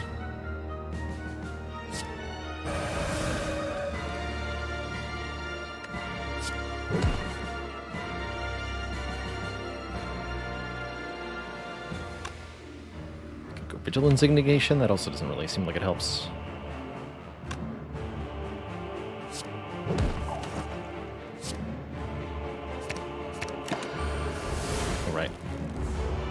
plan around that more. Can't meditate if I have 9 cards in hand? How rude.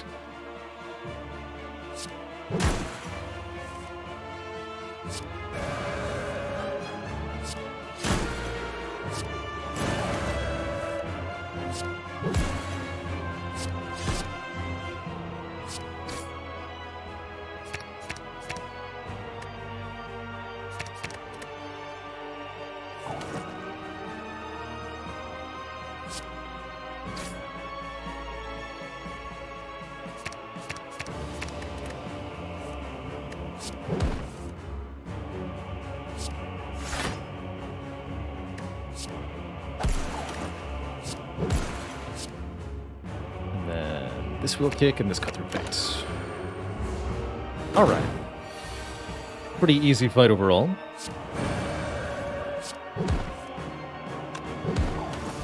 This deck is putting in a ton of work.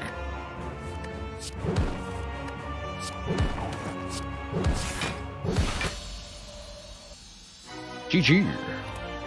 Two thump, a deep pulsing dread can be felt throughout the room. Is this the heart of the Spire, the source of all this decks?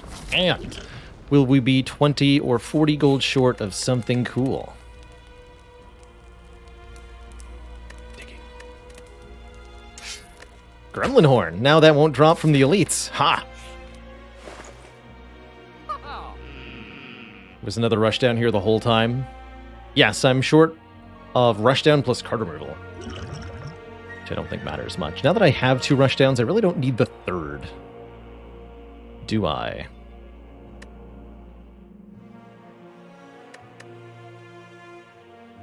Who needs to smith when we've got an apotheosis? That's right. What's the odd child out? Double empty fist or the second wheel kick? It's the second empty fist.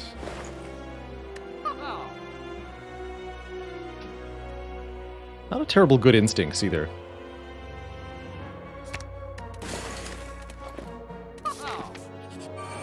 Alright, nerds. These will both do nothing. So what do you have? Alright, fair enough.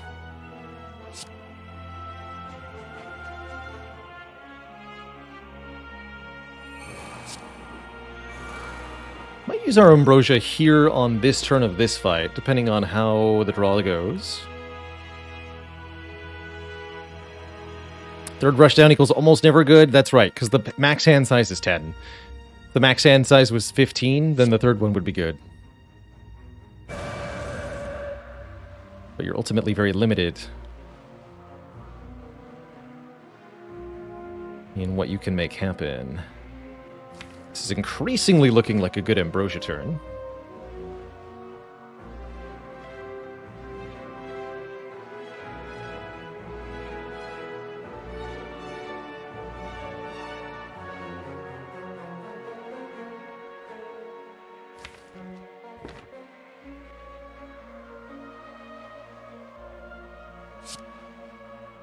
Cut their fate first.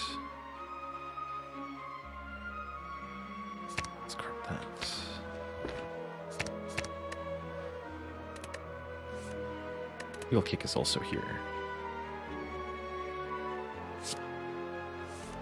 And we do get eruption, okay.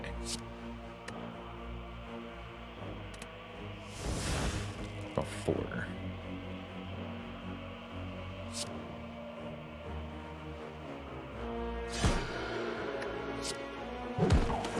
No, actually 5, because of the flurry.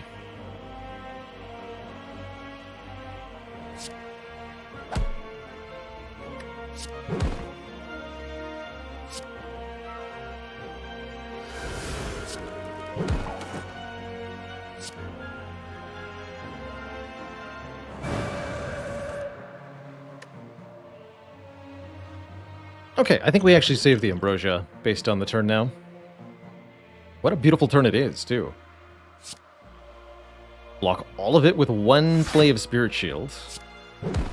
Flurry, Establishment, Deceive Reality, Meditate. Where it all stops. Get me back.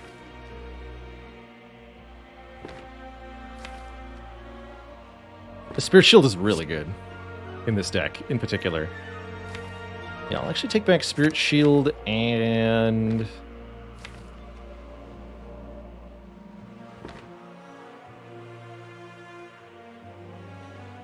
just the Eruption? Yeah.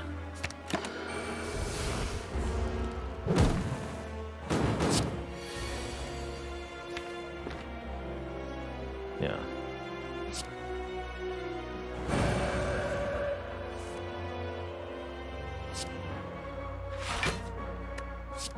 Might even be able to kill this turn. Maybe I didn't need to play the Spirit Shield, actually.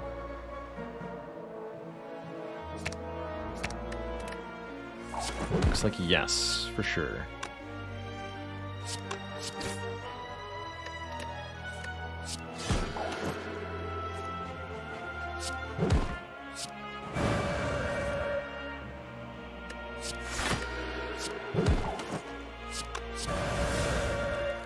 Dance the stance.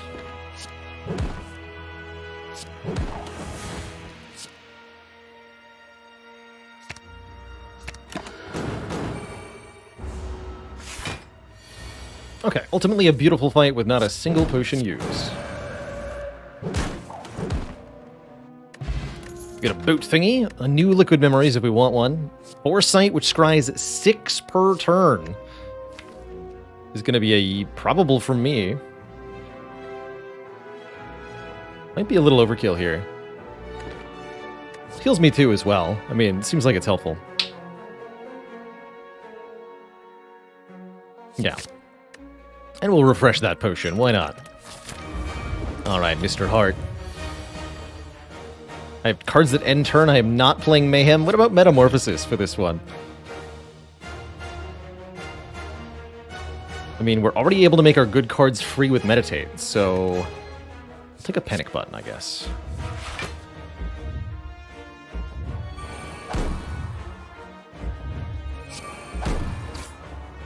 Good. Foresight on turn 1 is excellent here.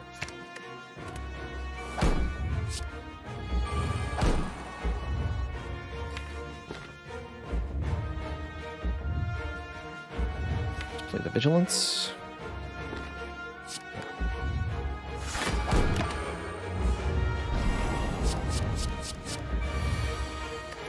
So, multi-hit is first. Yes to deceive. Discard this. Actually, wait. Put the vulnerable down. Yes. Indignation. Crescendo. Rush down. All of that.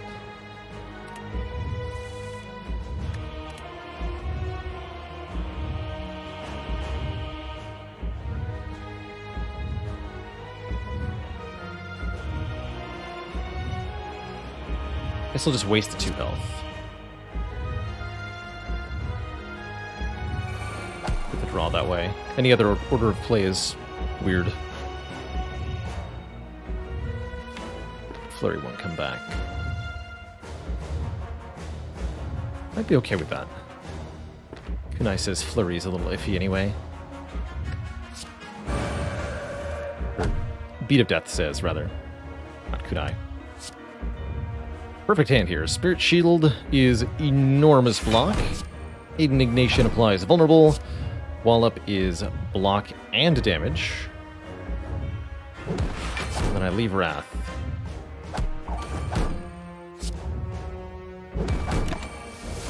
Full block.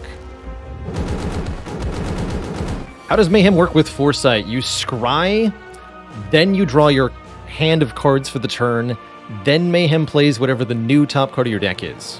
Good luck. It's really, really terrible.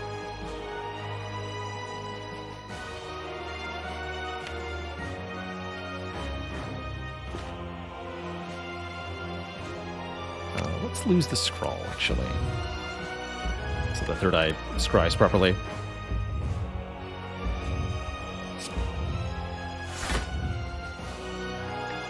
If you had a frozen eye, I think it could be a little bit more reliable. You can fully set it up with a frozen eye if you're willing to go through all of the effort.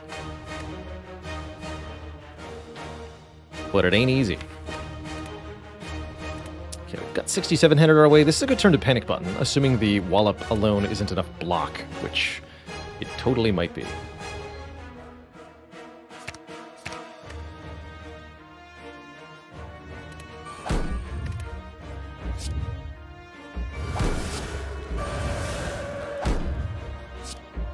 Not really.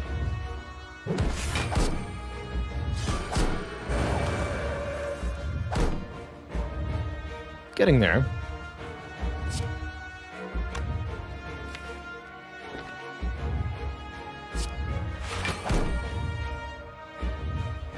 If I really want a full block it, I'll have to use the liquid memories here. Sure. Get him.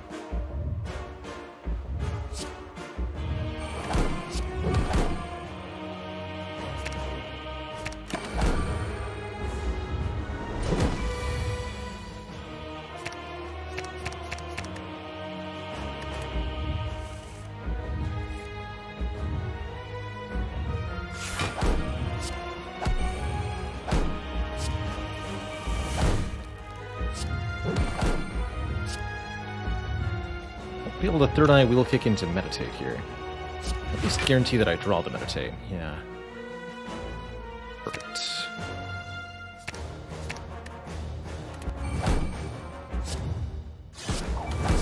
Let's make some stuff that becomes free then.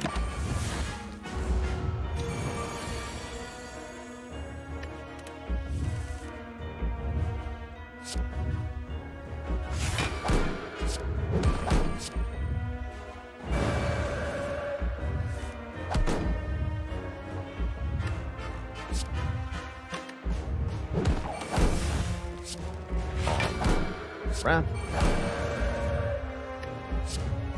Block. Calm. Wrath. Just manufacturing energy from this Violet Lotus over and over again. Very strong.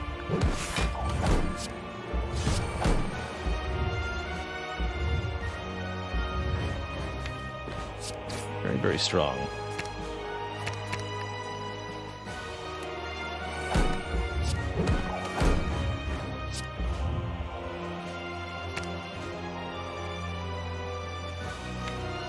Zero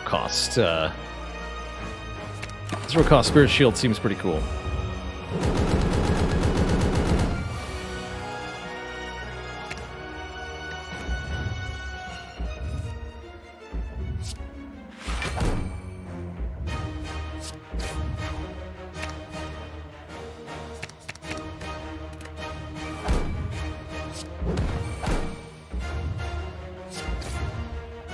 That's indignation.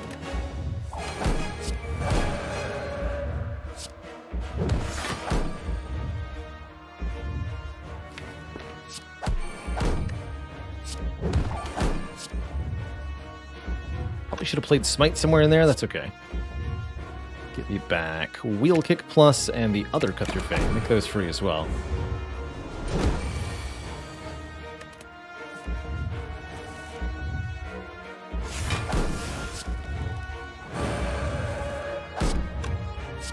Bonk.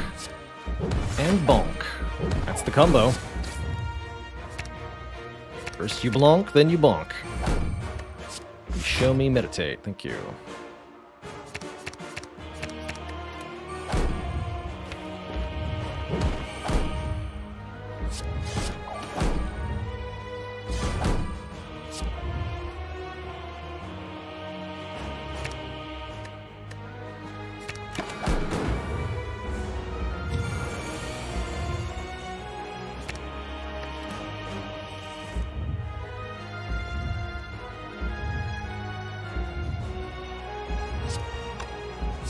Get him.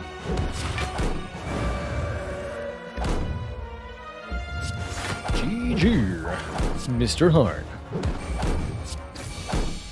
Another one down. GG.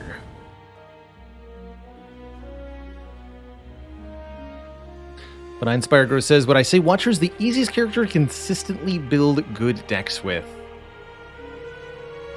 I think I would say yes, partially because of her broadly useful card pool with good upgrades, and partially because of her lower number of starting cards, making it easier for her to develop that way. Less strikes and defends, rather. You've got Vigilance and Eruption, but those are better than, say, Bash and Neutralize. Has it been done? The Spire sleeps, but I shall not yet. Now, we've got some ironclad action coming your way momentarily. This was a cool one. I love to see Establishment Plus and Meditate working together, and they did so very, very nicely for these combats. Lots and lots of card draw, courtesy of double wheel kick, double rushdown, especially.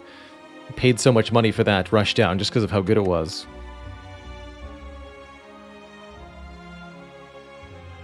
I agree, Benign Spire Growth. I think the Watcher would play very, very, very differently if you didn't start with the stance change already in the deck, from your starting deck. But she is the way that she is, and as such, stance change is the easiest thing to build towards for her.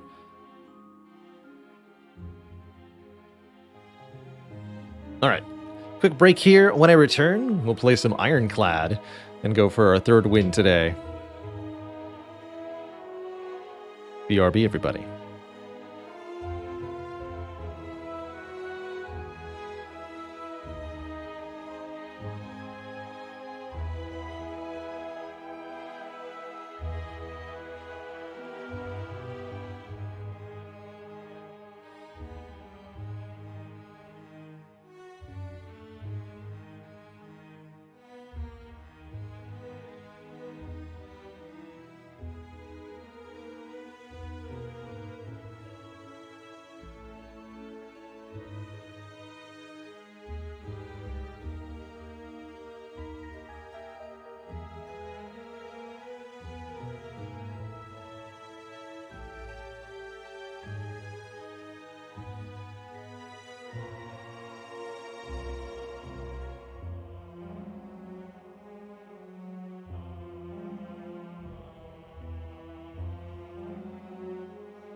Alrighty, folks. We have returned. Thanks for the patience during that a little bit longer than usual break. Did give me a moment to catch up. Have a few words with my partner. Say hello to her. And now I'm ready and refreshed for the clad.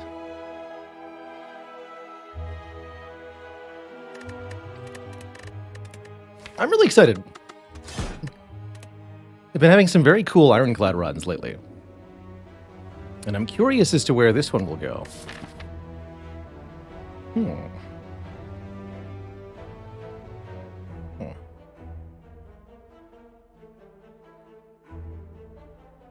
Probably. In fact, I'd be very reasonably okay with a act that only hit 2 elites here and here, or here and here. Slime boss at the end of the act does present somewhat of a challenge. There's a reasonably likely elite snipe here, with a bailout too, that could allow for 3 elites if we choose Niao's Lament as our starting bonus. It's a curious option. I don't like it that much, though.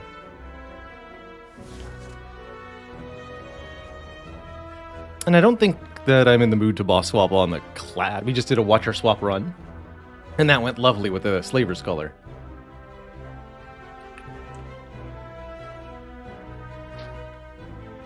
So do I take 1 hit point enemies, or do I take the curse? Try to take it into this store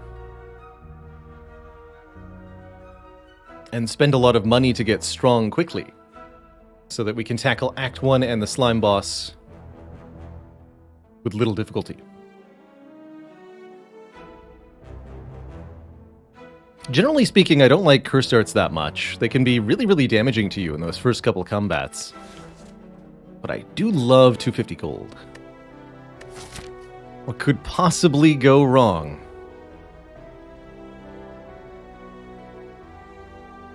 What's the worst that could happen? Is there any other reasonable path? What about up the left here? Really, ultimately only gets 1 elite to go this way. It's pretty stinky.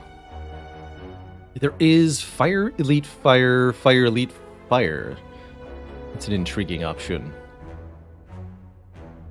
It's 1 more campfire than just going up here, and would avoid the shop. So this would be the line if I were to take Colorless Card, perhaps.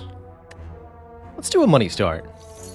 An early shop relic could be wondrous, and our curse isn't too bad. Injury will be drawn multiple times in these first couple of combats, but overall, it's not as devastating as being weakened would be, or a damaged curse, for example.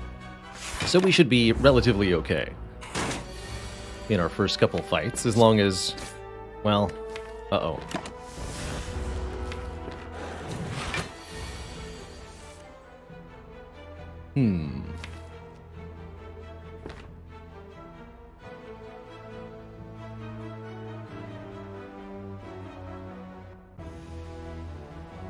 And this is why curse darts can be extra painful, although Bash being actual bottom card would have been bad in Jawworm no matter whether there was an injury or not. If I bash and strike, then there's a 50% chance we draw a kill next turn, but we take 12 here. Or I can... what, bash and defend? Would be likely the most reasonable. I'm very tempted to just bash plus strike. In the event that I draw 3 strikes, the fight's over and I stop taking damage, whereas I'm going to be hemorrhaging damage almost every turn if this keeps going. Let's take the 12. Okay.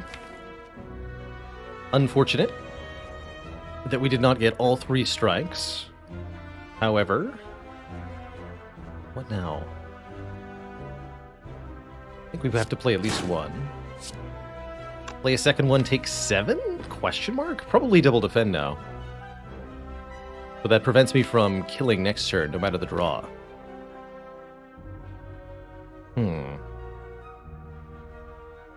The Jawworm is either attacking for 17 or buffing next turn. It can't do the single attack and block again.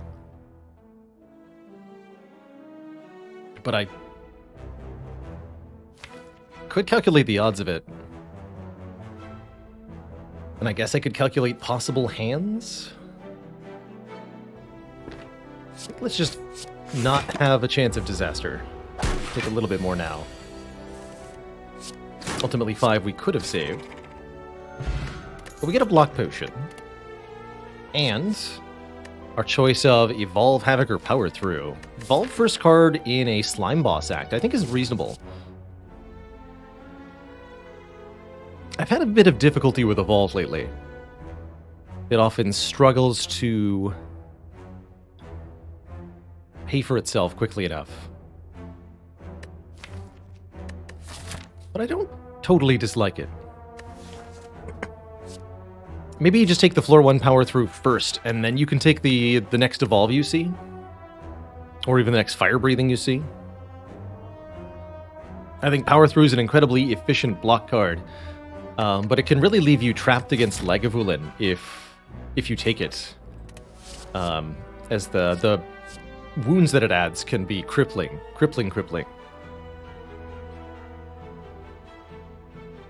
If you don't have an Evolve. So which do you take first, the Evolve or Power Through? Generally speaking, I'd advise take the Power Through first. Power Through lets us then take stuff like Body Slam.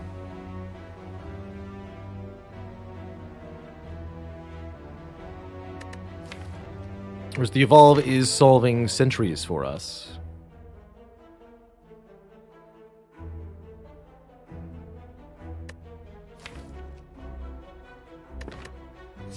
I think I'll grab the Power Through, and if we see another Evolve or a Fire Breathing, we'll take it.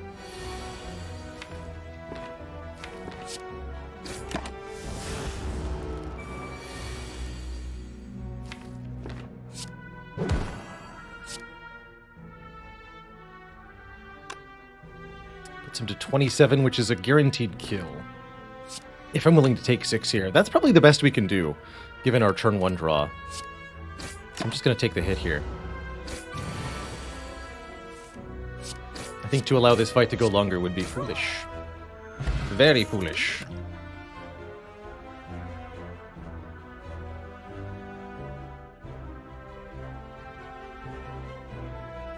As much as I like Disarm as a one-of, we really need to get some damage into this deck, and I think Headbutt is the premium way to do that at this moment.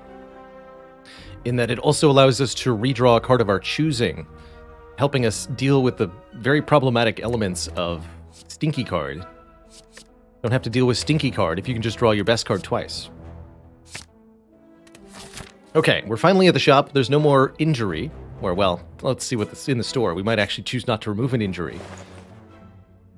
Because there's a Searing Blow? A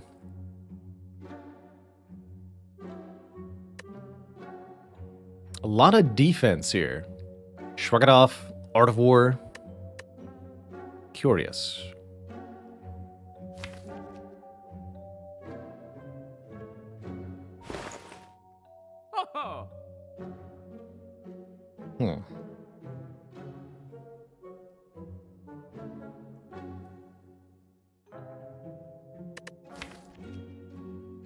That's not an easy letter opener to use, is it? I might have to buy the Warcry. Warcry letter opener? No, it'd be Shrug letter opener card remove or Shrug Art of War card remove, I think are reasonable options here.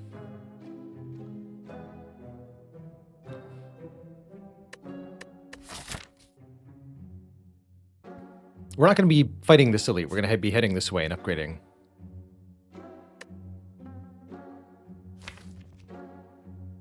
So we have plenty more chances to... Wait a minute. Okay, no. I was going to say...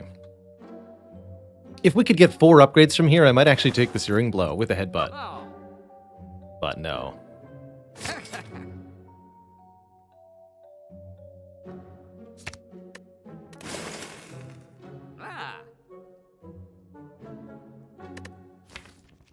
Artifor might seem odd on Ironclad, but it can really help with power heavy, especially setups or situations.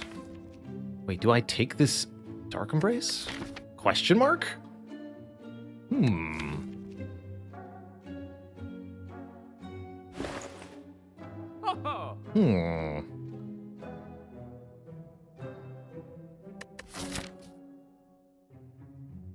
And I don't have to fight that second elite either.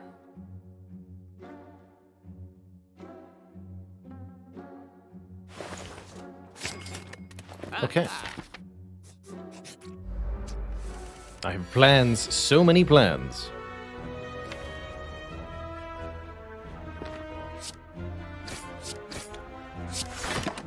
Plans you won't believe.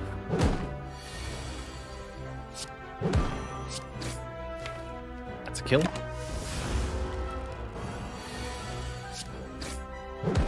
Easy 6 health. Redundant potion and another headbutt. Now that's interesting. Could also take a blood for blood or perfected strike. Doesn't feel like a blood for blood kind of deck. Although, you know, headbutt works with anything. Yeah, I'll go double headbutt. Feels suitably strange.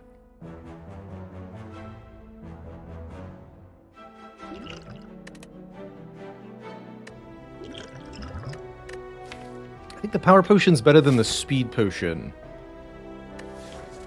And the block potion's better than either of them.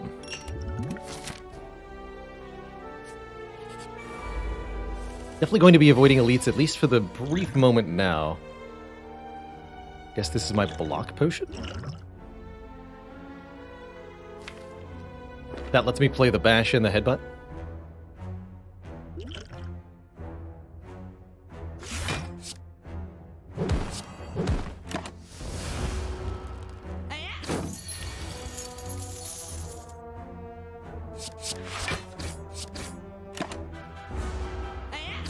Clean getaway.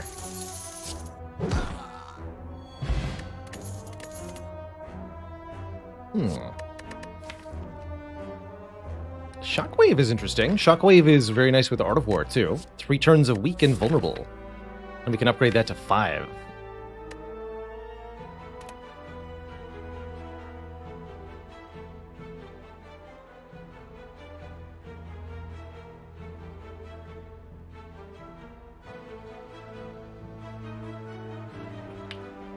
We actually did do a potion tier list. I don't think I have a command for that one yet. That should be up on the YouTube now.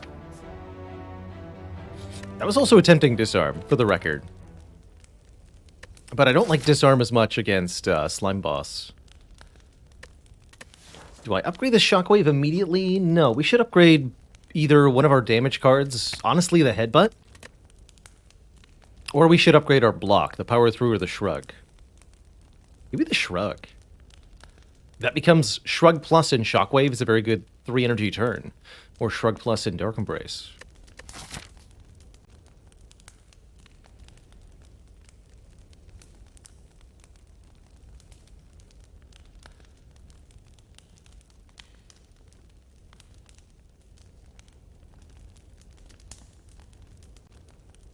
We're actually going this way, I think. Yes, that way we get the second upgrade earlier for the elite fight. So I get 2 upgrades. Bash is not an option for longer vuln. Kind of redundant when you have a shockwave, I tend to think.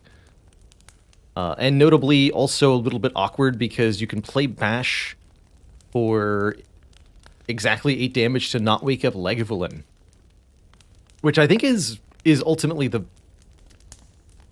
a compelling reason not for me not to upgrade Bash in Act 1 is ultimately the weird awkwardness you get in the Lagavulin matchup. Although Bash Plus can be quite useful in that fight, admittedly. Or if you're the type of person who doesn't take a shockwave when you see one, then Bash upgrade's also pretty nice. I'm going to choose to upgrade this Shrug. That's my first upgrade here. And... I'll click 3 times here. 3 hit points? Wow. Alright, game. Thanks. Sure. Don't know what I did to deserve that. The healing ooze, more like. Get him. Okay, let's upgrade that. Yeah, let's upgrade the shockwave. We'll want this upgraded later. And it's quite useful now. As well, for the longer fights like Slime Boss or Lagavulin. Vajra's an incredible relic here. I think we're going to smash our way through the rest of the acts. As long as these nerds don't stop me cold. Hello, gremlins.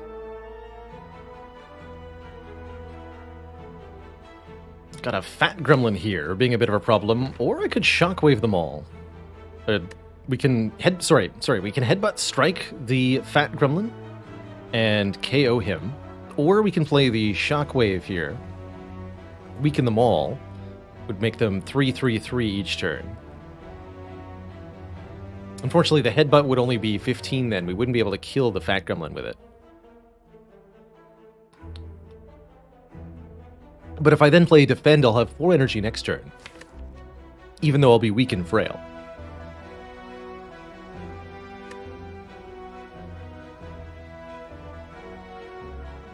And I think the Art of War and the upgraded Shockwave convinces me to go Shockwave defend here. What is the chubby gremlin holding? I think it's supposed to be a wooden mallet. Although I've heard people interpret it as like a signpost or something.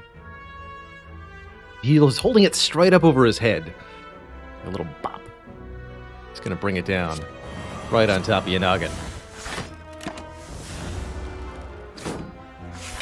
But I don't know how well that's gonna go for him. You know? I was hoping. Good.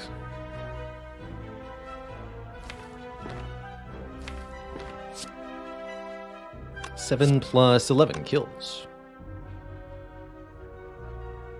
Wonderful.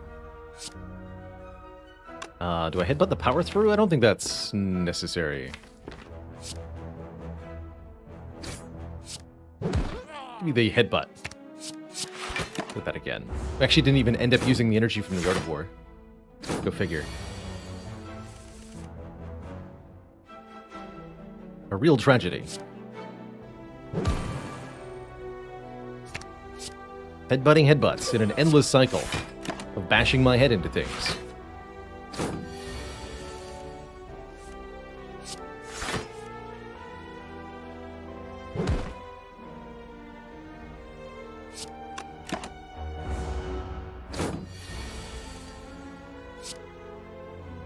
Bonk. There. And only 4 health. We actually healed off of this fight. Without any potions used. Fairly easy mix of gremlins with 2 angry gremlins, though. Hey, there's Body Slam. Okay, we're in business.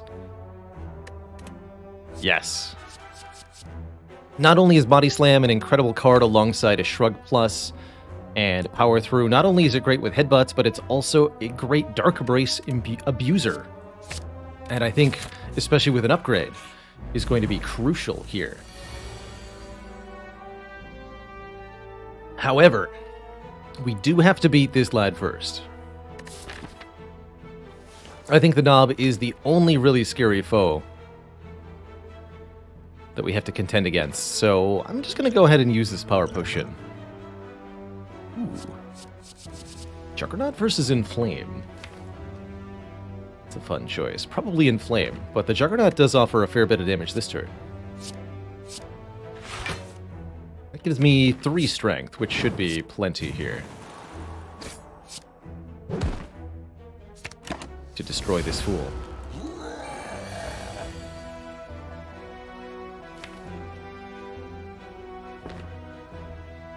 And it's okay if we simply have to take a bunch of damage for that.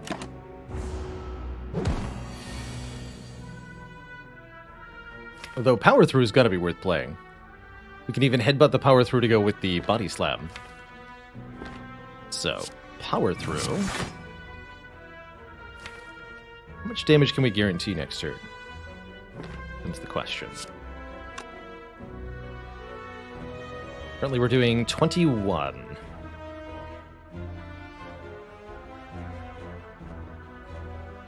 that brings the Gremlin up to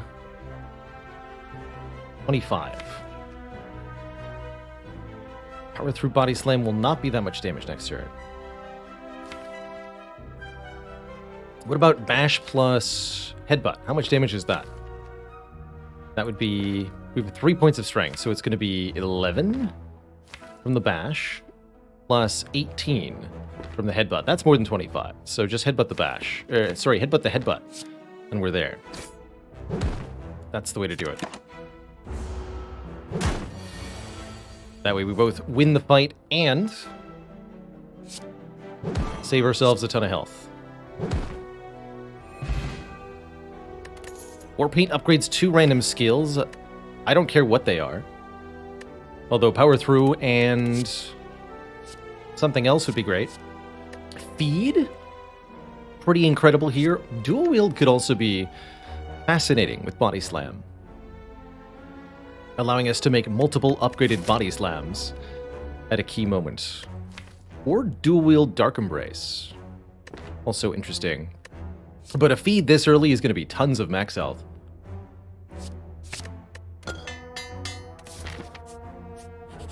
I'm taking that feed. Boop.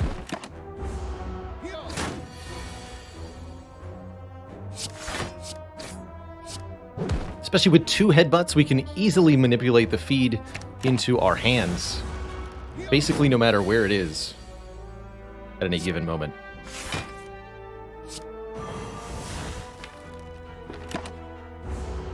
So I think we're going to find that it's actually very effortless to make this happen in every fight.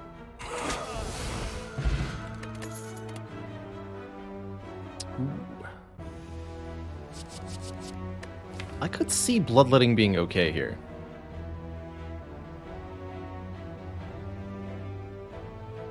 Deck needs more exhaust for that to be the case. Perhaps it's better to just skip these. Look for something else. We have several more card rewards this act alone, after all. And the ultimate question is, can we beat Slime Boss? And the answer is, I'm not too worried about Slime Boss. Especially with the Dark Embrace. And how much health we're going to have. I'm also not at all worried about this fight, because it can't be a Gremlin Knob. Okay. I'll skip.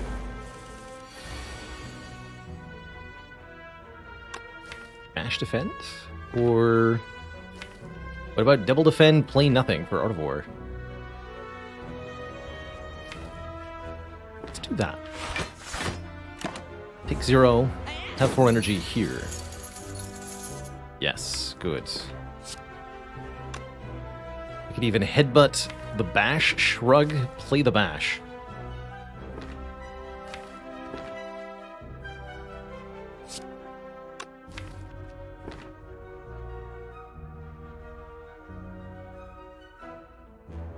But is it ever Headbutt, Strike, Shrug, Headbutt, Headbutt? But Headbutt on top of the deck. I don't think that helps me.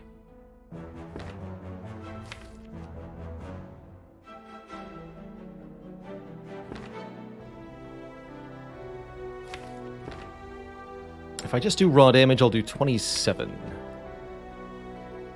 Whereas if I bash plus headbutt, it's going to be a little bit less than that. But vulnerable is there for next turn. Not sold that that's going to get me the feed kill. Which is what I want here. What if it's ever triple headbutt? Headbutt to put a strike on top. Oh, that's the play. Yes, yes. Oh, this is so weird. Headbutt, strike on top. That strike is for next turn. Headbutt, headbutt. Put headbutt on top of the deck. Shrug to draw that headbutt. Play that headbutt, our third headbutt of the turn. And to put the shrug on top of the deck. That way, if the thief's attacking, I have the shrug. What a strange turn.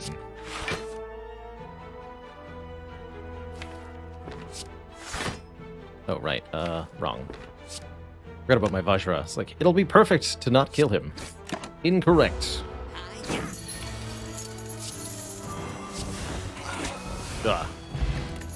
Well, I can't tell if I've decided that I do or do not ever want to take 2 headbutts again in Act 1. It's very brain-bendy. Do I want another unupgraded body slam? I think the answer is no. Not yet. I would add a upgraded body slam, happily. But not another unupgraded one.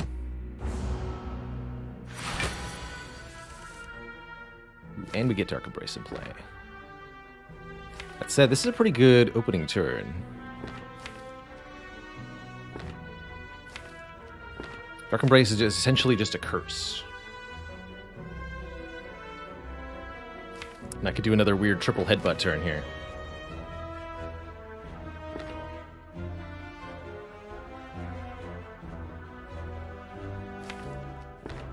Screw it, let's do it. Headbutt defend plus, then headbutt the headbutt, shrug into the headbutt, headbutt the shrug. That way I have shrug and defend plus both on top for next turn. And body slam as the 3rd card.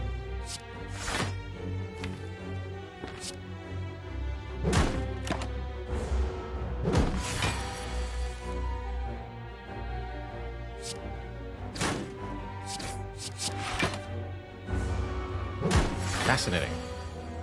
Not sure if I was meant to play the power through there, but I'm going to go with a yes. Strike. Only 7 health. I'm going to headbutt a strike now that I've committed. We're going to hope I draw feed. Hey, easy. Just draw perfectly. This deck is going places. Now we have a potion belt, so we can hold more resource at once. Oh my. And choices. Choices, choices, choices. There's one very, very obvious choice to me here, personally. On reflection.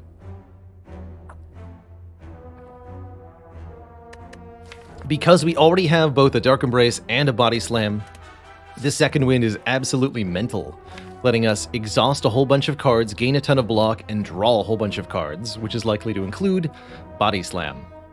It lets us get rid of the wounds from Power Through, too, and the two together, Second Wind, Power Through, with Body Slam and Dark Embrace, one of the most powerful combos in Spire. We're gonna have a good time. It would be greedy to upgrade Feed here. We need to get this Body Slam upgraded, maybe even the Second Wind.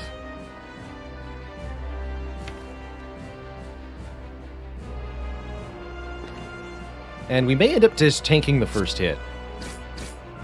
Get rid of this defend, too. And I'd be okay if that happens.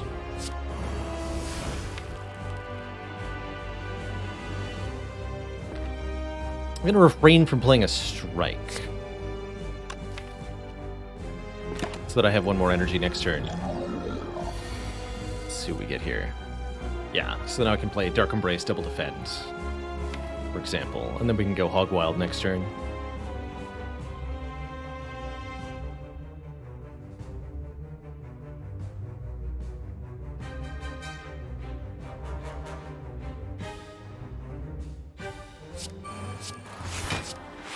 Only 15 after all.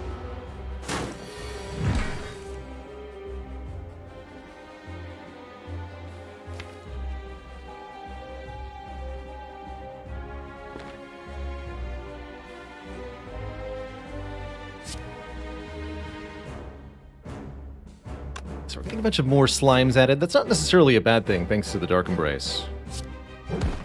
Headbutt, the old headbutt tricks. You know the drill. Time for math real quick, though. I play defend. Body Slam is going to be 30 damage, clean. So we'll do an additional 45. 121 minus 45 is how much? Just make sure this is not a split. 76! Oh my goodness. You're kidding me.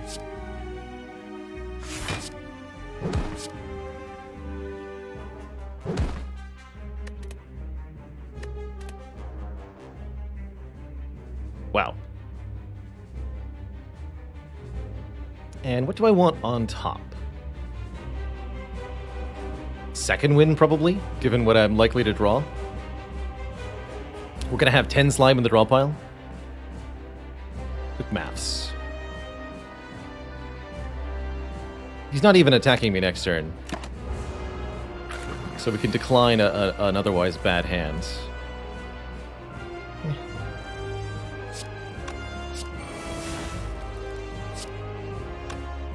Which I think I would like to do. Take Art of War here. Otherwise we do 20 damage, split at 56. I don't think so. Yeah, because we can do better here.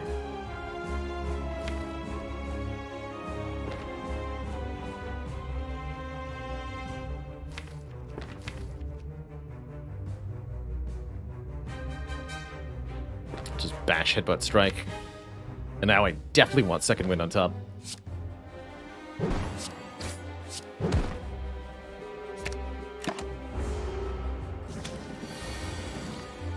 Right.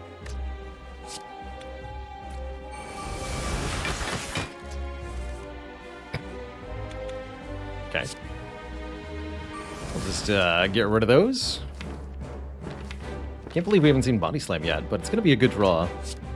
Let's just keep getting Art of War here.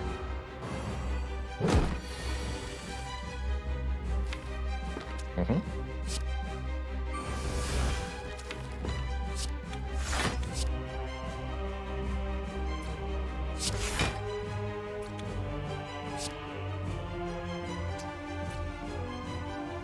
Do I want slimed? I don't think I want more slimed. So we'll split this one. And then I'm actually going to play the slime so that I draw one. That way I'm shuffling the deck without these two wounds in the hand. Rather than playing strike. And our draw pile is now this.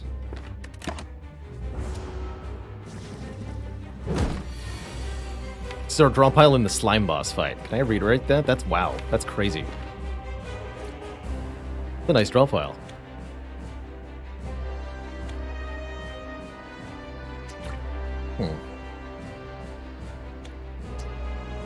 Could try to split you in half to prevent the 12 damage. I think it's better to just take the 12, kill one of these little ones.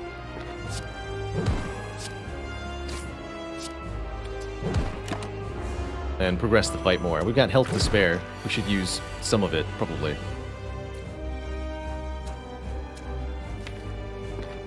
You're all full block.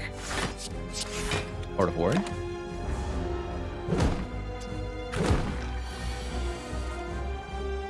Is it worth taking Corruption with nothing else in the deck? Exhaust synergy-wise? It can be. It can be. Not always, but it can be. I want to put Power Through on top. And then draw it with the feed. And play it.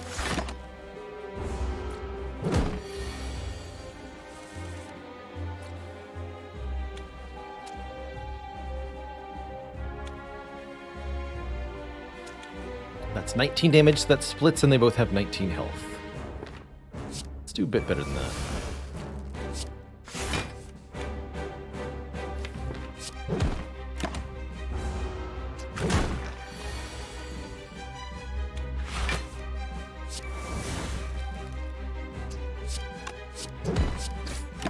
There we go.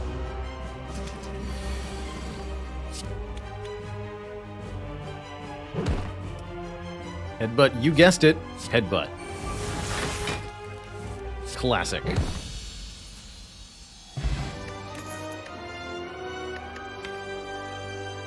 Just two heads butting back and forth forever. Surprisingly effective. I think also very effective is going to be Immolate as an area damage option here, pairing with Shockwave to deal with the threat that is Slavers in Act 2 or Gremlin Leader. If we take this Immolate, we can be aggressive with elite fights in Act 2 in a way that I don't think we would necessarily be able to do otherwise. It'll help out later for Reptomancer as well, and potentially Spear and Shield in Act 4. Double feed is doable, actually. Not terrible.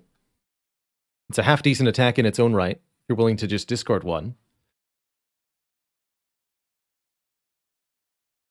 And there are many fights where you can get health multiple times. But this immolate's the one for me. And I think so is this Coffee Dripper. This deck massively benefits from more energy. Absolutely massively. And because we have so much max health from the feed, I think we can fairly reasonably ration that health via the Coffee Dripper. If we're lucky, we'll find some source of healing. Usually a Spire run does. Whether it be bites, which I would seriously consider, especially since we haven't removed a strike yet, or a relic of some kind.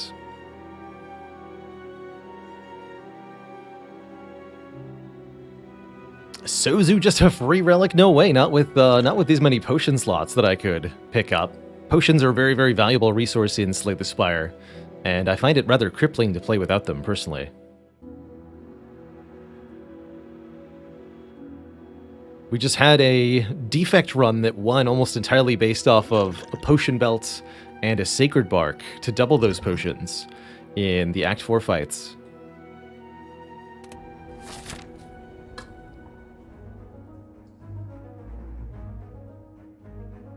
Two merchants. Interesting. Or I could take two events going into one merchant. That way I'd know if I'm offered bites or not. However, what about the overall pathing? Kind of like this gauntlet, although I'm not sure I should be fighting elites so aggressively. Maybe it's fine. In which case I should go to this shop. Could potentially leave shopping until this store. Or we can go in this direction. Upgrade, upgrade, fight one elite. Only one? There's a 3 elite path up the far left here. Fascinating.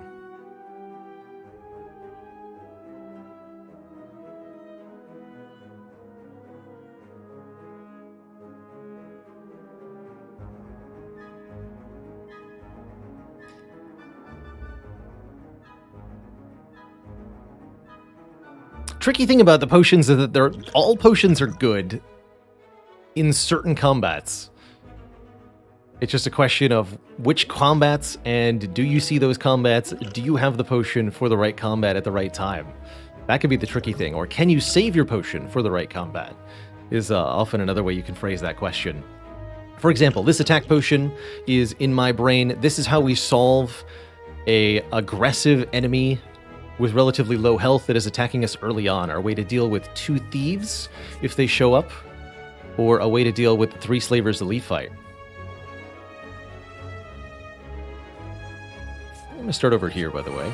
Speaking of, so if we're slightly short, damage-wise, of killing one of these 2, then attack potion could be a very helpful way to mitigate the loss of health that would befall us here. We can also try to save the health by not playing it. Just play Immolate, Defend, Defend here.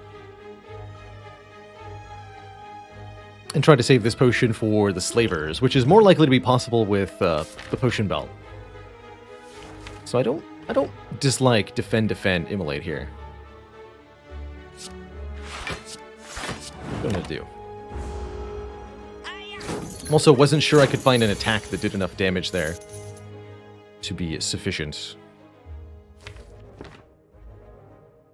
Okay, strike plus headbutt is 24 damage.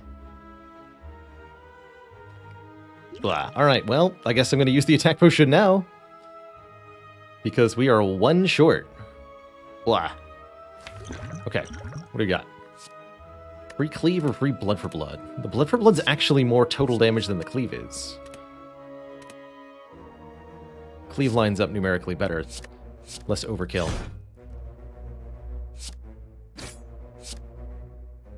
We are headbutting what? I think defend plus. Because there's a chance this guy will attack me next turn. And if I don't draw a feed, I did draw feed. Then I want to be able to kill. Okay. Shame to lose that potion there. There's this another offer of Body Slam, unupgraded. Do I take it now? More tempting. But I think still no. We would need more strikes removed before I think that was reasonable. And with the potion gone, I favor more going through these events, having a chance of being offered bites that I would take. Maybe getting a little bit more money before the shop, and getting a couple of upgrades before we fight our elite this act. Yes, I'm okay with that. Okay, so we're going to skip and we're going to go this way. Immediately a free upgrade. Okay, let's get feet upgraded then. With that free upgrade, and we'll get Immolate upgraded where I was planning on it anyway. We immediately stumble upon a shop. Before a shop. Shopception.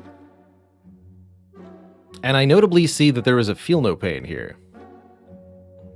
Whenever a card is exhausted, gain 3 block. Reckless Charge on sale, also kind of interesting.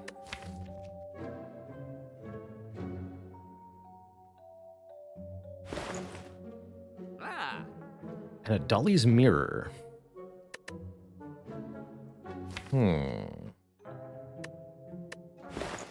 But there's also another store we have to look at. So the more money I spend here, the less I'm allowed to maybe spend there.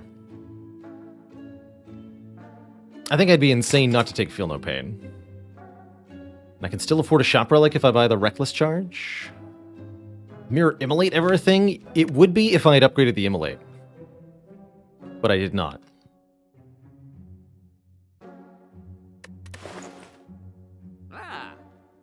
Wish I could afford double removal in addition to the Feel No Pain. I can't. Frozen Eye, huh? Second Wind. Very intriguing offer. I think here we'll just take the removal, though. Get rid of one of these strikes. Since I don't find Frozen Eye particularly compelling at the moment. Although I think it is pretty good, probably, with the Dark Embrace in general. I think Frozen Eye would be actually quite powerful. But I'm okay.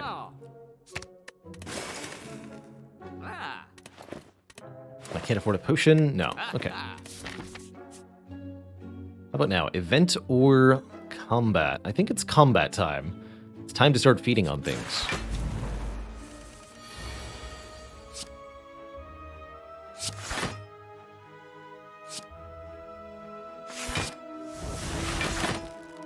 This deck also desperately wants either a Burning Pact or a True Grit. Something along those lines.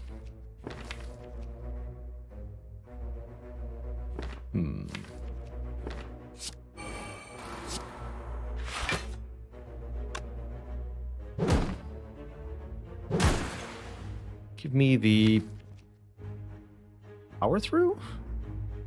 It's the only thing guaranteed to offer really good block next turn. Which I might need while I'm frail here. Yeah. It's the right play. And I think I'll just take one more energy next turn with Art of War here. Rather than trying to play the bash.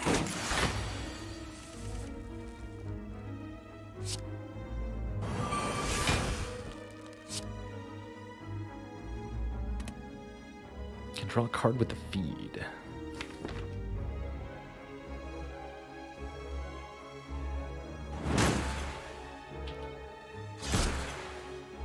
Not able to kill, though.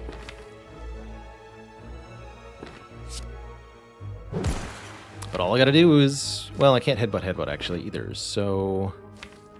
Just give me a card I don't want to draw. Take 3 more, and then we'll get that health back by feeding. True Grit and more shrugs, that's right. All the shrugs in the world.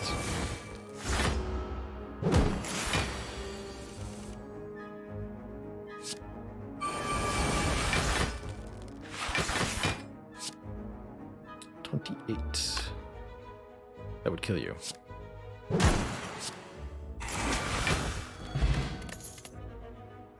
Aha!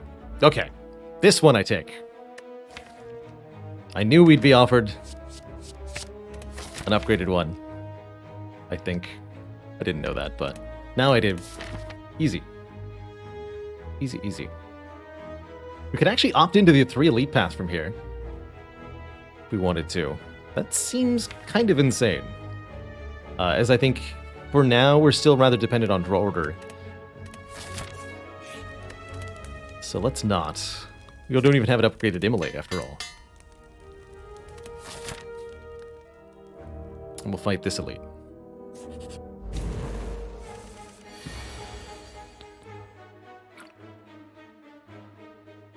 +29 plus 13, so close.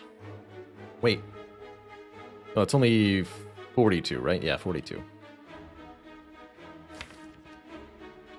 Okay. Tempting to play the immolate here to make Mystic heal instead of buffing next turn. But I really want the Dark Embrace in play. And I get bonus energy.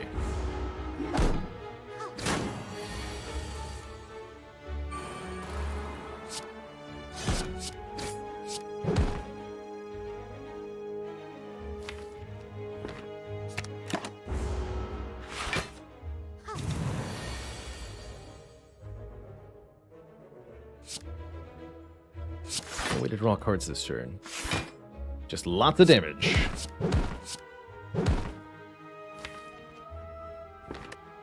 Feed may or may not kill him next turn. He's going to have 28 health.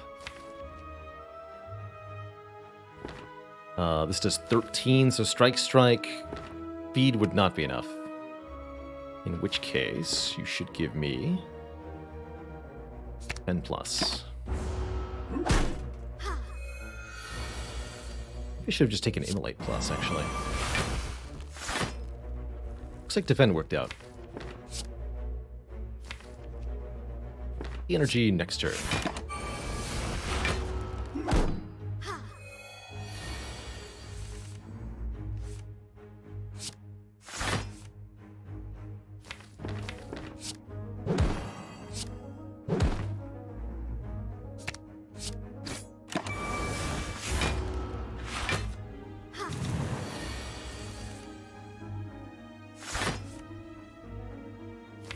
Alright, I'll just eat her instead then. That's how you want to be about it.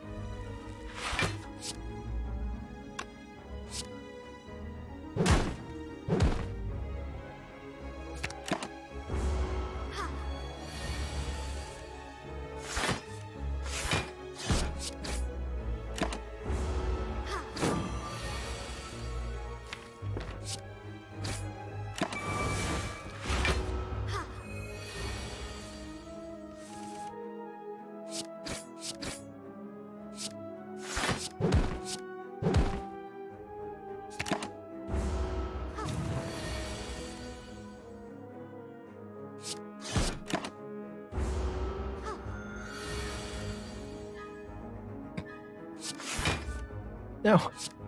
No. Please.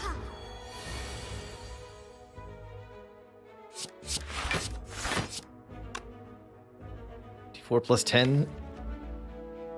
Oh, all right. Do it this way.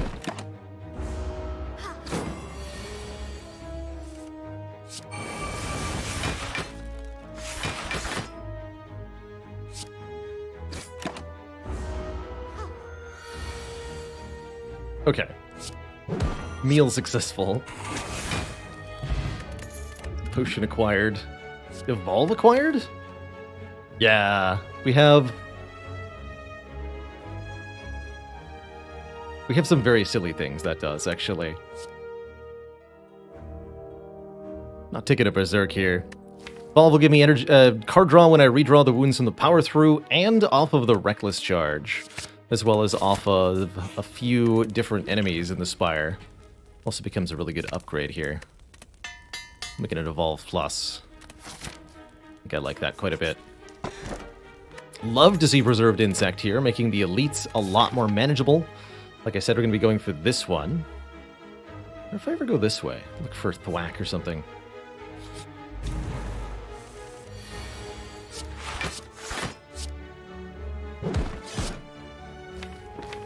didn't want to headbutt any of those. Oh well. This deck is one barricade away from greatness. Big agree. Currently, we're looking like we're gonna have some sadness though for this combat. You know, get rid of Dark Embrace for block. It's a sad day.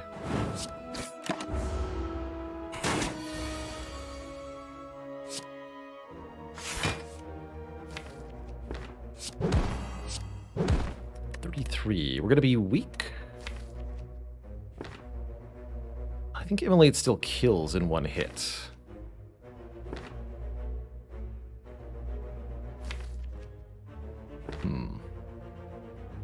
Bash is probably my best bet.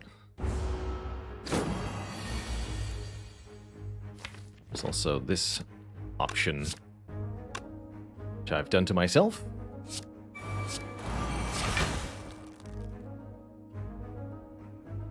Where I don't get to do anything, really.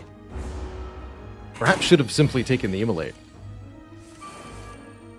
But we'll get our feed, so it'll be worth it. Probably.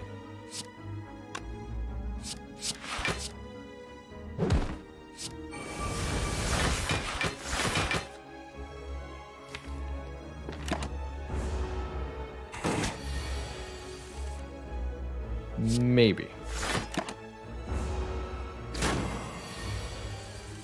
Alright, we got there. Trust me, it'll be worth it. Just trust me. Sentinel. Energy if exhausted. Very nice with second wind, but we would need maybe more card draw for me to feel comfortable with that. Certainly don't want a third body slam. I'm gonna skip these. I don't trust them. Oh, they're so small. So tiny. Adorable. Just gonna take 18 to the face. I'm okay with that, because it means the Grum Leader is not buffing or summoning this turn. Fine by me.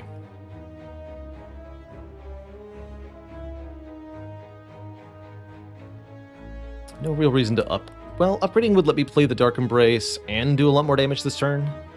And have an upgraded Feel No Pain for the rest of this fight. It's an okay Blessing of the Forge.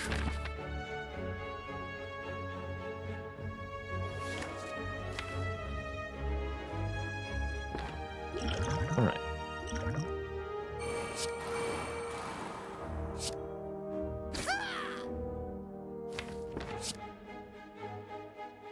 Kill the wizard next turn, I guess. Just headbutt a strike, though. Maybe we can take advantage of Immolate if we draw it. Yeah. Precisely.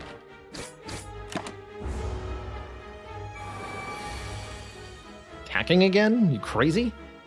What? Madness. This is madness. 9 plus 12 won't kill either? Ow. Rude.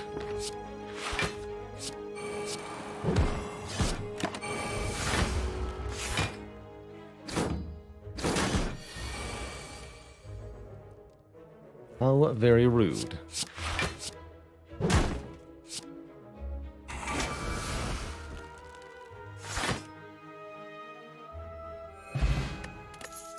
Okay, Ornithopter's here for a little bit of sustain.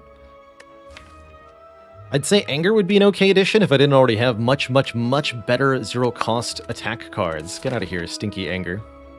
So the question is before us, do we take one more upgrade, which would let me upgrade either Second Wind or Dark Embrace? Or do I take a few events here, looking to find, what, Bites I would still probably accept? Looking to find the Colosseum event? Looking to find card removals? Looking to find a heal? But we don't get max HP if we don't get involved in combats.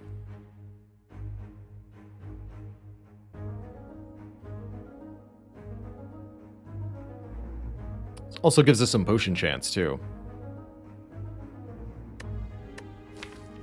think everybody's got a kind of high roll attitude here. Can't say I disagree fundamentally. I do love me a good late Act 2 event. Let's see what we get. Spin the wheel. This could be a full heal, which would be enormous. Or it could be a free relic, which is self-forming clay, giving us block after taking damage. That should mean that our next question mark is now a combat, since that is a rare event. And yes, we see snake plant. So if we wanted a third event, we have to go here. Cool.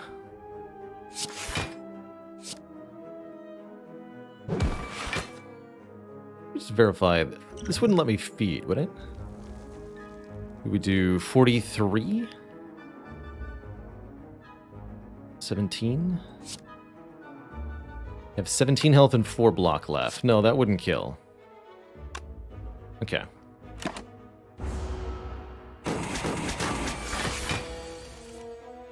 Yikes.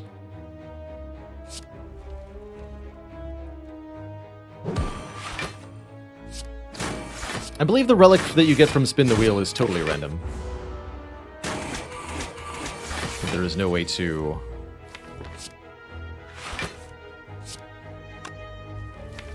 know or modify.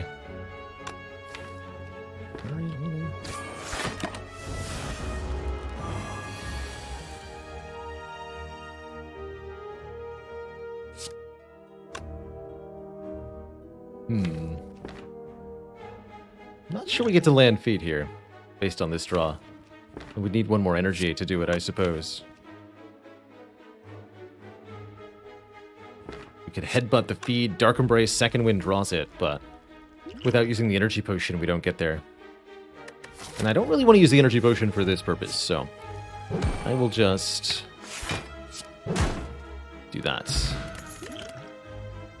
Blood potion's great. That's a lot of health. These I'll be skipping.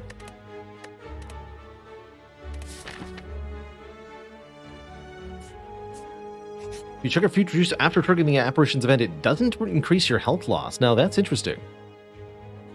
Is it time to lose our redundant headbutt? Interesting. I actually don't mind decreasing our attack density at this point. And we save either 134 gold or the blood potion to get a relic. So I'm gonna say yes. We do lose the headbutt and hilariously enough get a shuriken in its place. Questionable. Questionable how that goes.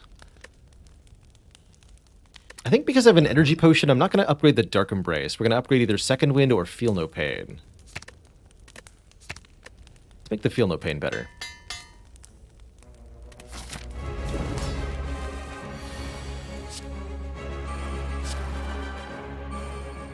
And our goal in this fight is to get our draw and block engine going. As best we can.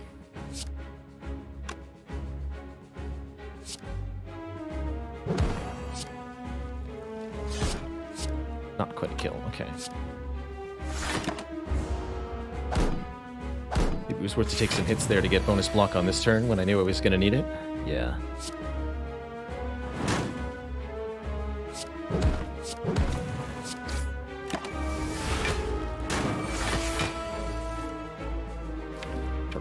Very far down, unfortunately.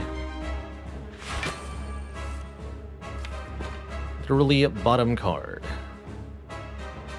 It's not necessarily the worst thing in the world.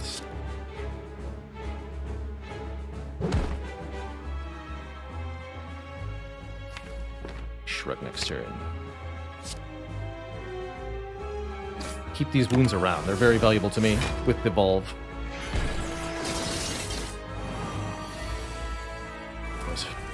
Worried you might do that.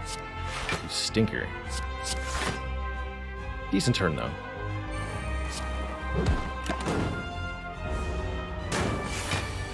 Take a nasty hit, but don't forget, we've got help in a jar here.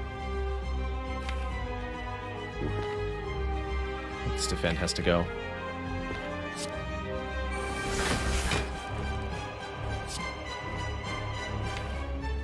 Uh-oh. Oh, no, the wounds draw me. Okay, so we're going to draw all that. Okay. Right, we're fine. Do need to keep doing damage, though.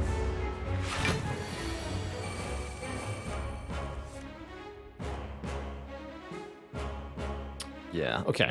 Well, Blood Potion, definitely going to get some use. Because I've only got defend here to work with. Defend, Immolate, Reckless, Body Slam. Just dead if we don't potion. 46 hacking damage here. Ouch.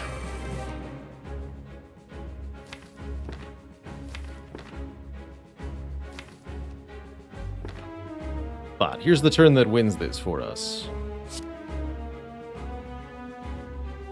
Power through plus second win. That's the combo.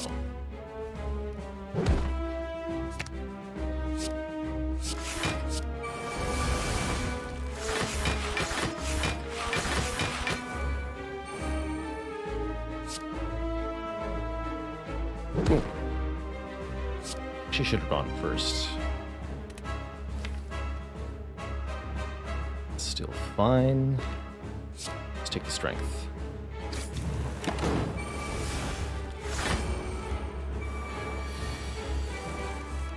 And now we can do that again.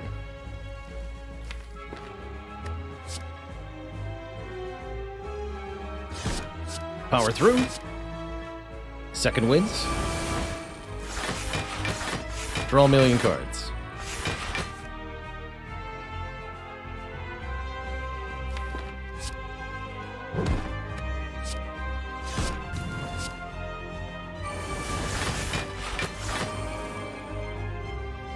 Should have 12.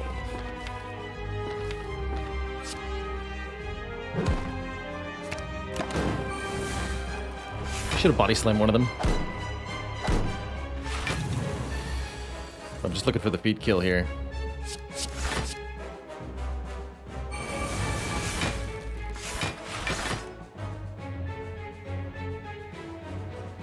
Alright, how about this?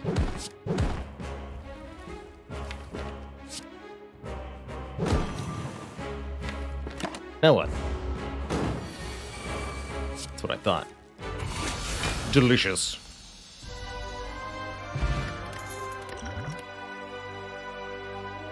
I like offering it. Kind of refunds part of the price with the self-forming clay. This is all about getting more cards in play more quickly. Could maybe make an argument about brutality with self-forming clay, as it effectively generates 3 block per turn. But I think I'd rather have the immediate impact the offering provides. Lastly, but not leastly, Juggernaut could be a way to provide damage, but as long as we're able to block, the body slams will be tons of damage. So I'm happy with an offering here. Oh, that was the reason to take Brutality. Runic Cube. Whenever you lose health, draw 1 card. That would have made a very, very good Brutality. Ah. I actually don't dislike Black Blood as a way to sustain ourselves with the Coffee Dripper, healing 12 at the end of each combat instead of 6. We have a lot of max health after all. The only downside, so to speak, is that the Black Blood really doesn't do much for us in Act 4. But if we can hoard resources via the potion belts, because we sustained ourselves with the Black Blood, I think that's pretty viable. Our last option is the Sacred Bark, doubling the effectiveness of potions. And I think that is pretty decent here. Not amazing, but decent. I might take the Black Blood here. I think this is actually a pretty good use case for the Black Blood. And I think it would help us comfortably coast through Act 3. Let's do it. Haven't had a good Black Blood run in a long time.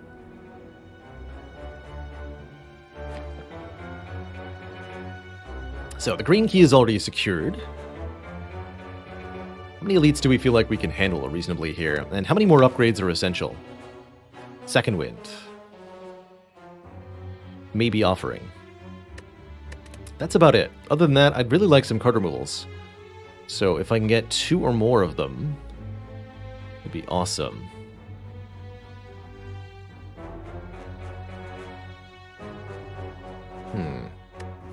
Events versus combat's difficult to weigh here. We do want to fill up the potion belt. We do want to gain max health. But there are a lot of good events in Act 3. Mind Bloom, Double Orb Walker, stuff like that. Tough call.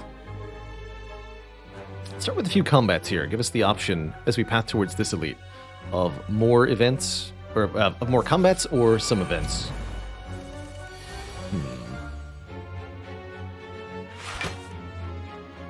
Double Spiker, huh? Very well.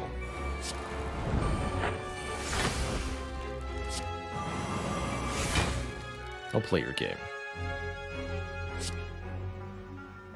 That's 43, so they'll both barely survive? Of course they will. Why wouldn't they?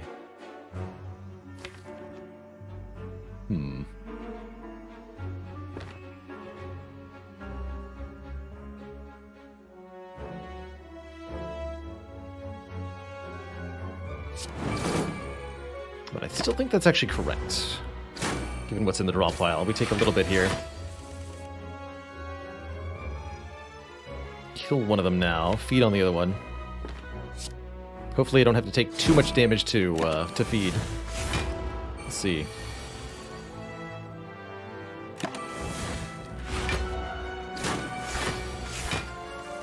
Okay, not bad. Not bad. I think we healed 12 at the end there. Well, Strike Plus puts a wound into the draw pile. That's okay. But not amazing. Likewise, Pommel Strike is okay, but not amazing. I think we'll just skip. One wound that we don't get immediate access to is not that helpful.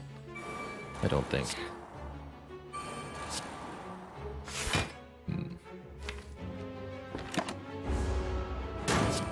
Nick wants a Centennial puzzle, I think.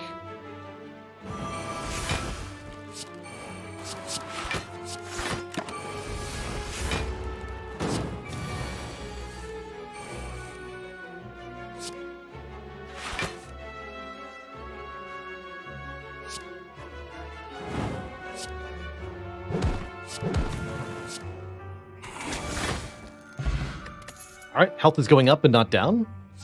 I really like Warcry Plus. Not only can you use it to double dip on draw from Evolve, but it just interacts with the Feel No Pain and the Dark Embrace to be card draw and block. Not bad at all there.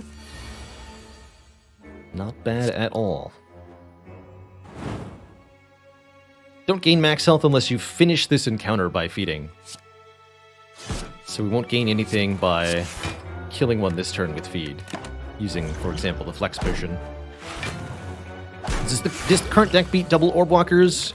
Yes, it should, with a potion use or two. Big reasons it will are the Evolve lets us draw massively off of their burns, and if we get one decent hand with Body Slams, we can do 100 damage very quickly. So yes, I think we do. Pretty easily defeat them.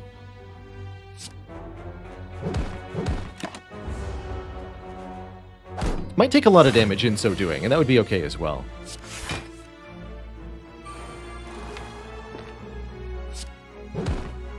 Would like back. Oh, we're through. I'm just going to make some more wounds for now.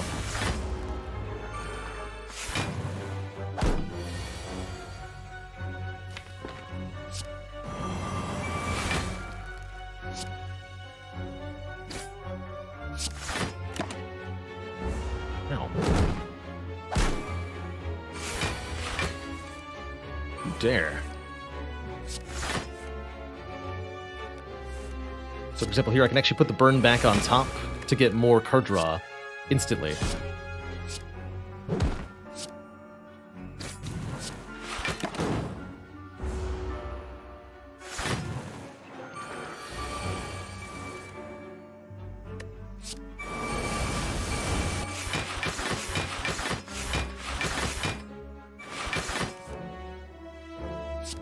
Boom. Crotch. There's the True Grit. There's also an Armaments Plus, though, letting us upgrade everything in our hand. Kind of intriguing, although I think enough cards are already upgraded that it's not that important. I'd much rather take and then use a targeted upgrade on this True Grit.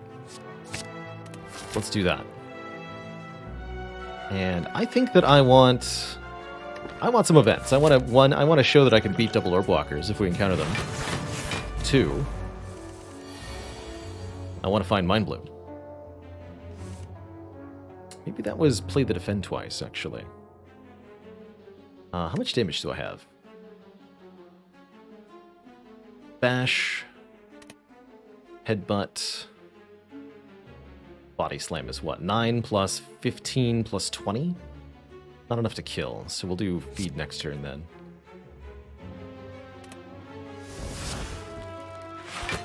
Bash one of these ones.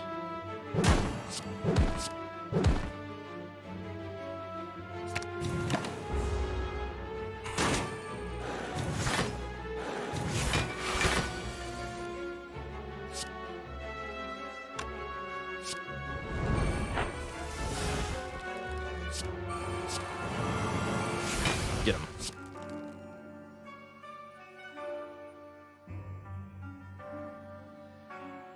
Ever block big enough to kill this one? I don't think so, right?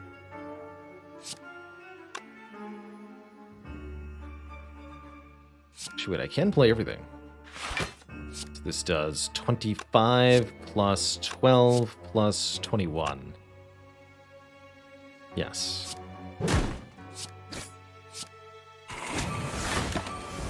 Perfect. Is that what heck? That guy was doing the largest attack number. 12. Very good sustain from Black Blood. Beautiful. Beautiful. I don't think we'll take any of these. Rage could be okay, but I don't think so. 300 gold is way too much to pay for Red Mask. Can't say we've been hugely rewarded for double question mark path, but we'll see. Best character for a single relic run. Who needs relics? I do have a YouTube video on that one. My personal recommendation is the Defect, as I think the Defect can do the best with only 3 base energy, and that's the challenging part of no relics. It's also no boss relics, and so you'll only have 3 energy per turn.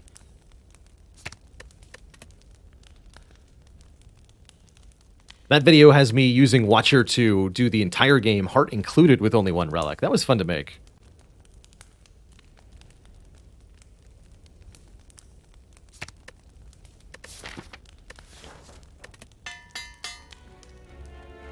Also going to take a really quick bathroom break before I jump to this elite. BRB, everybody.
Okay, I'm back and feeling way more capable.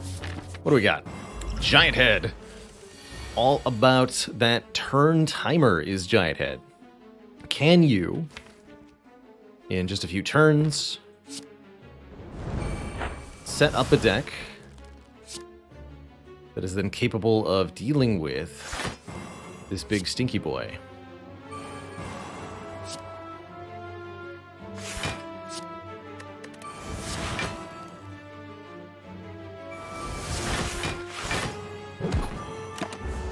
Intentionally deleting so many cards there. Just want to get rid of stuff at the moment so that we can do evolve shenanigans.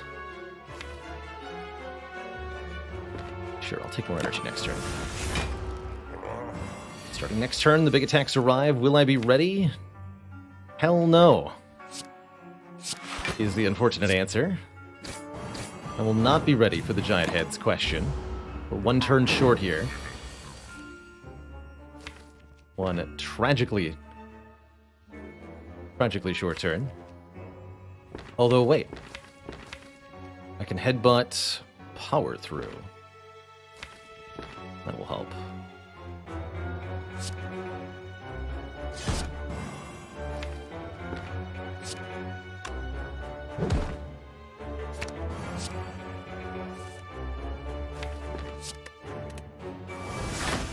Oh, I didn't draw the Dark Embrace.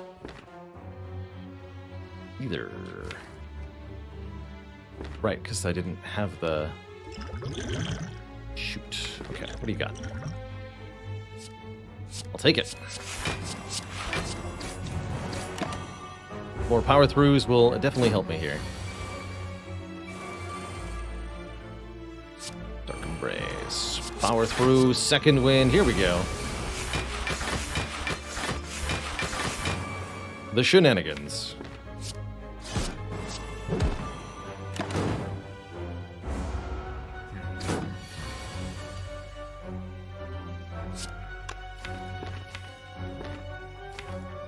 Just give me Shrug.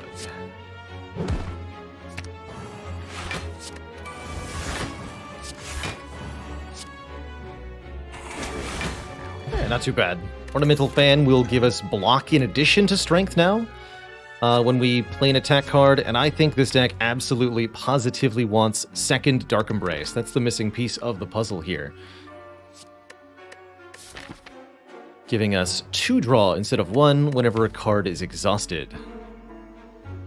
And that's going to break stuff. Rage would also be actually pretty decent, but I think the second Dark Embrace lets us be outright indulgent.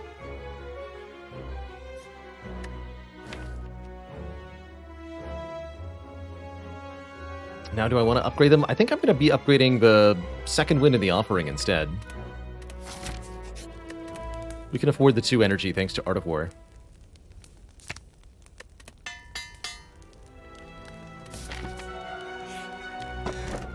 Thread Needle would be very nice, but gotta take the blue key to go to Act 4. Second Feel No Pain absolutely will get added to the deck. Actually, wait. But I can't afford card removal and then the Souvenir. Probably want this to mitigate heart damage. Although I suppose we could instead opt for just Feel No Pain, card removal, Power Potion. Power Potion potentially being a barricade or something similar against the heart. We have enough max health that I'm not as worried about the first 3 turns of the heart fight as I would be normally.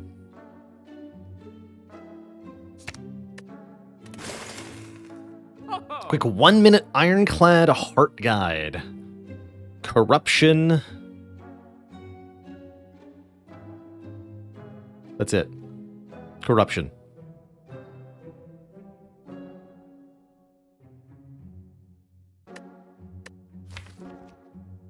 You can add Dead Branch, you can add Dark Embrace, you can add Body Slam Shenanigans. Speed wherever you can is other good advice too. That way you're just bigger than the heart when you get to the heart. The heart screams in terror. And you squish it. A little ant. Squish.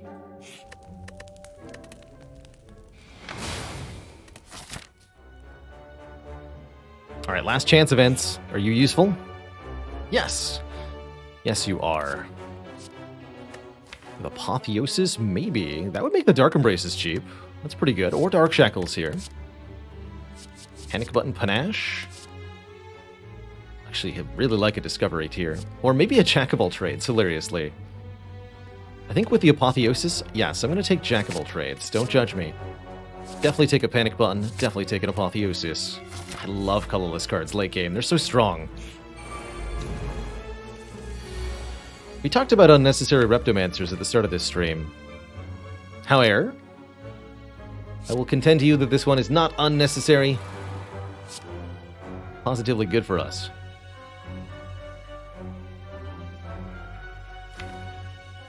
I hope.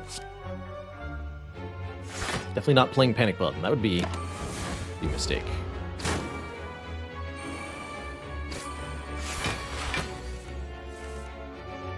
Okay. Initially scary appearance, sure. There we go.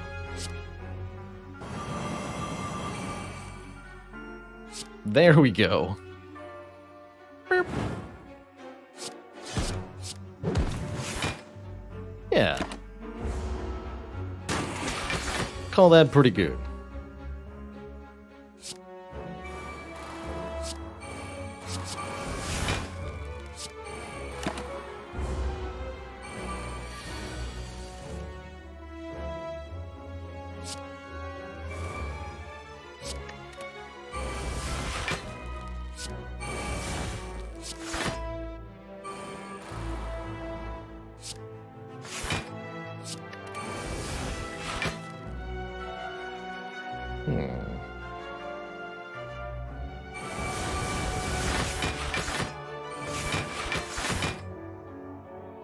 Body slammed is 130. I would like to feed. That's not a very good hand, though. All right, let's just leave this fight. I'll miss the feed here. Go to the Repto fight. Grab my Stone Calendar, my Distilled Chaos, my 116 health. And I'll just take a combat at this point.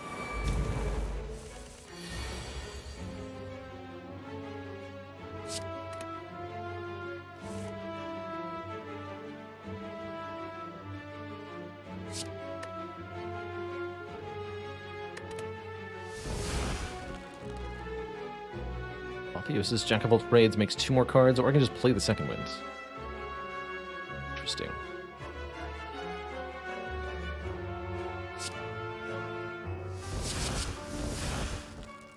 That worked out.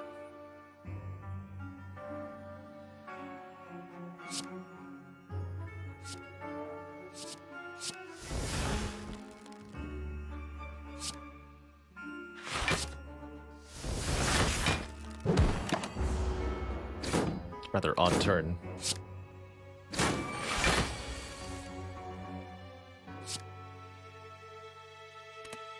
Really good turn for Panic Button, though. Incredible.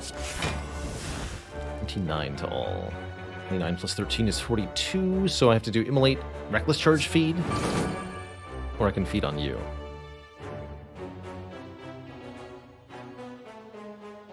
No, let's eat you. Spiky boy.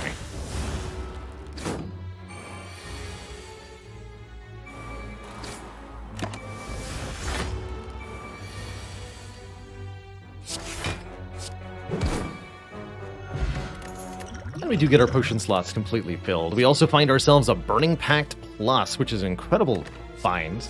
Exhaust 1 card, draw 3. Help us keep cycling the deck through. Yes. Yes. Warcry Plus was also not terrible, for the record.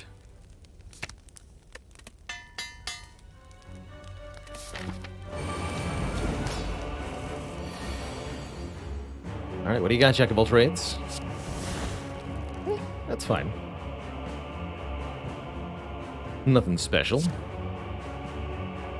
Definitely not the greatest turn 1 in the world. That's okay. We forgive you, Ironclad. You've got a long fight ahead of you against this Awakened one. Gotta be careful not to play too many powers, but I will be playing a few. I think we skip the Evolve. Actually, wait, do I? Yeah, we'll skip the Evolve, at least initially.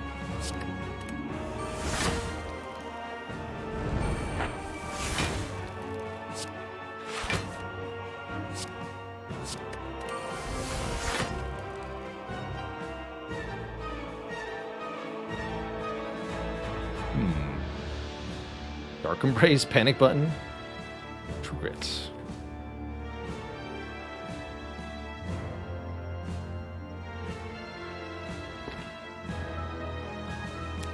Lose the Immolate. Yeah.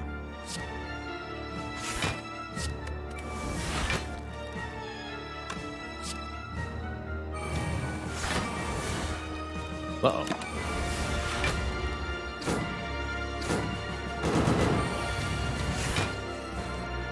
wait just a minute. Oh dear, that really backfired, huh? Don't draw anything that exhausts. Ah. Alright, I need help. I've got no block, no draw. Right.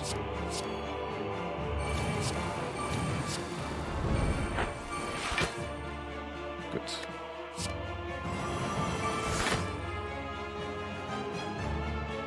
It begins.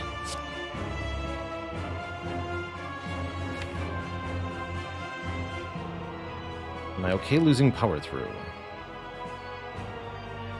No.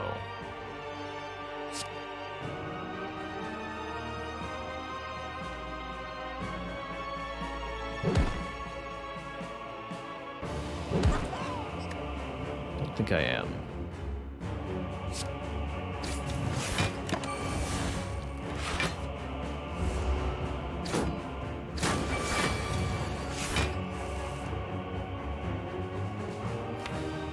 Heat is still out there, waiting, watching.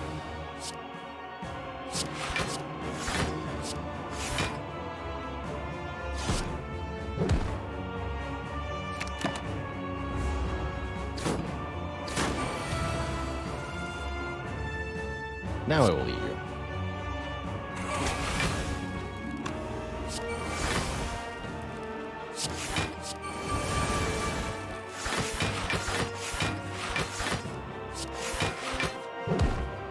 I can actually just kill the awakened one here.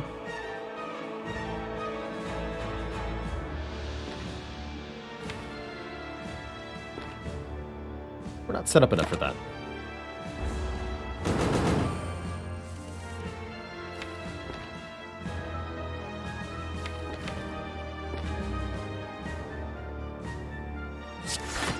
I actually just want some more wounds for the moment.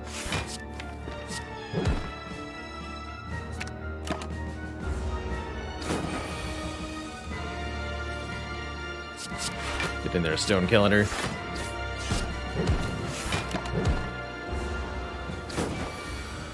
Oh wait, I didn't play the... yeah, now we have the Evolve, though.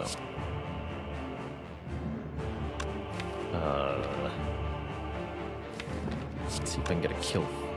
Or I play that. I don't think the strength's gonna matter, actually.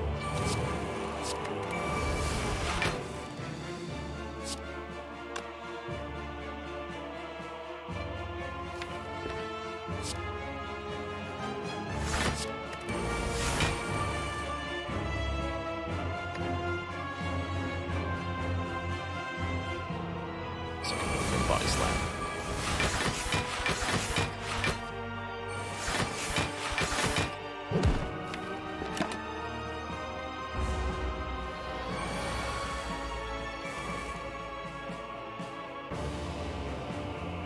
Strike, not the wound. The wound is continual draw generation and can be destroyed by second wind. Strike cannot.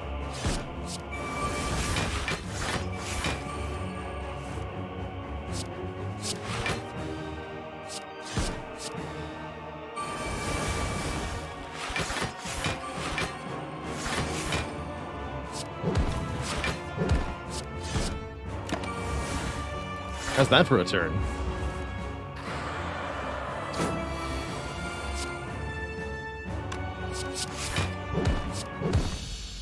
GG.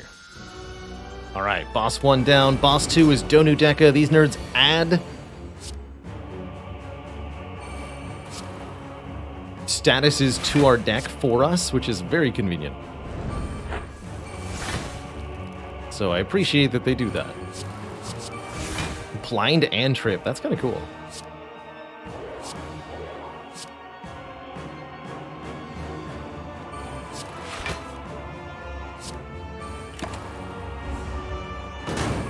Both Feel No Pains in play, the Evolve and 1 Dark Embrace. Here's number 2.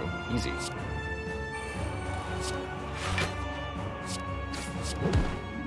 Please return.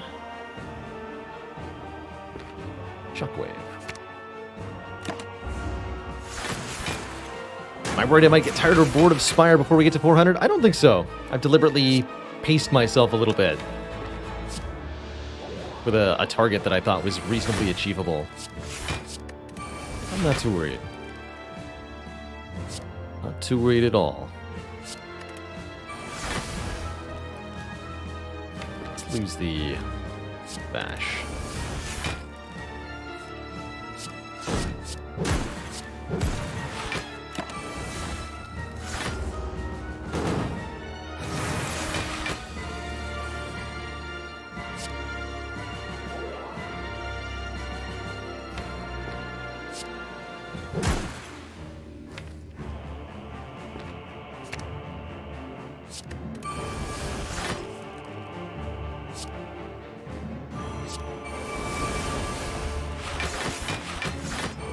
Power.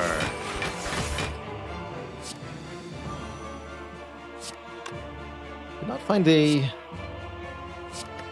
new body slams though. There's one. It actually killed Donu.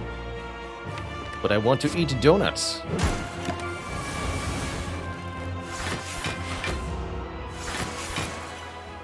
How dare you insinuate otherwise, game?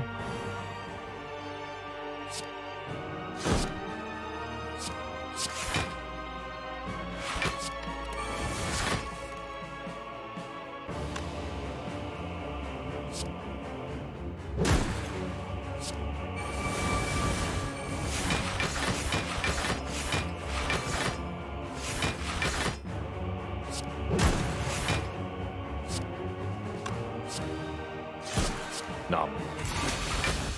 Tasty.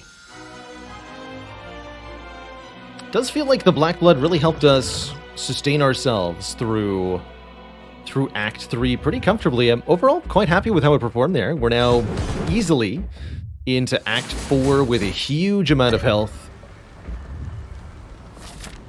We're actually missing enough health that the Black Blood might be able to help us after the elites too.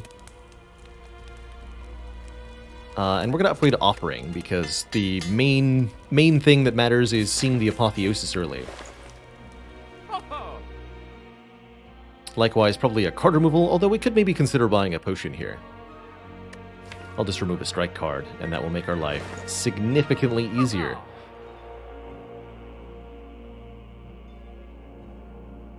Alas, Shard with only one card reward. Not even an amusing meme. It's just sad. So we actually Offering first in case we want to benefit from Dark Embrace or Feel No Pain on the Apotheosis? The answer is no, we don't. I might use my Distilled Chaos. That was a sufficiently awkward draw that it really feels like it's been bungled somehow. No powers, no locks even. We just take a bunch of damage. No thanks. Although I'll see what... No. We'll play this first. And if we hit Second Wind, so be it. Evolve got in play. That's great. That's great news.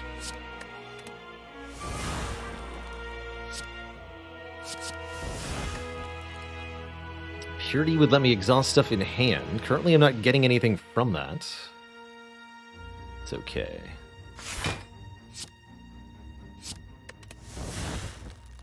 Double Body Slam is here. Shockwave is not really going to do anything, since they have artifact charges. Trying to figure out if we have any way to get a kill here. Maybe if I commit the Energy Potion, I can kill the Spire Shield. That might be worth doing. It's a lot of potion used before the Heart Fight, but if I go into the Heart Fight with 150 health, we're going to be fine. So, looking at the hand, 29 plus 34 plus 13 is how much?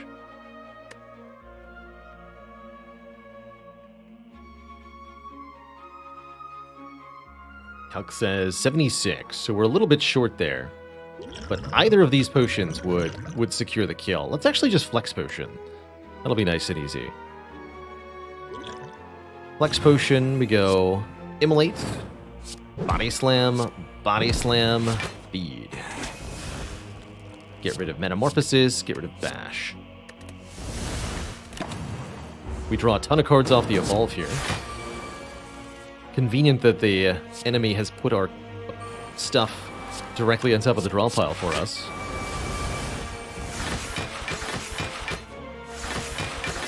And then, yeah, this happens now.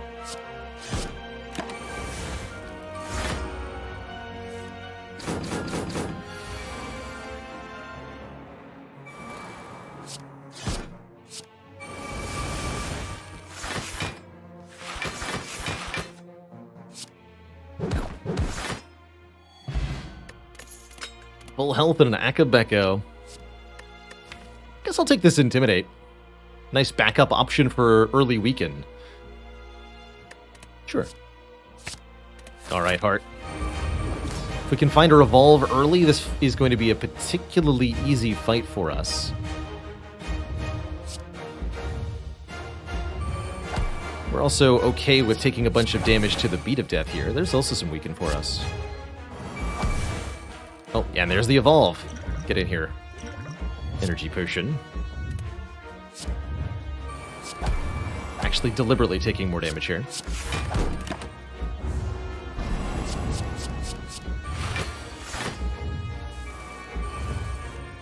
Perfect.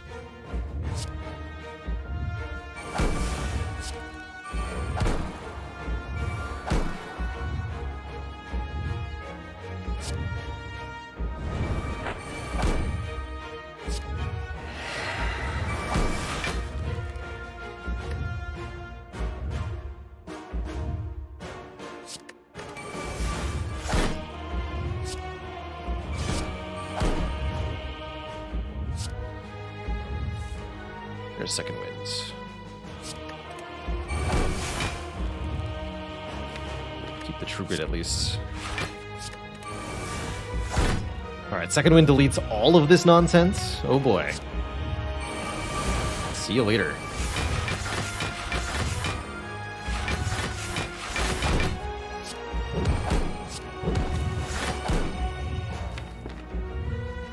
And then absolutely more card draw. We draw the Dazed, which draws more, which draws even more.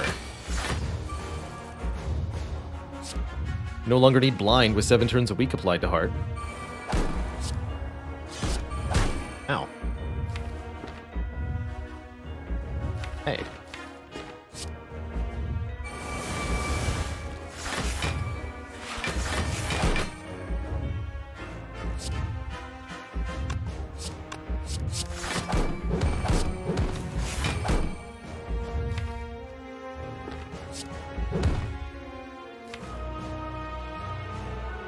I just second win that panic button.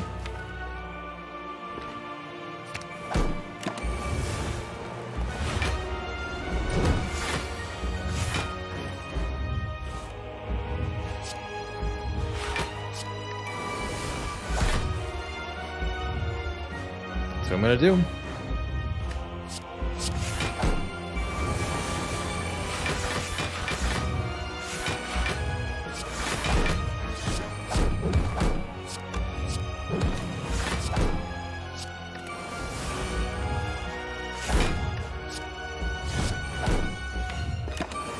We're almost at some kind of Reckless Charge pseudo-infinite of sorts. Basically, every turn we get to power through plus second wins. Gloriously.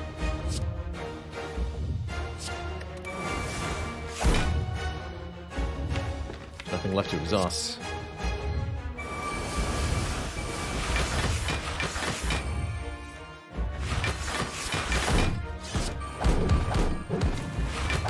GG.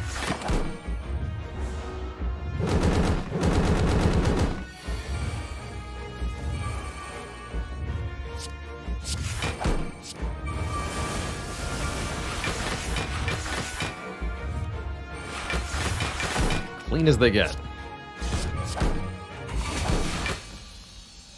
Back up to full. I think exactly there with Black Flood. Beautiful. GG. GG. Ridiculous. Ridiculous. What a run.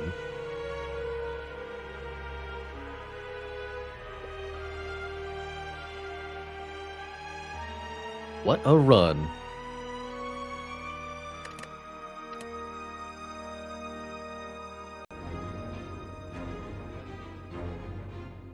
Update my own commands real quick here. 11.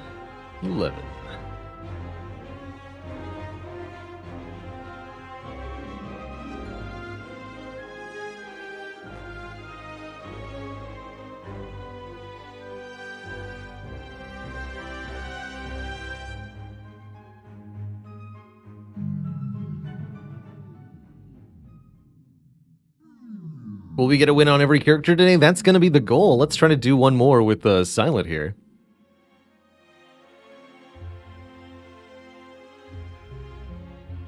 Currently we are, what, 3 for 3? That's correct.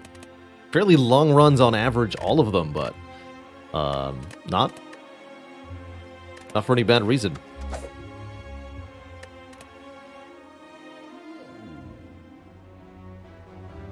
Had a bathroom break towards the end of the last run, so I'll just keep going here. Potential for a free Burning Elite, but man, you have to commit. If you get the free Burning Elite, your act is terrible anyway, so heck no. Much rather do something like upgrade, elite, upgrade, shop, elite, before we fight Hexaghost. Hexaghost is a big, nasty boss. Definitely a damage check at the end of Act 1. Pretty happy with a remove 2 cards starting bonus here, as it makes the Silence fairly large, normal starting deck feel a lot smaller with 1 less strike, 1 less defend. And that can really help make sure your first few card additions are a lot more impactful. Also makes discard synergies a lot more powerful for this character. I think that's what I'm going to choose here. Lose 1 strike, lose 1 defend. We might even remove another strike or defend relatively early, depending on how our first few combats go. But we'll start with some combats to get the potion slots filled.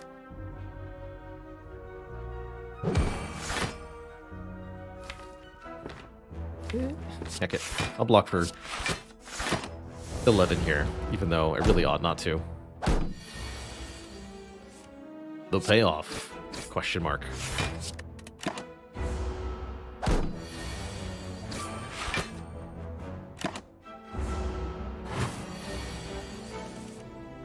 No, that worked out. Good. Easy. Excellent first potion, just 18 damage. Probably have to take an all-out attack rather than the leg sweep here. It's just pretty good damage, area of effect damage, really good answer to the sentries fight, really good answer to some of the hard pull combats in Act 1. Generally speaking, you're looking to add damage to the starting deck, and damage to all enemies in particular is a weakness at the start.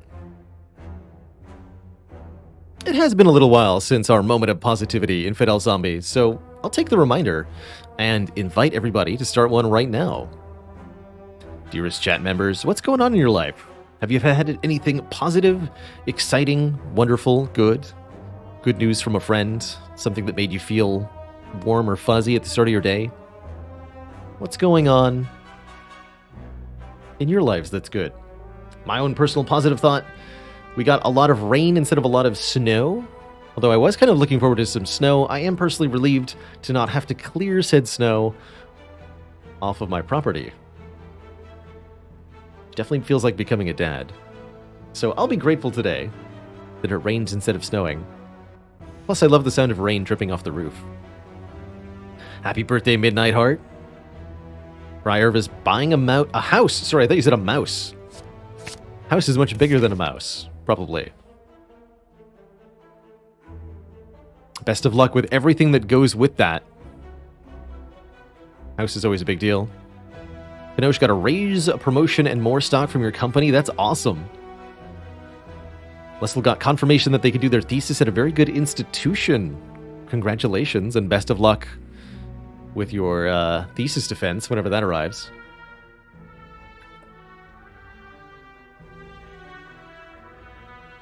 Cheesy Wiz finally managing to take the annual Waffle House road trip, which sounds like a glorious tradition indeed. Waffle House road trip. Here you take the 1. More Better did a 2,000-mile road trip without incident. Grats on that. That's huge. I don't think I've ever been on a road trip that was that long. Ours finished their bachelor's degree. Congratulations. Congratulations. Is it ever backflip? Econ Kilder had a solid interview with a great local company that's right in your trained expertise wheelhouse. First bit of good news since you left the old position. Hope you land the job there.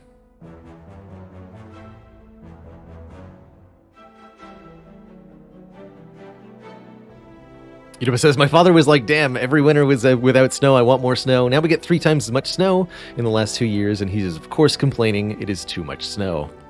Careful what you wish for. Colonel says, it's my birthday tomorrow, and I'm sitting on the couch watching me with your 5 and 8-year-olds. Happy preemptive birthday. Here's hoping your kid finds a data disk. Next relic. Oh yeah, is that total correct still? 12 plus 11 plus 8. Yes, that is 31. Losses, yes. Good. I think I am going to take this backflip. With 1 defend removed, you want a little bit more in the terms of block cards.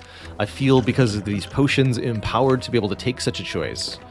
And it's going to give us a little bit more card draw going into the later game. I think backflip is a card I've been underrating a little bit too much in my own play.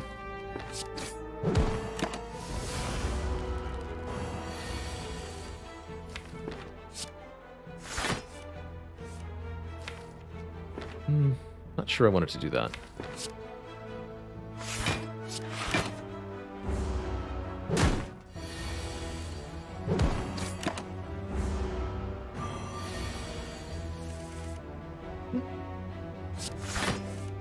Actually, fine.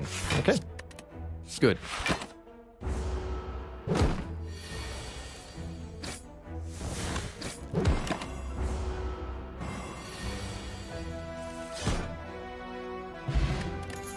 Backflip definitely helped there. Oh, I love an early terror. Applying 99 vulnerable means that all of your opponents, or well, one opponent of your choosing, rather, takes 50% more damage for an entire fight.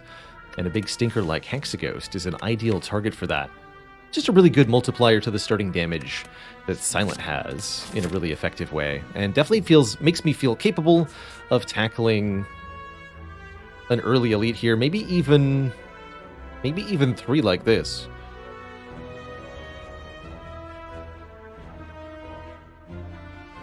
Infidel Zombie says, one of my favorite annual events is back next weekend after 2 years off for COVID. Most breweries in town do an open house with free tasting and tours. That definitely sounds like it would have been my jam back in the old days. Brewery tours are cool stuff. Kim Traverted looking forward to some Risk of Rain 2 with Phaley. Heck yeah. Error. Joining us live after 10 million billion hours of watching VODs.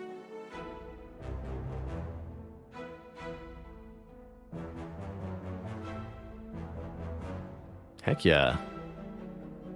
Anybody else with some good news to share? So good hearing all these wonderful things. No, this might be a little ambitious, actually. Be 2 gremlin knobs? We're not that strong.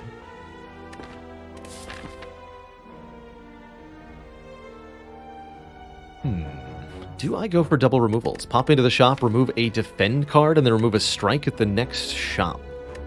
That'd be 175 gold total. It's an intriguing possibility. I like it. I really do like it. So well laid plans here. But no, we're just going to purge cards from the deck aggressively here. And shrunken ourselves, so to speak.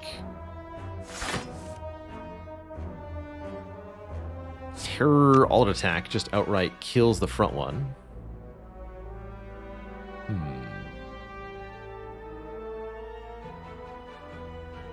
Take 7. 7 is acceptable here.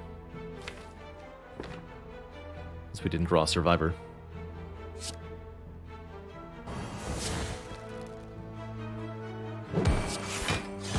Wait, that was... Well, I might have discarded the neutralize if I didn't play it first.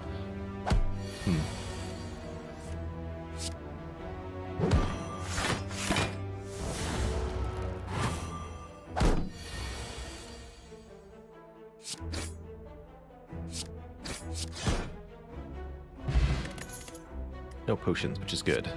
I think a calculated gamble would be a really nice one-time cycle through the deck, help us find the important cards to play, notably this alt attack or boosted attack cards.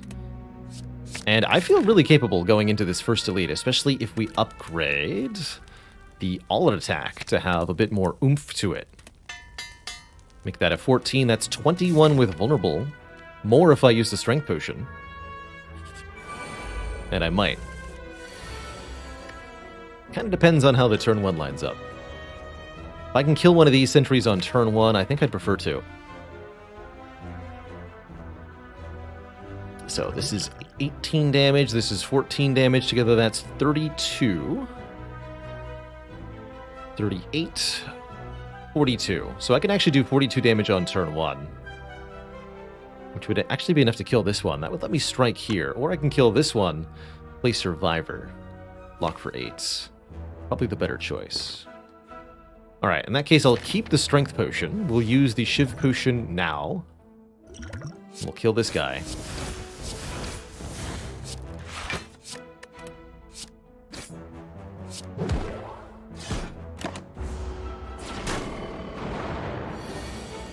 And that makes a pretty dang good turn 1.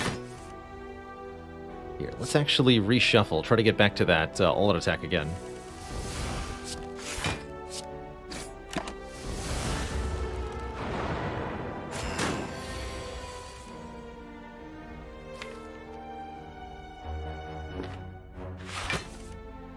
Okay, we're guaranteed to see it next turn. And I can strip artifact off of you. It'll be 21. Perfect. We get a guaranteed kill next turn.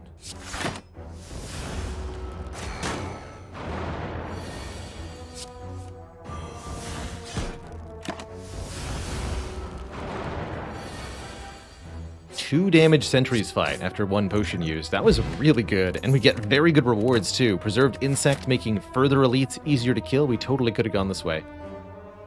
But we'll go for this one. And we'll get the extra removal here. As well as a flex potion for a one-time bonus.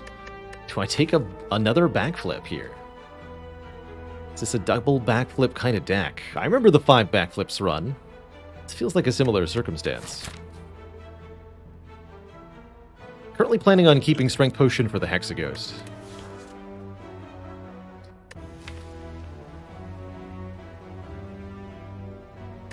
Burst Gamble's funny. Take one more backflip, since the deck has been so enshronkened already. And I think we're going to preemptively upgrade this Terror? Actually, no, let's get the Gamble upgraded with this much card draw. This needs to be reusable. And I definitely like preventing curses. This deck is going to want to stay as small as possible. So even though we might not necessarily see any curses guaranteed,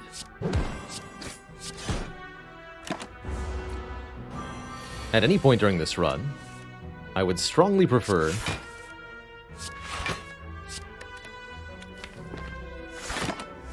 that we never get any. And this might let us take some stuff for free, such as lots of gold in Act 3, or just bonus money here or there.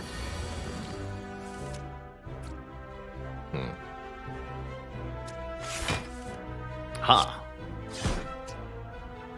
Okay, this is going pretty well. I am quite positive that I need to take this Predator in order to defeat Hexaghost. We need a big source of damage, and Predator with an upgrade will serve that purpose as long as we play the Terror. It'll be then 20 damage, 30 damage each time, with bonus draw. The more cards we draw, the better this will do. Piercing Wail is a nice defensive card, but we need more damage. Predator is that damage. Rude.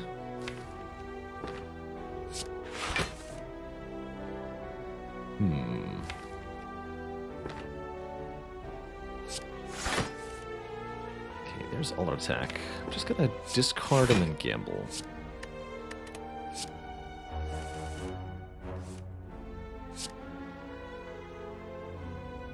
10 goes to 7, right? Yeah.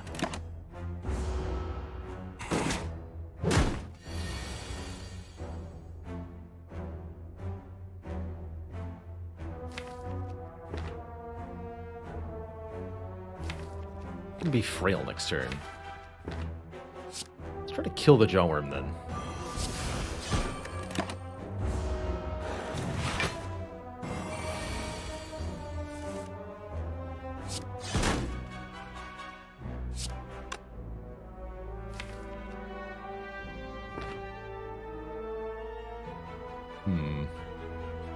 What am I looking for?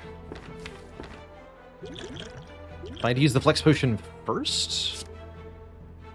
I could have killed them both here. Maybe that was correct.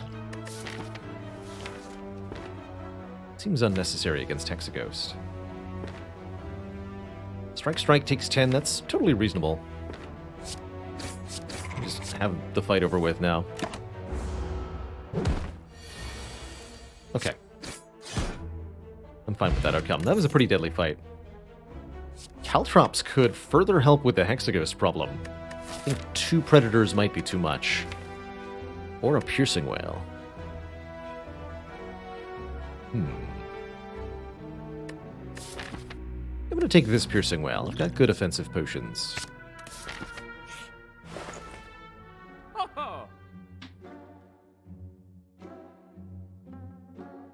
That's awfully close to being a good concentrate.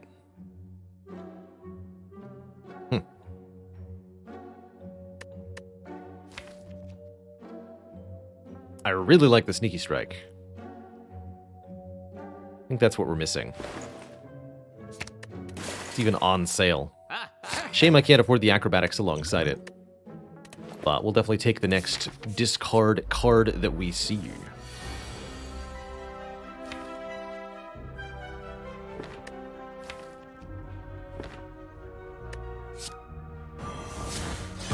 Tiny Knob. I'm going to draw through here, partially. Good. He's so small. Rorg, etc.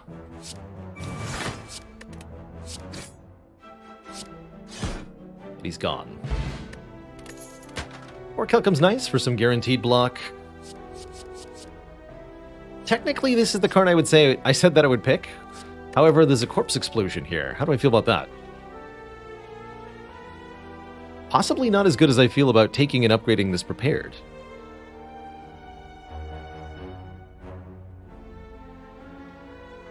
In a deck with this much draw in it, I really do like this card. That's a way to keep us drawing back to the Sneaky Strike over and over and over again. And I have a pretty powerful area damage card, and we have Preserved Insects. I'm actually going to take this Prepared. I think if I take an upgrade Prepared, I mean it. I think it's going to be pretty good. Is this ever the box? We're finally in a situation where it's reasonable. With Omamori here.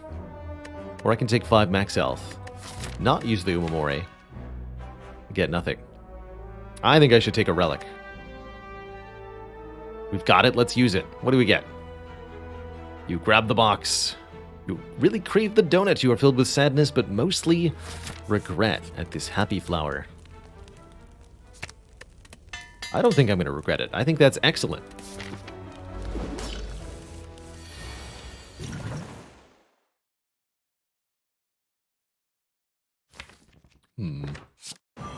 To gamble. Can't Terror Survivor, then Sneaky. Bit awkward.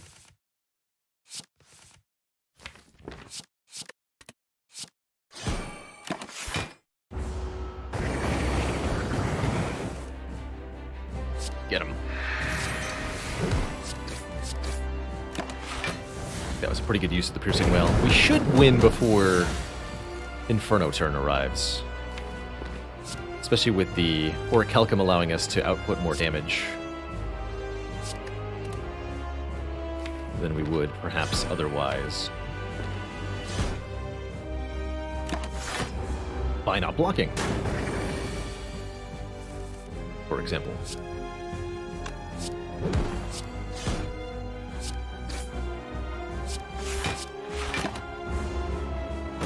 Who's better to strike and take 2? I don't think so.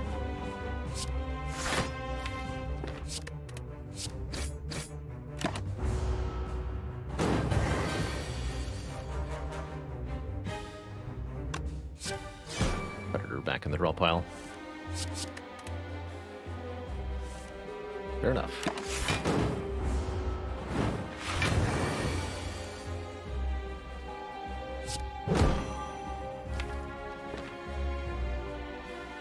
Hmm. 25 plus 24 does not KO here. He'll just take a little bit of damage.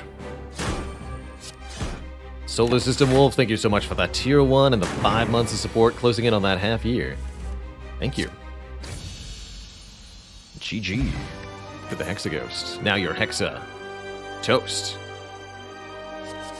Actually, all 3 of these are pretty spicy. Phantasmal Killer doubles our attack damage next turn. If we upgrade it, it's a 0-cost card that is constantly multiplying our damage output. And given how many cards we can draw per turn, I think that's huge. Huge here. The Tools of the Trade, draw 1, discard 1, makes the Sneaky Strike very reliable, very powerful. Or the Adrenaline is an easy, just get more energy and more card draw. Honestly, I think this is a really good use case for Phantasmal Killer, especially with double backflip, but the Phantasmal Killer does need the upgrade. Taking it. Minrin, thank you for the Prime sub. Welcome to the Cozy Sub Club.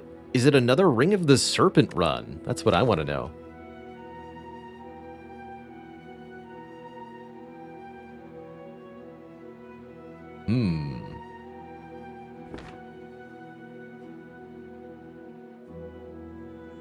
This is 1 additional card every turn instead of 2 additional cards on turn 1. And in a deck that's oriented on what we call cycling, this could be a very good thing indeed. More energy is also definitely not bad.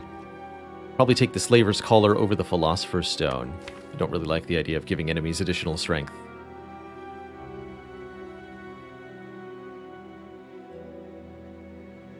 Thing is that more energy is more card draw because we have cards that draw cards.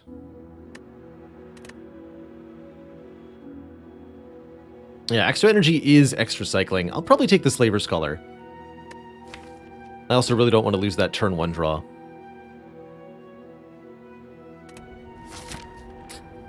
Playing Phantasmal Killer multiple times in a single turn stacks then multiple turns of double damage for you.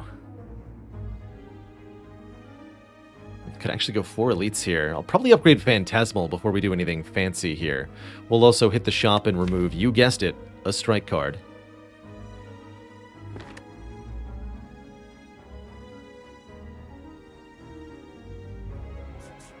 Card removes are good. But can we defeat Chosen One? In order to be able to do that.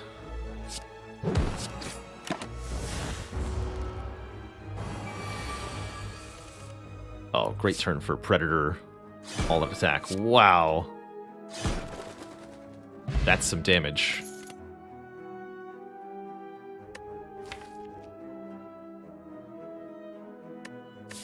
Okay, not taking really anything that isn't upgraded.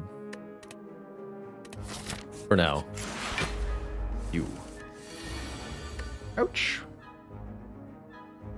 Actually, wait. This might be okay. Should have been Predator first.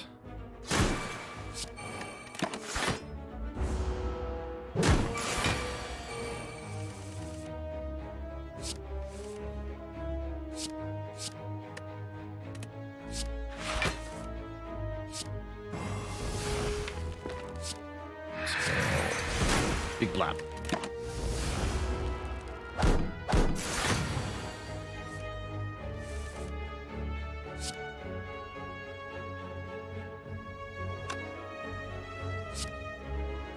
+21 plus 22 won't kill, so we'll take a little bit more here.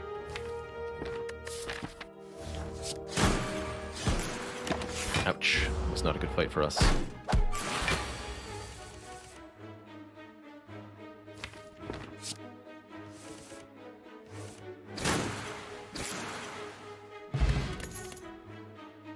More unupgraded sneaky strikes are offered. I don't like them. Potion would have killed, it's true. Would like to save the potion for later. If possible? Art of War. Art of War is tempting. Dagger Throw is not bad. I can do Carter Move, add Dagger Throw. Makes the Sneaky Strike more reliable.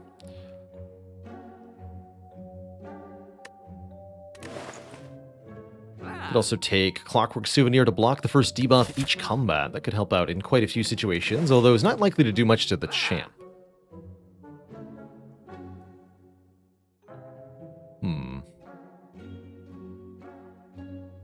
This deck really does thrive on cards being removed. So I'm going to dunk a strike here. But I am going to add that Dagger Throw in replacement.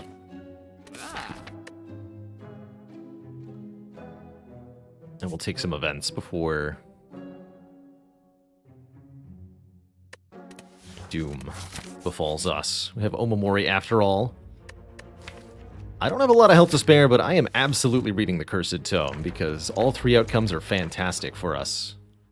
Unfortunately, this is probably the worst of the three. Nilri's Codex only does stuff at the end of turn, allowing us to look at one of three cards and potentially add it to our hands. Elite Fight's going to be tough. Definitely can't do this now.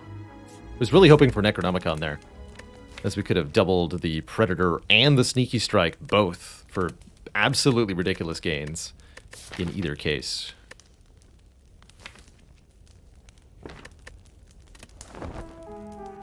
Rest first. Take one more event. I'm going to take the heal. Not a lot of... Won't be able to see any upgraded cards in this event. Although a Reflex would be really nice. Okay. Actually. We're not offered a Reflex, though. We are offered Well-Laid Plans, a Crippling Cloud, another Prepared, Piercing Wail. But no Reflex, no Tactician. I'll take one more Piercing Wail. And we need to upgrade this now. Okay, we'll have 4 energy. The Burning Elite will have reduced health. I have 1 good potion. Is this going to be enough? Only one way to find out. It's a regenerating minus health Book of Stabbing. That feels like we've lucked out in some capacity here.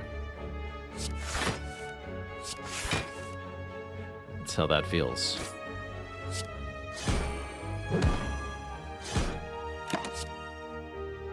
Please give me an escape plan.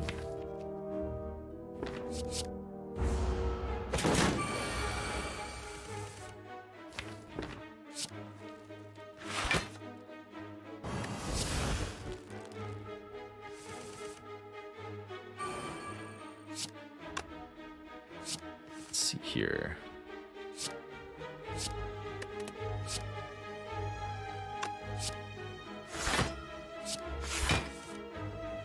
Okay. That kind of worked. Double damage next turn also? Sure.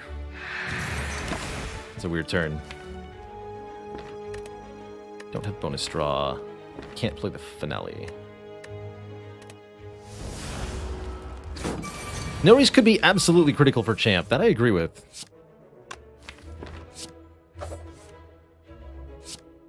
Very much so. Huge damage output. I actually probably should have taken some damage there to let Meat on the Bone do its thing. Distraction plus, anybody? No, I'll take another calculated gamble, though. That seems fine. Ice Cream lets us conserve our energy between turns, which may or may not be that useful. That could be a way for Nilri's Codex to defeat the champ. No reason to go to this shop right now, so we'll steer clear, fight the Snecko on purpose. I think I'll bank some energy here.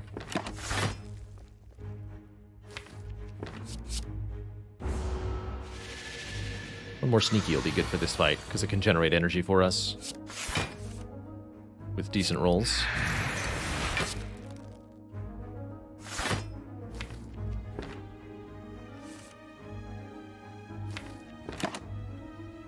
Yes.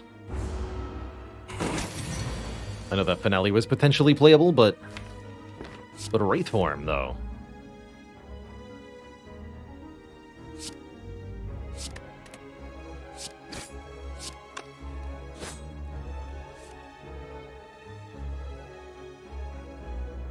I want to take small damage anyway. Correct.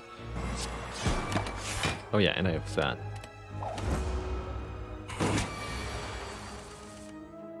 Remember to try to take some damage on purpose here.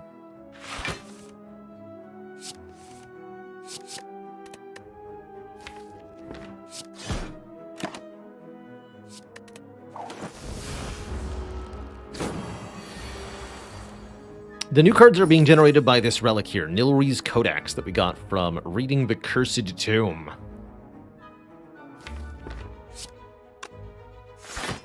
Here we go.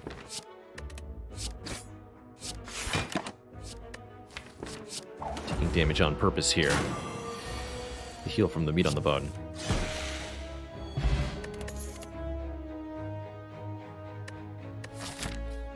Okay. Not going to take any of that. We're going to upgrade. Terror? I have ice cream, so the terror upgrade's a lot better than it was before? Sure. And we're going to go for one more elite with our Preserved Insect Slaver's Collar. We're also definitely going to pay exactly all of our money to Cleric for yet another card removal. That's lucky. That's very lucky. Thanks, Cleric.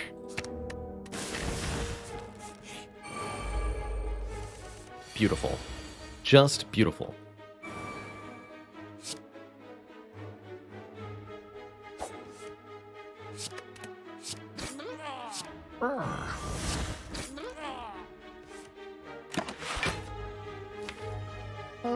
I'll take an Envenom for scaling in this fight. We need some assistance. Rude.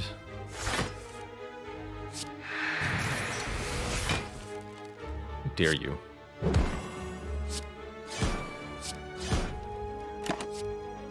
Guess I don't actually need any help. Turns out we actually do hundreds of damage. That's cool. Good for us.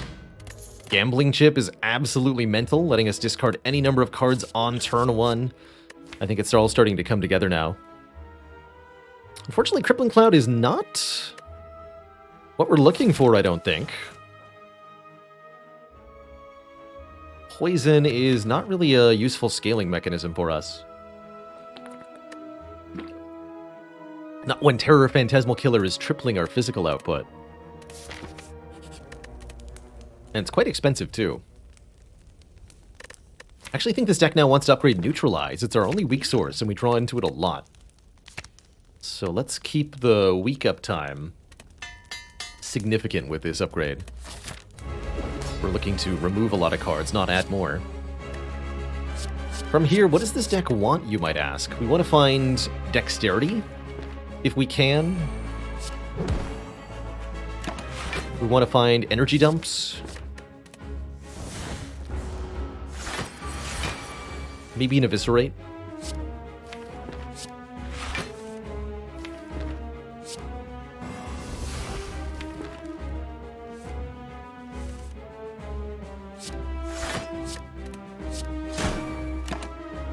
Ah, there we go.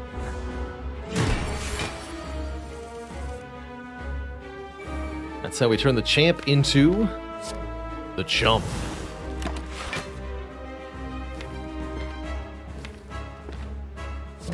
None of that.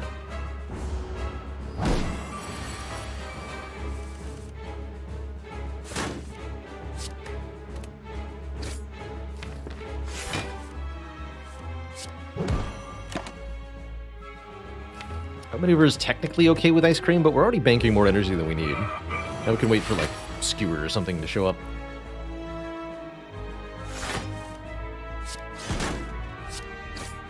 While we whittle Champ's health down towards half. And take powers that appear to allow us to improve ourselves defensively.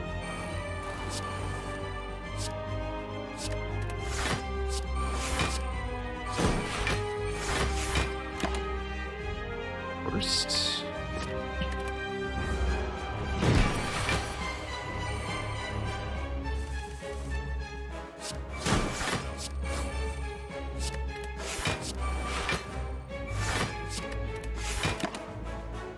Tools of Trade's great.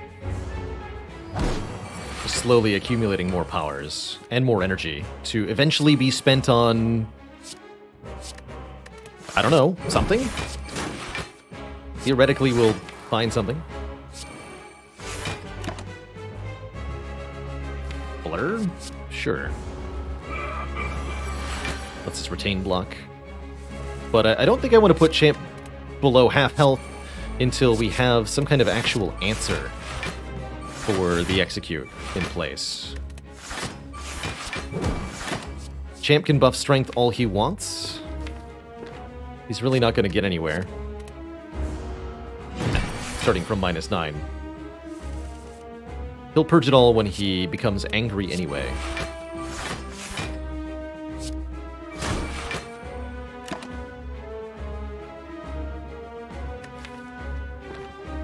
Finisher's kind of hilarious, with so much energy built up.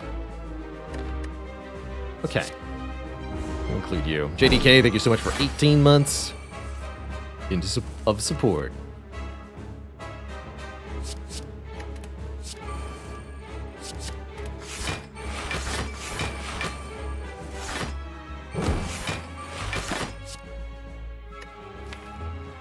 This rate's good too.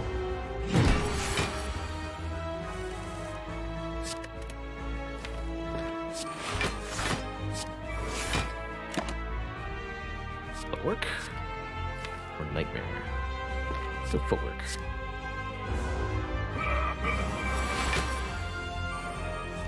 This can be as long a fight as we need it to be.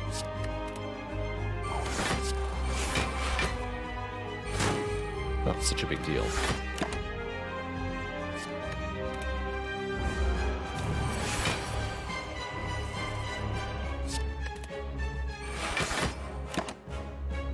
Three hours later.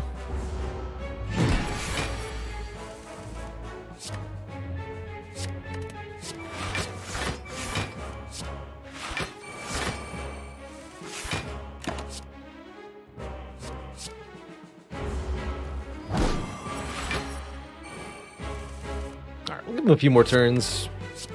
We might even be able to make it work with what we have, to be entirely honest.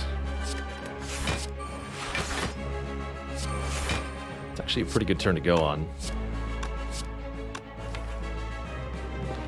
Alright, screw it.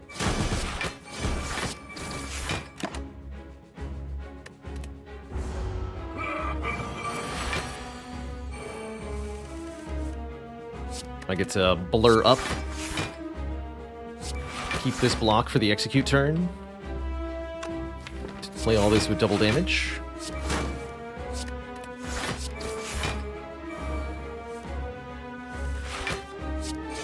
He's just dead. GG. Nice and clean. Get a Gambler's Brew, very appropriate. A real Tools of the Trade. I also don't dislike Doppelganger with Ice Cream. It can do some really fun stuff. I'll take a real Tools. Keep this deck cycling in that beautiful, beautiful way that it do.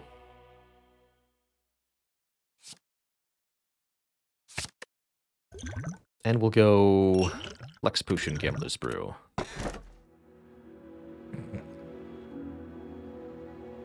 What a trio. The three best relics in Slay the Spire.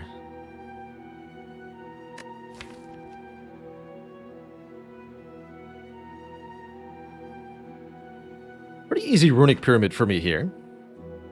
I don't think we want to do Snecko Eye with draw discard as a plan. Pyramid is going to make it easy to line up Phantasmal Killer with the damage. It's going to make it easy to line up Piercing Wail with enemy attacks. It's really nice with Gambling Chip, Ring of the Snake, because our turn 1 is never weak. And all we need is a late game way to block. Again, footwork. Maybe a malaise. Something like that. No need to go to shops. We should prioritize elites now, and I see that there was a way to fight 4 of them. 1, 2, 3, 4. We also get a ton of rest sites, so lots of upgrades. I really like that. Got the green key. I would take 999 gold. Events seem quite good. But how am I going to find powers if I don't look at card rewards? Would this deck upgrade all? I would think about it, actually, yeah. Despite the fact that we have meat on the bone, just upgrading all the block cards would be very valuable to me. But I would probably take 999 gold first with 1 charge of Omamori.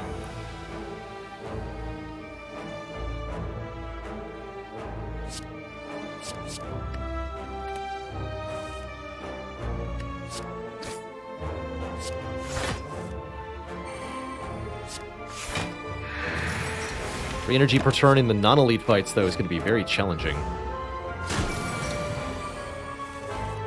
Oh, but Happy Flower is here. So is Upgraded Terror. Everything's fine.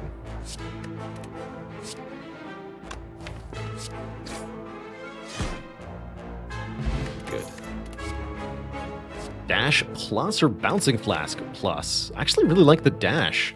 It gets scaled with our Phantasmal Killer, and it's a reasonable block card at 13. With a free upgrade on it, it's okay.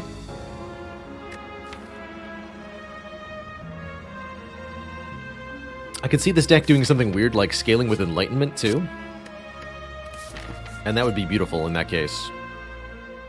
115 gold's a pretty good deal for Red Mask. Applying weak to enemies on turn 1.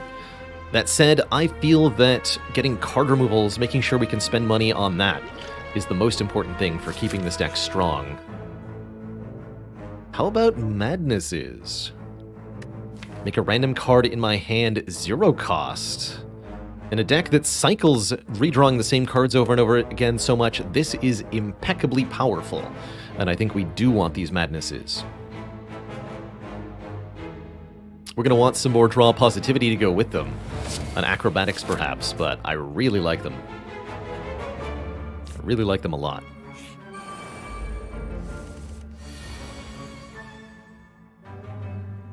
Alright, that requires Piercing Wail, pretty much. Otherwise, there's no way we can block it. Hello?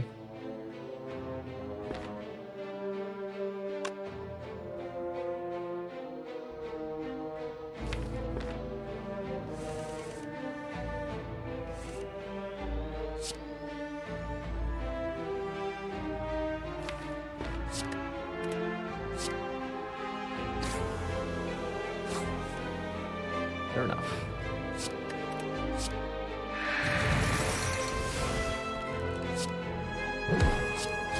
It's not too bad, thanks to Orichalcum.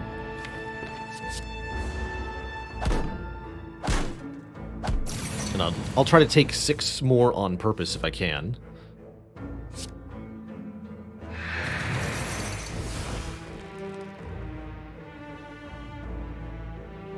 This is 14. So I'll take 1 more, even if I play Dash. Okay. But I can also full block that way.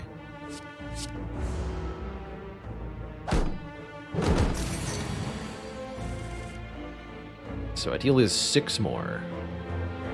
Perfect.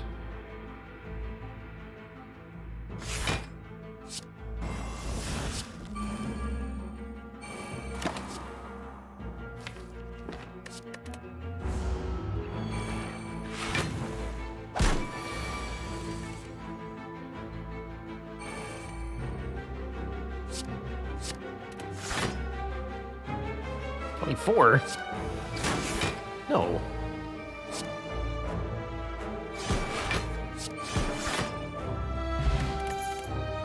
A real footwork. That's what we've been looking for. Beautiful. Get it in the deck. Upgrade it. Perfect. I actually want this card.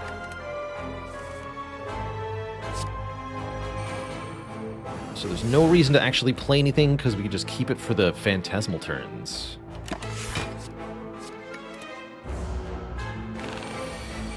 Now that's beautiful. Now we really want an Art of War, though. You know?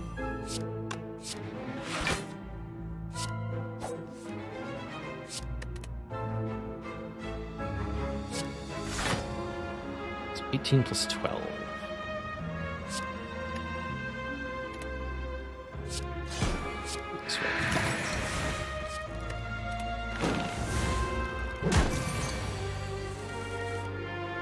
If I could take a little bit more on purpose, that'd be great. Just a little bit more, though.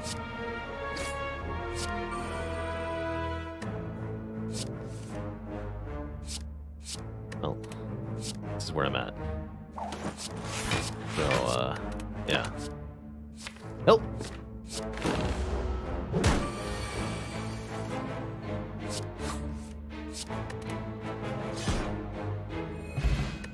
Very grateful for meat on the bone. Dexterity potion could be very valuable for us. There's the skewer. I'm not sure we want it, though. Skewer is only good in fights where I'm allowed to stall. Generally speaking, we're not doing that. We want to use these madnesses to create some shenanigans. That's the plan.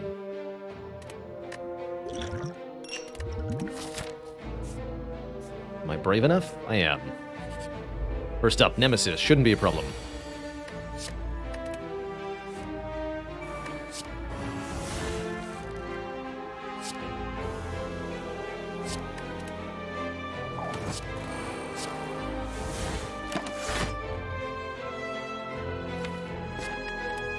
Shouldn't have played Phantasmal Killer, though. That is a silly choice. Don't worry about it.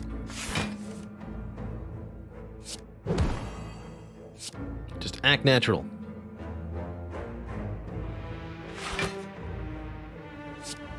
Nice. Now that Sneaky Strike is +2 energy. Can I take 5, though? That is the question. Sure, I could take at least 5.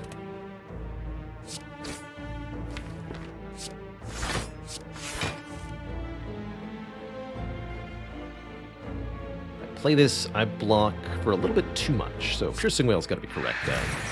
29, takes 7. That's good enough.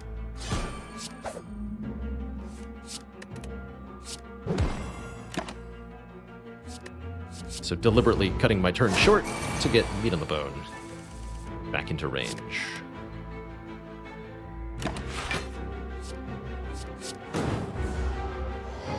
Just pass that turn.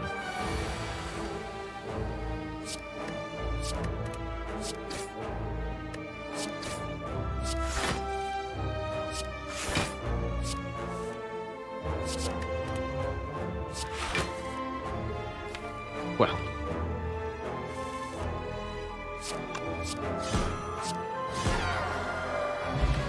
Pentagraph, that'll heal us neatly to full from meat on the bone range at the start of the boss fights, so that should be basically all the sustain we need for the whole rest of the run. Another dash plus, how fascinating.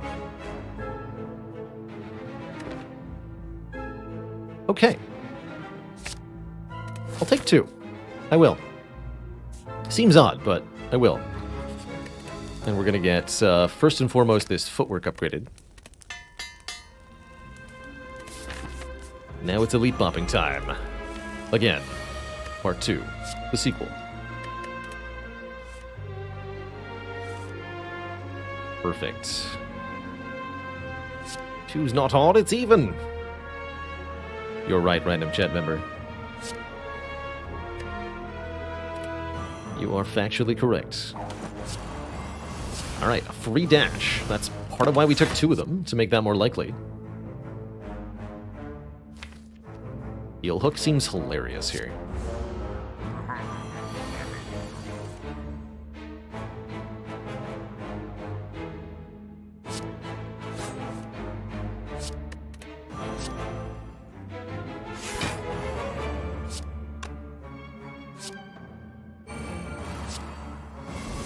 Double dash. For free. Good.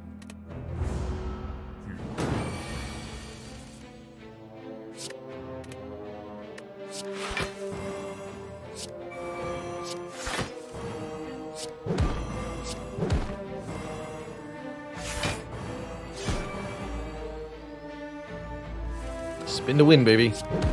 Get him. Go to this card.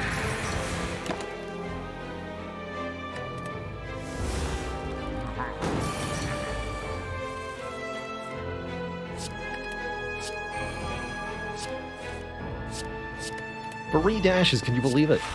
I can't. Seems OP. Look at that thing just disappear. Blur with Pyramid. Another one of my favorites. Especially with footwork. Yes. Too late for Mawbank.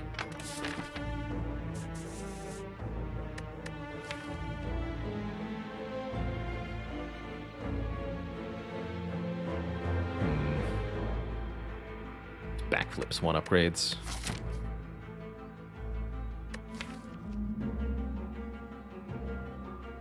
A lot of things want upgrades. One of the Madnesses wants an upgrade just so the Madness can't hit the other Madness.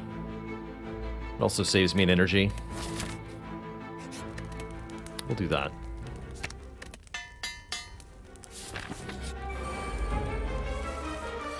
Really don't want the Madnesses to hit each other. Bad for business.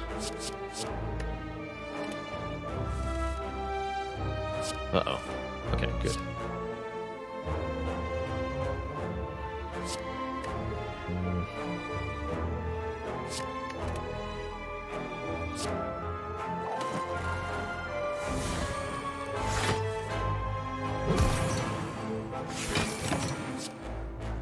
Bullet time, yes please.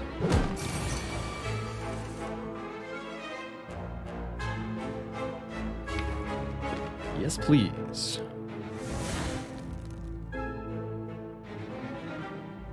Not here though.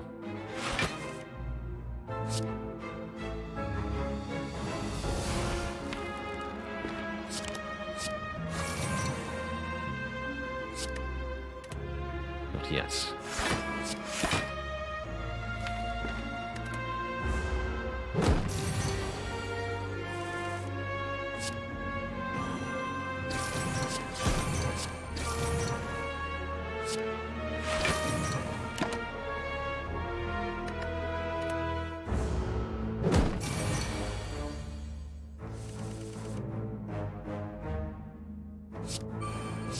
Three more turns, okay. We got this.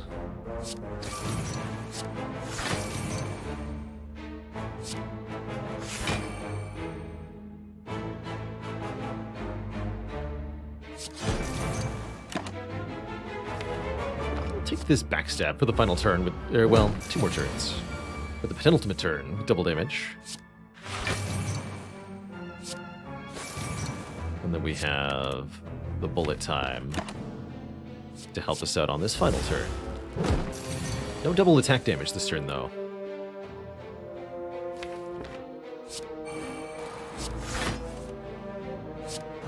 Oh well. Not too bad. Wouldn't exactly call that a dominating transient fight, but it was very smooth. And there's the draw positivity we needed. Acrobatics plus. Draw 4, discard 1. Beautiful. Backstab it. That one hurts. That one really hurts.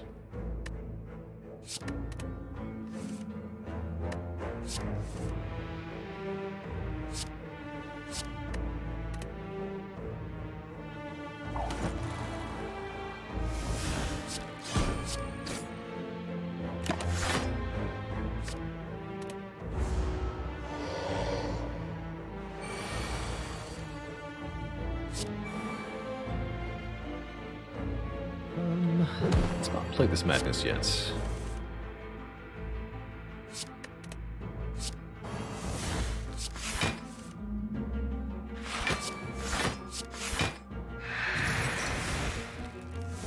Fair enough. Can't always nail the 50-50.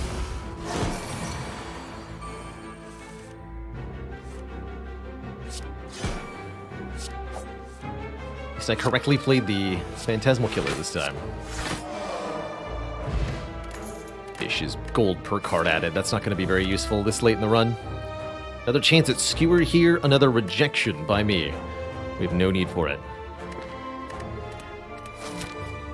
All right, we're gonna recall now. That way I can upgrade any card that we get here. Here's why we upgraded one Madness.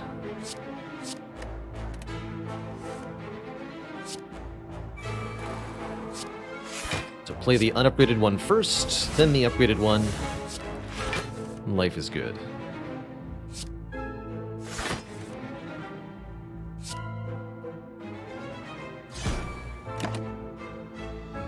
I will definitely take a finale for this fight. If I can get to no cards in draw pile, and that's not that hard, then we can play the finale. In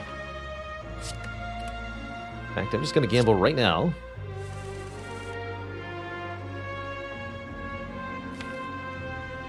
It didn't work out. Very well.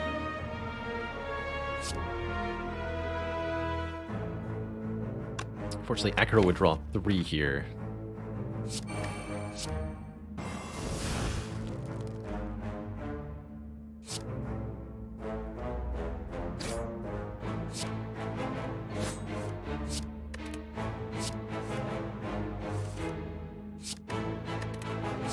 Two turns of double damage. Oh, you're alive still? For some reason I thought that one was vulnerable. Glad that worked out.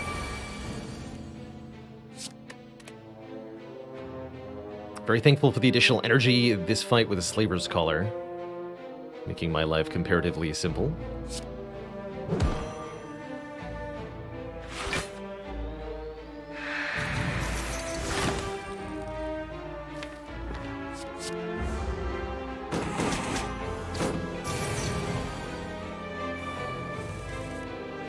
Two damage. Good.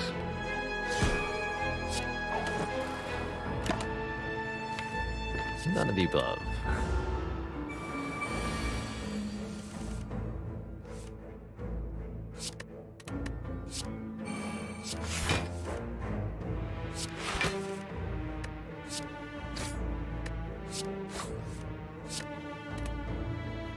Keep drawing.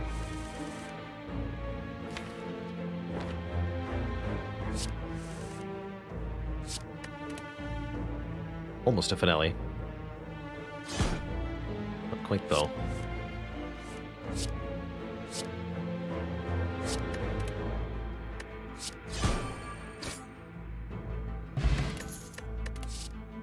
Second footwork should finish out the blocking game for us. Really happy it's upgraded, too. Perfect. And we will bottle...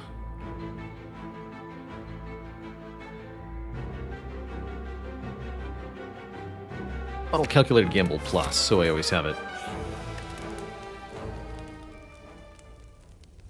I think we really want these backflips upgraded. They're going to be so much block.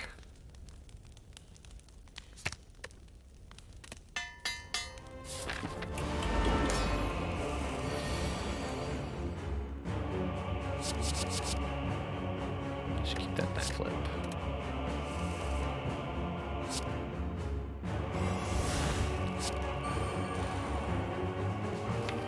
Always keep this for a double damage turn. Currently I'm going to draw 6. Time Eater is going to be a weird game of blocking and then optimizing big damage turns here and there. It's also going to be a game of taking a bunch of damage here and then healing it back with Pantograph, because ouch. You wound me, sir. It's a big hit. Where's the other footwork, at least?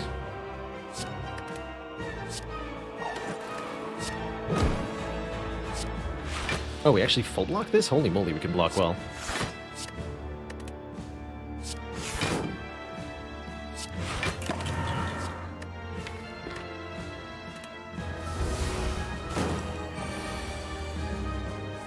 He dares do it again. Rude. Rude and crude. I might need that next turn. Let's blur some block up for ourselves here.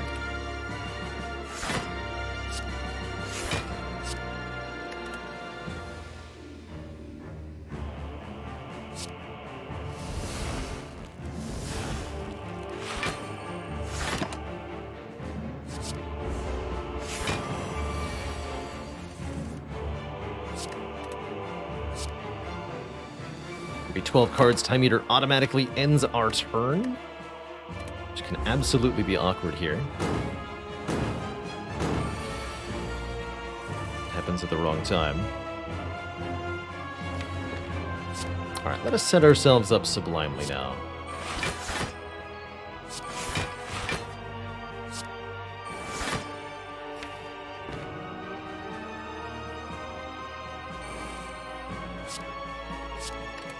For a really big damage turn here, even with Finisher. Perfect.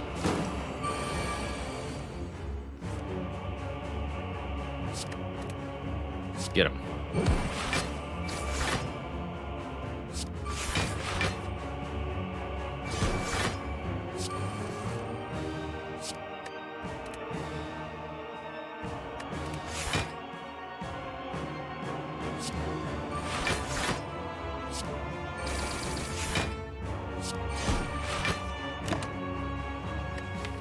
Got him.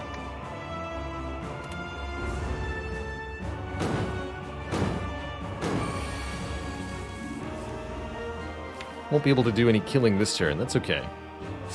We can reset Time Eater's strength with Piercing Wail, if nothing else. With a couple stinkers.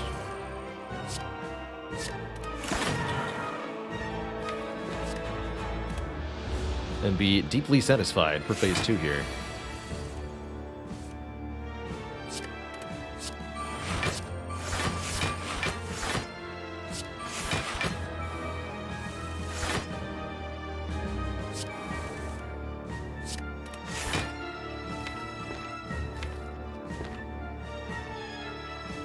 Next turn.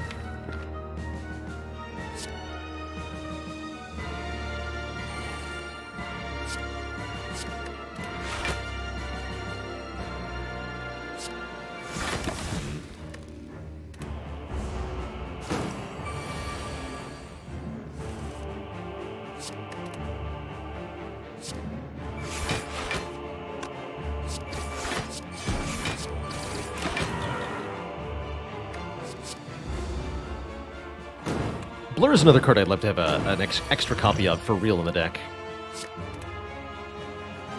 Where's that Phantasmal?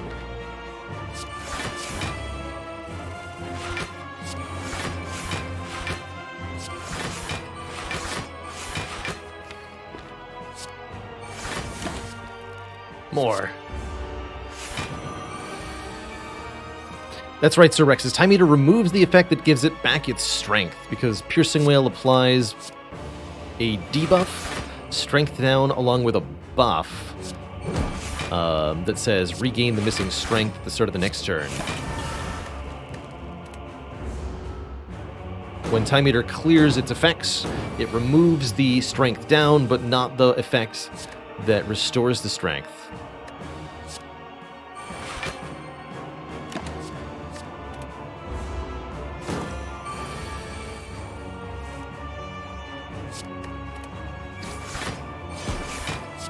So playing a Piercing Wail will essentially reset the boss's strength at that point.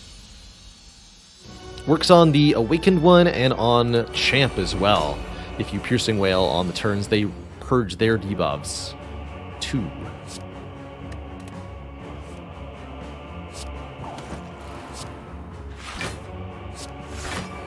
Or exactly. Doesn't matter at all then. Should have played the Defend and not the Blur.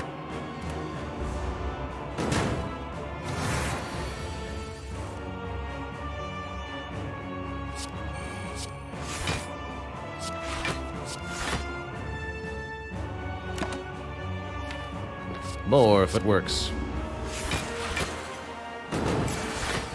So far, we're kind of struggling to keep up with these two.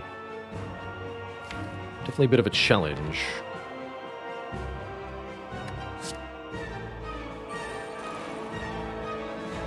Let's Dagger Throw to discard the strike, then I'll play the Madness.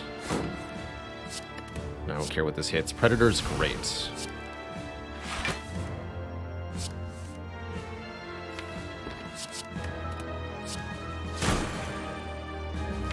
I need more block cards. We'll have to do. Take a little bit of damage here. Gonna have to be okay.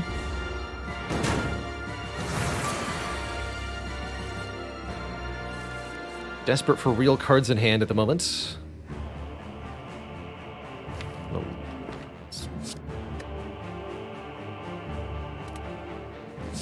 Madness on backflip, please. Thank you.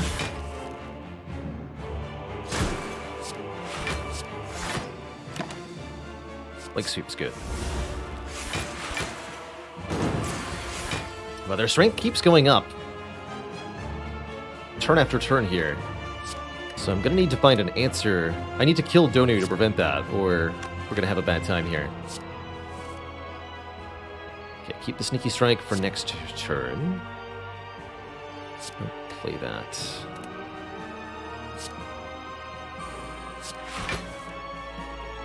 Good.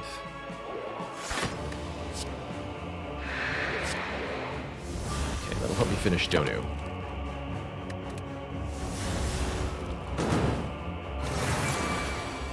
If not this turn, we gotta kill Donu next turn before the next buff occurs. Looks like next turn. 18 block. So footwork dash dash. Perfect block.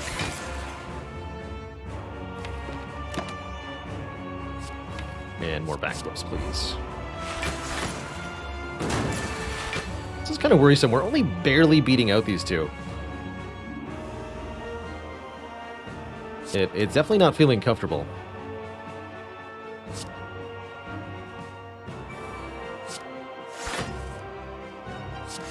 Well, hold on. We seem like we're getting ahead of them now.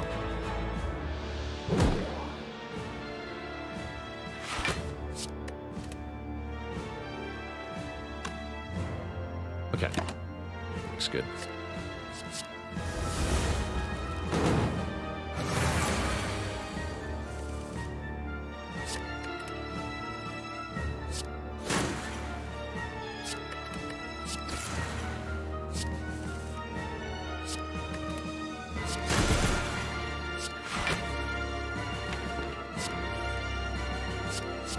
There we go. Seems like it takes us a little while to get going.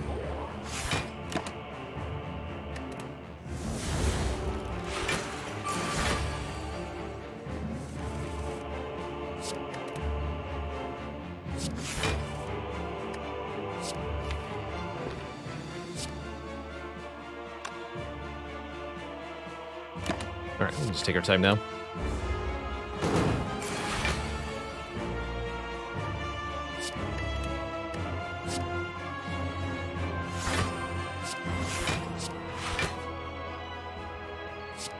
Definitely think it would be cool if there was some kind of like enrage or acceleration mechanic after you KO one of these two. It is a little too simple once one's down. But that's not necessarily a bad thing, hey?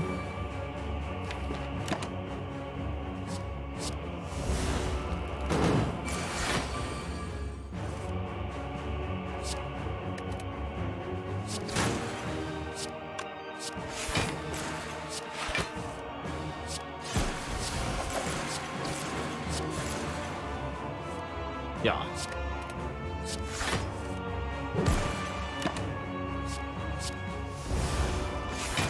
It's a casual 13-turn Donu Deca fight, no problem. Never had a problem in my life.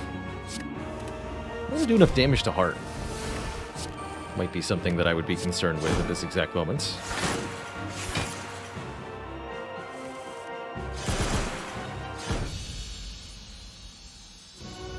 Whew, okay.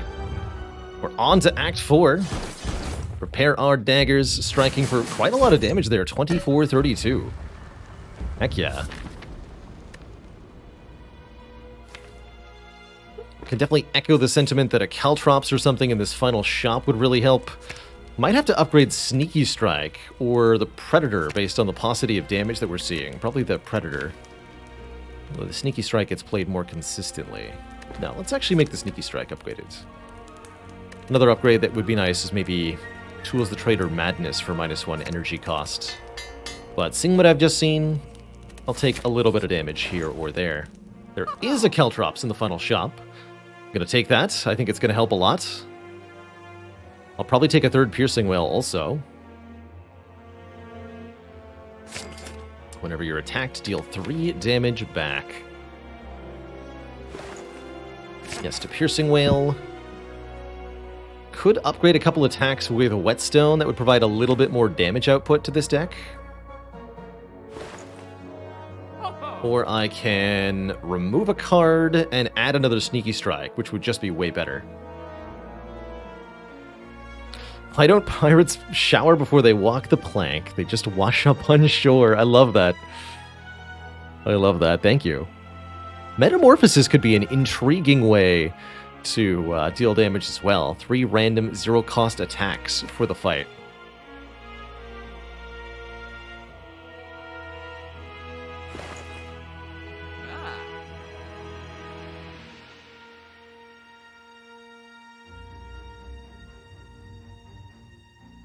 I'll go remove Strike, add Sneaky Strike. And I could maybe go Strength Potion over Dex Potion or Gambler's Brew. That would also help a fair bit.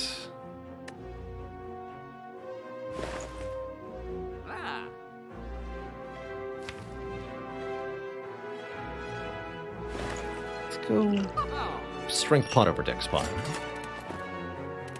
Feel like we need the damage more. They just wash up on shore. Brilliant.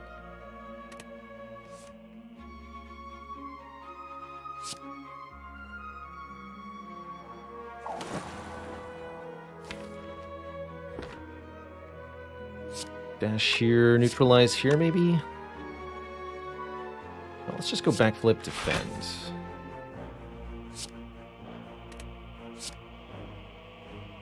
Calculated gamble away the burns next turn.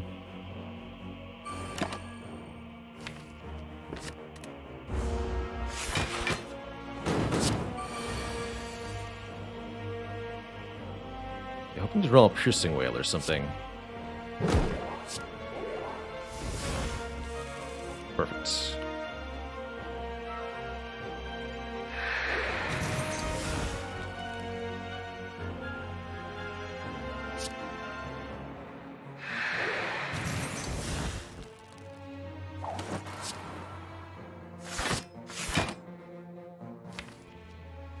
Okay.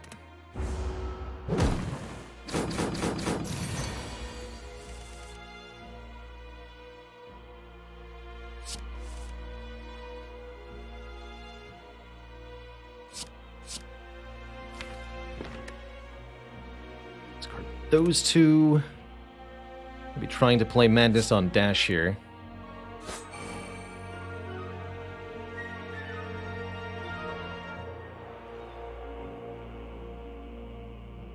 Although I might hit the Survivor instead, which would be fine too.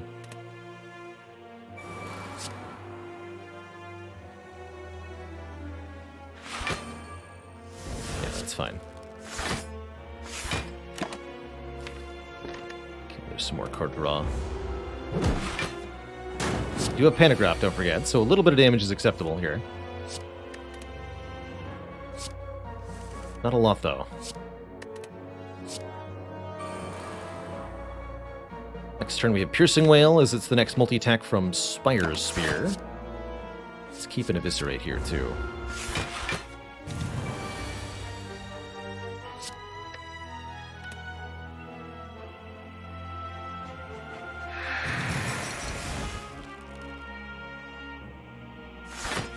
Spooky.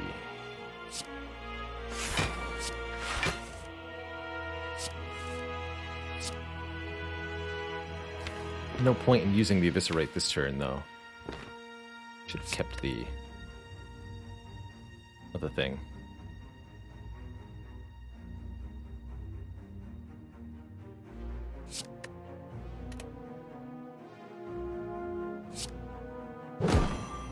Got 1 week for next turn.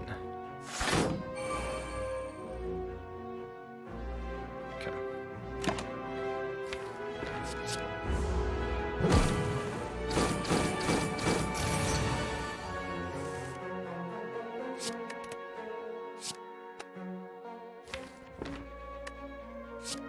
careful here. I get overwhelmed pretty soon.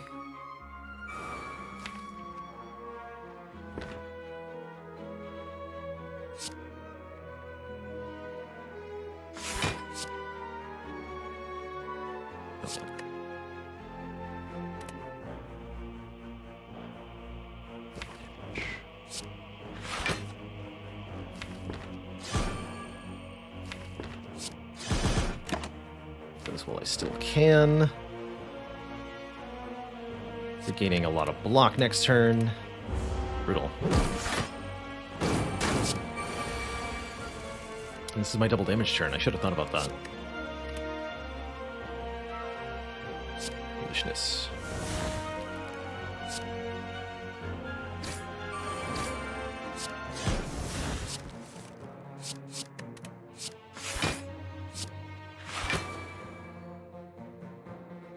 It's not going to be enough damage.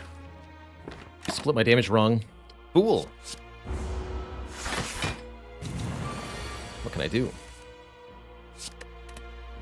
I think I can just block it, actually. It's an acceptable answer. Just block it. Block like you've never blocked before.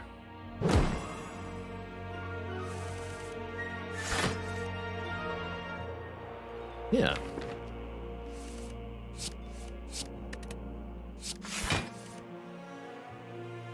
Easy peasy.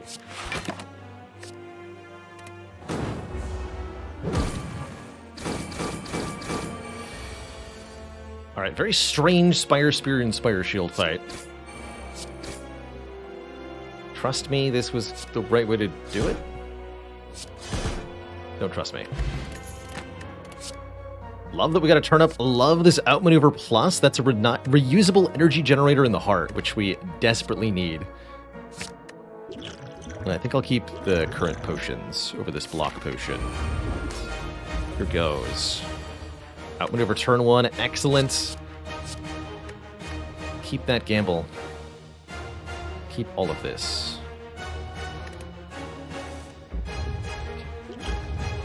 We heal 5, so let's take some beat. Beat of death. Immune to frail, so there's actually no point in playing Blur early here.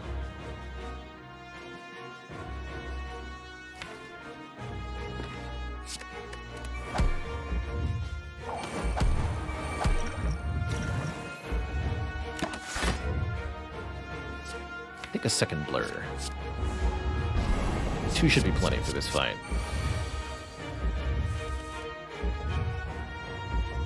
And let's use Piercing Wail to block this.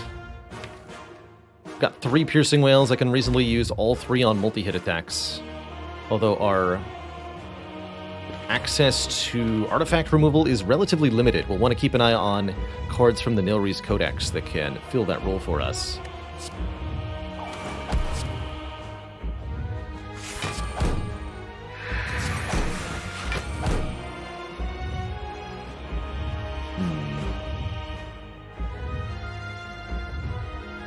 Maybe we should gamble some of these away. I think so. Madness guaranteed hits this Acrobatics Plus. I'll do it.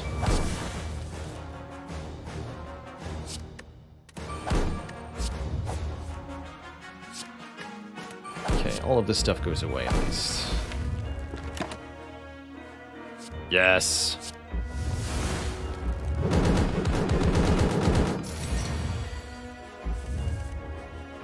Very good.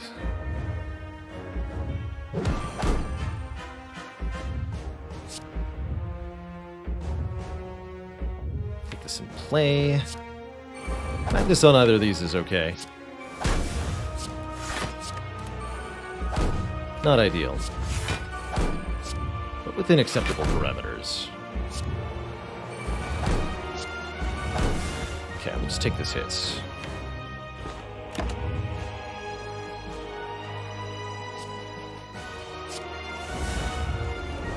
Said I needed artifact removal. Trusting in distraction to help.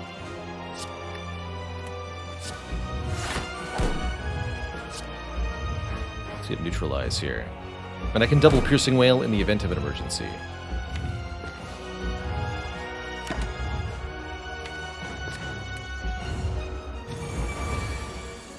Damage output's a little low so far.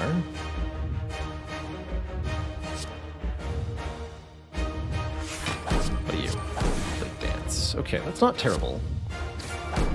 Oh, it kind of is.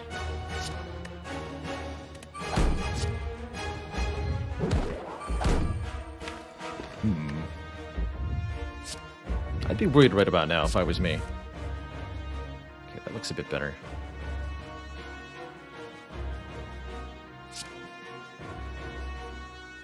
So I'll use this Blade Dance for the moment.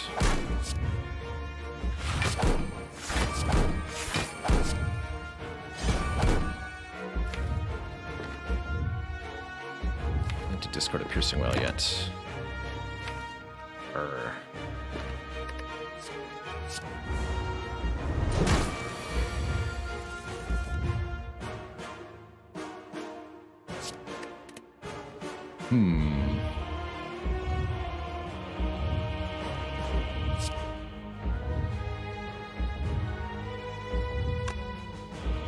I'd really strongly prefer to do this without...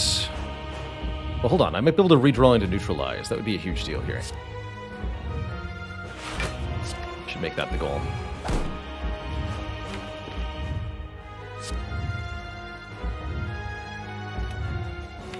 In which case, let's gamble now.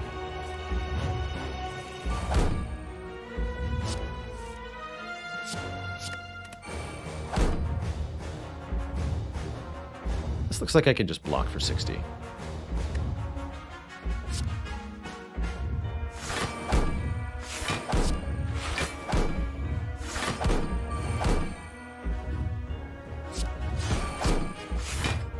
Exactly.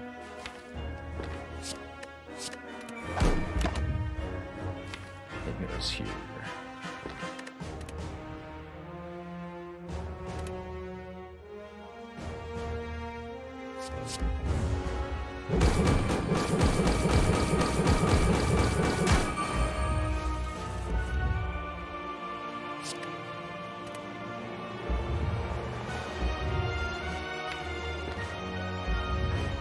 We are definitely way behind damage-wise. Let's see what we can do.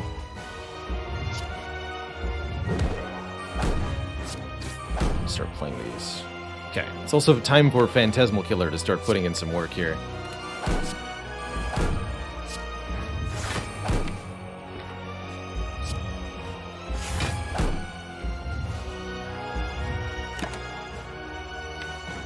Skip all that.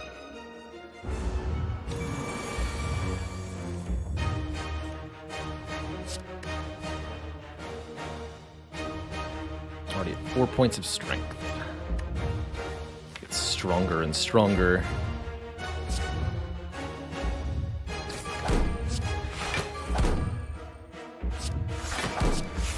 Actually, we got lots of block here.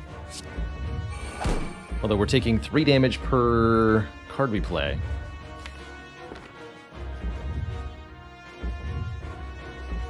I think this needs to be Nightmare on Piercing Wail.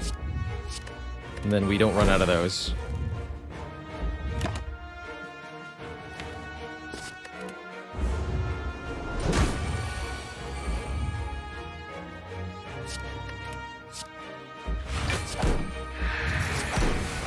Gamble those around.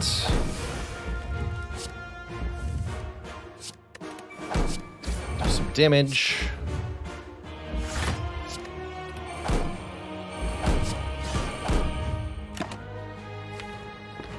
Any of these.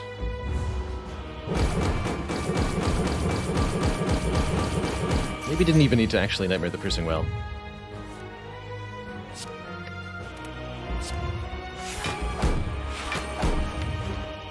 Keep that weakened for next turn. That'll be very helpful.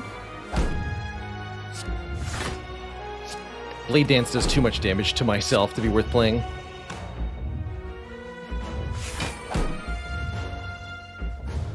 Double damage. It's not worth it either.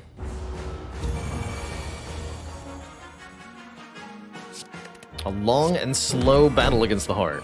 You could call this one.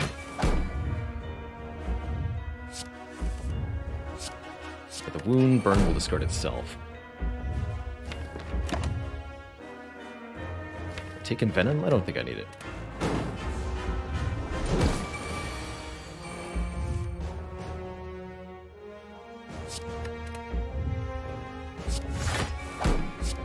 Piercing there. Big damage.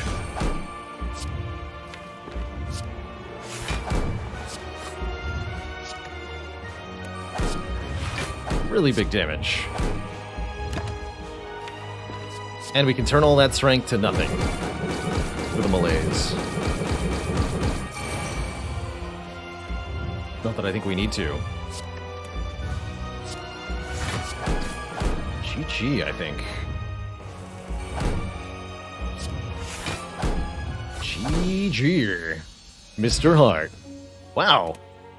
What a buttery smooth run that was. GG. Mark it 4 in a row. An excellent, excellent run to round things out today. GG, everybody. GG.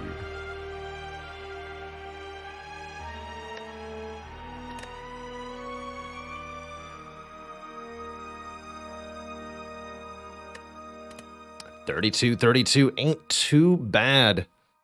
This was a fairly slow and deliberate, definitely lower damage run, but the combination of caltrops and just our endurance during that heart fight really helped us out there. GG. Has it been done? The spire sleepeth, and so shall I. GG. That was cool. 13-turn heart fight. Usually they don't go that long. But, yeah.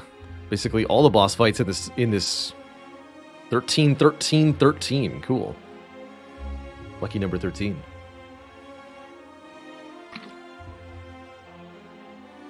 Alright, well, 4 clean wins in a row brings us back to a very respectable score on our challenge here. Very good, GG's. Merle, what? You're live and commenting in my chat? You're ridiculous, sir. You're ridiculous, sir.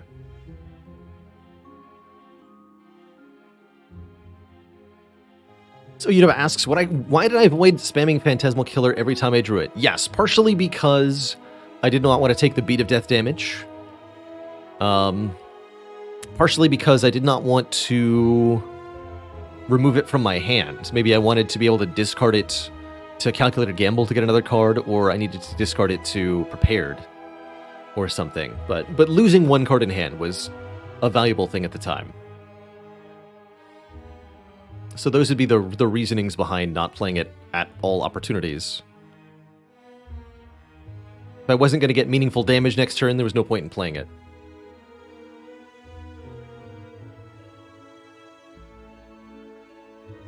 Okay, I am going to, since Merle is here in chat, I'm going to throw a raid on over to Merle,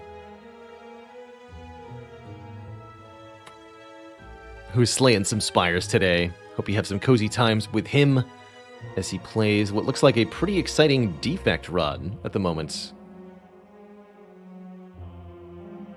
Yeah, it looks like he's about to absolutely slap the heart. See you later, everybody. We'll be back tomorrow. Expect some more Chrono Trigger tomorrow. I'm going to be visiting that again, and then maybe something else in the second half of stream.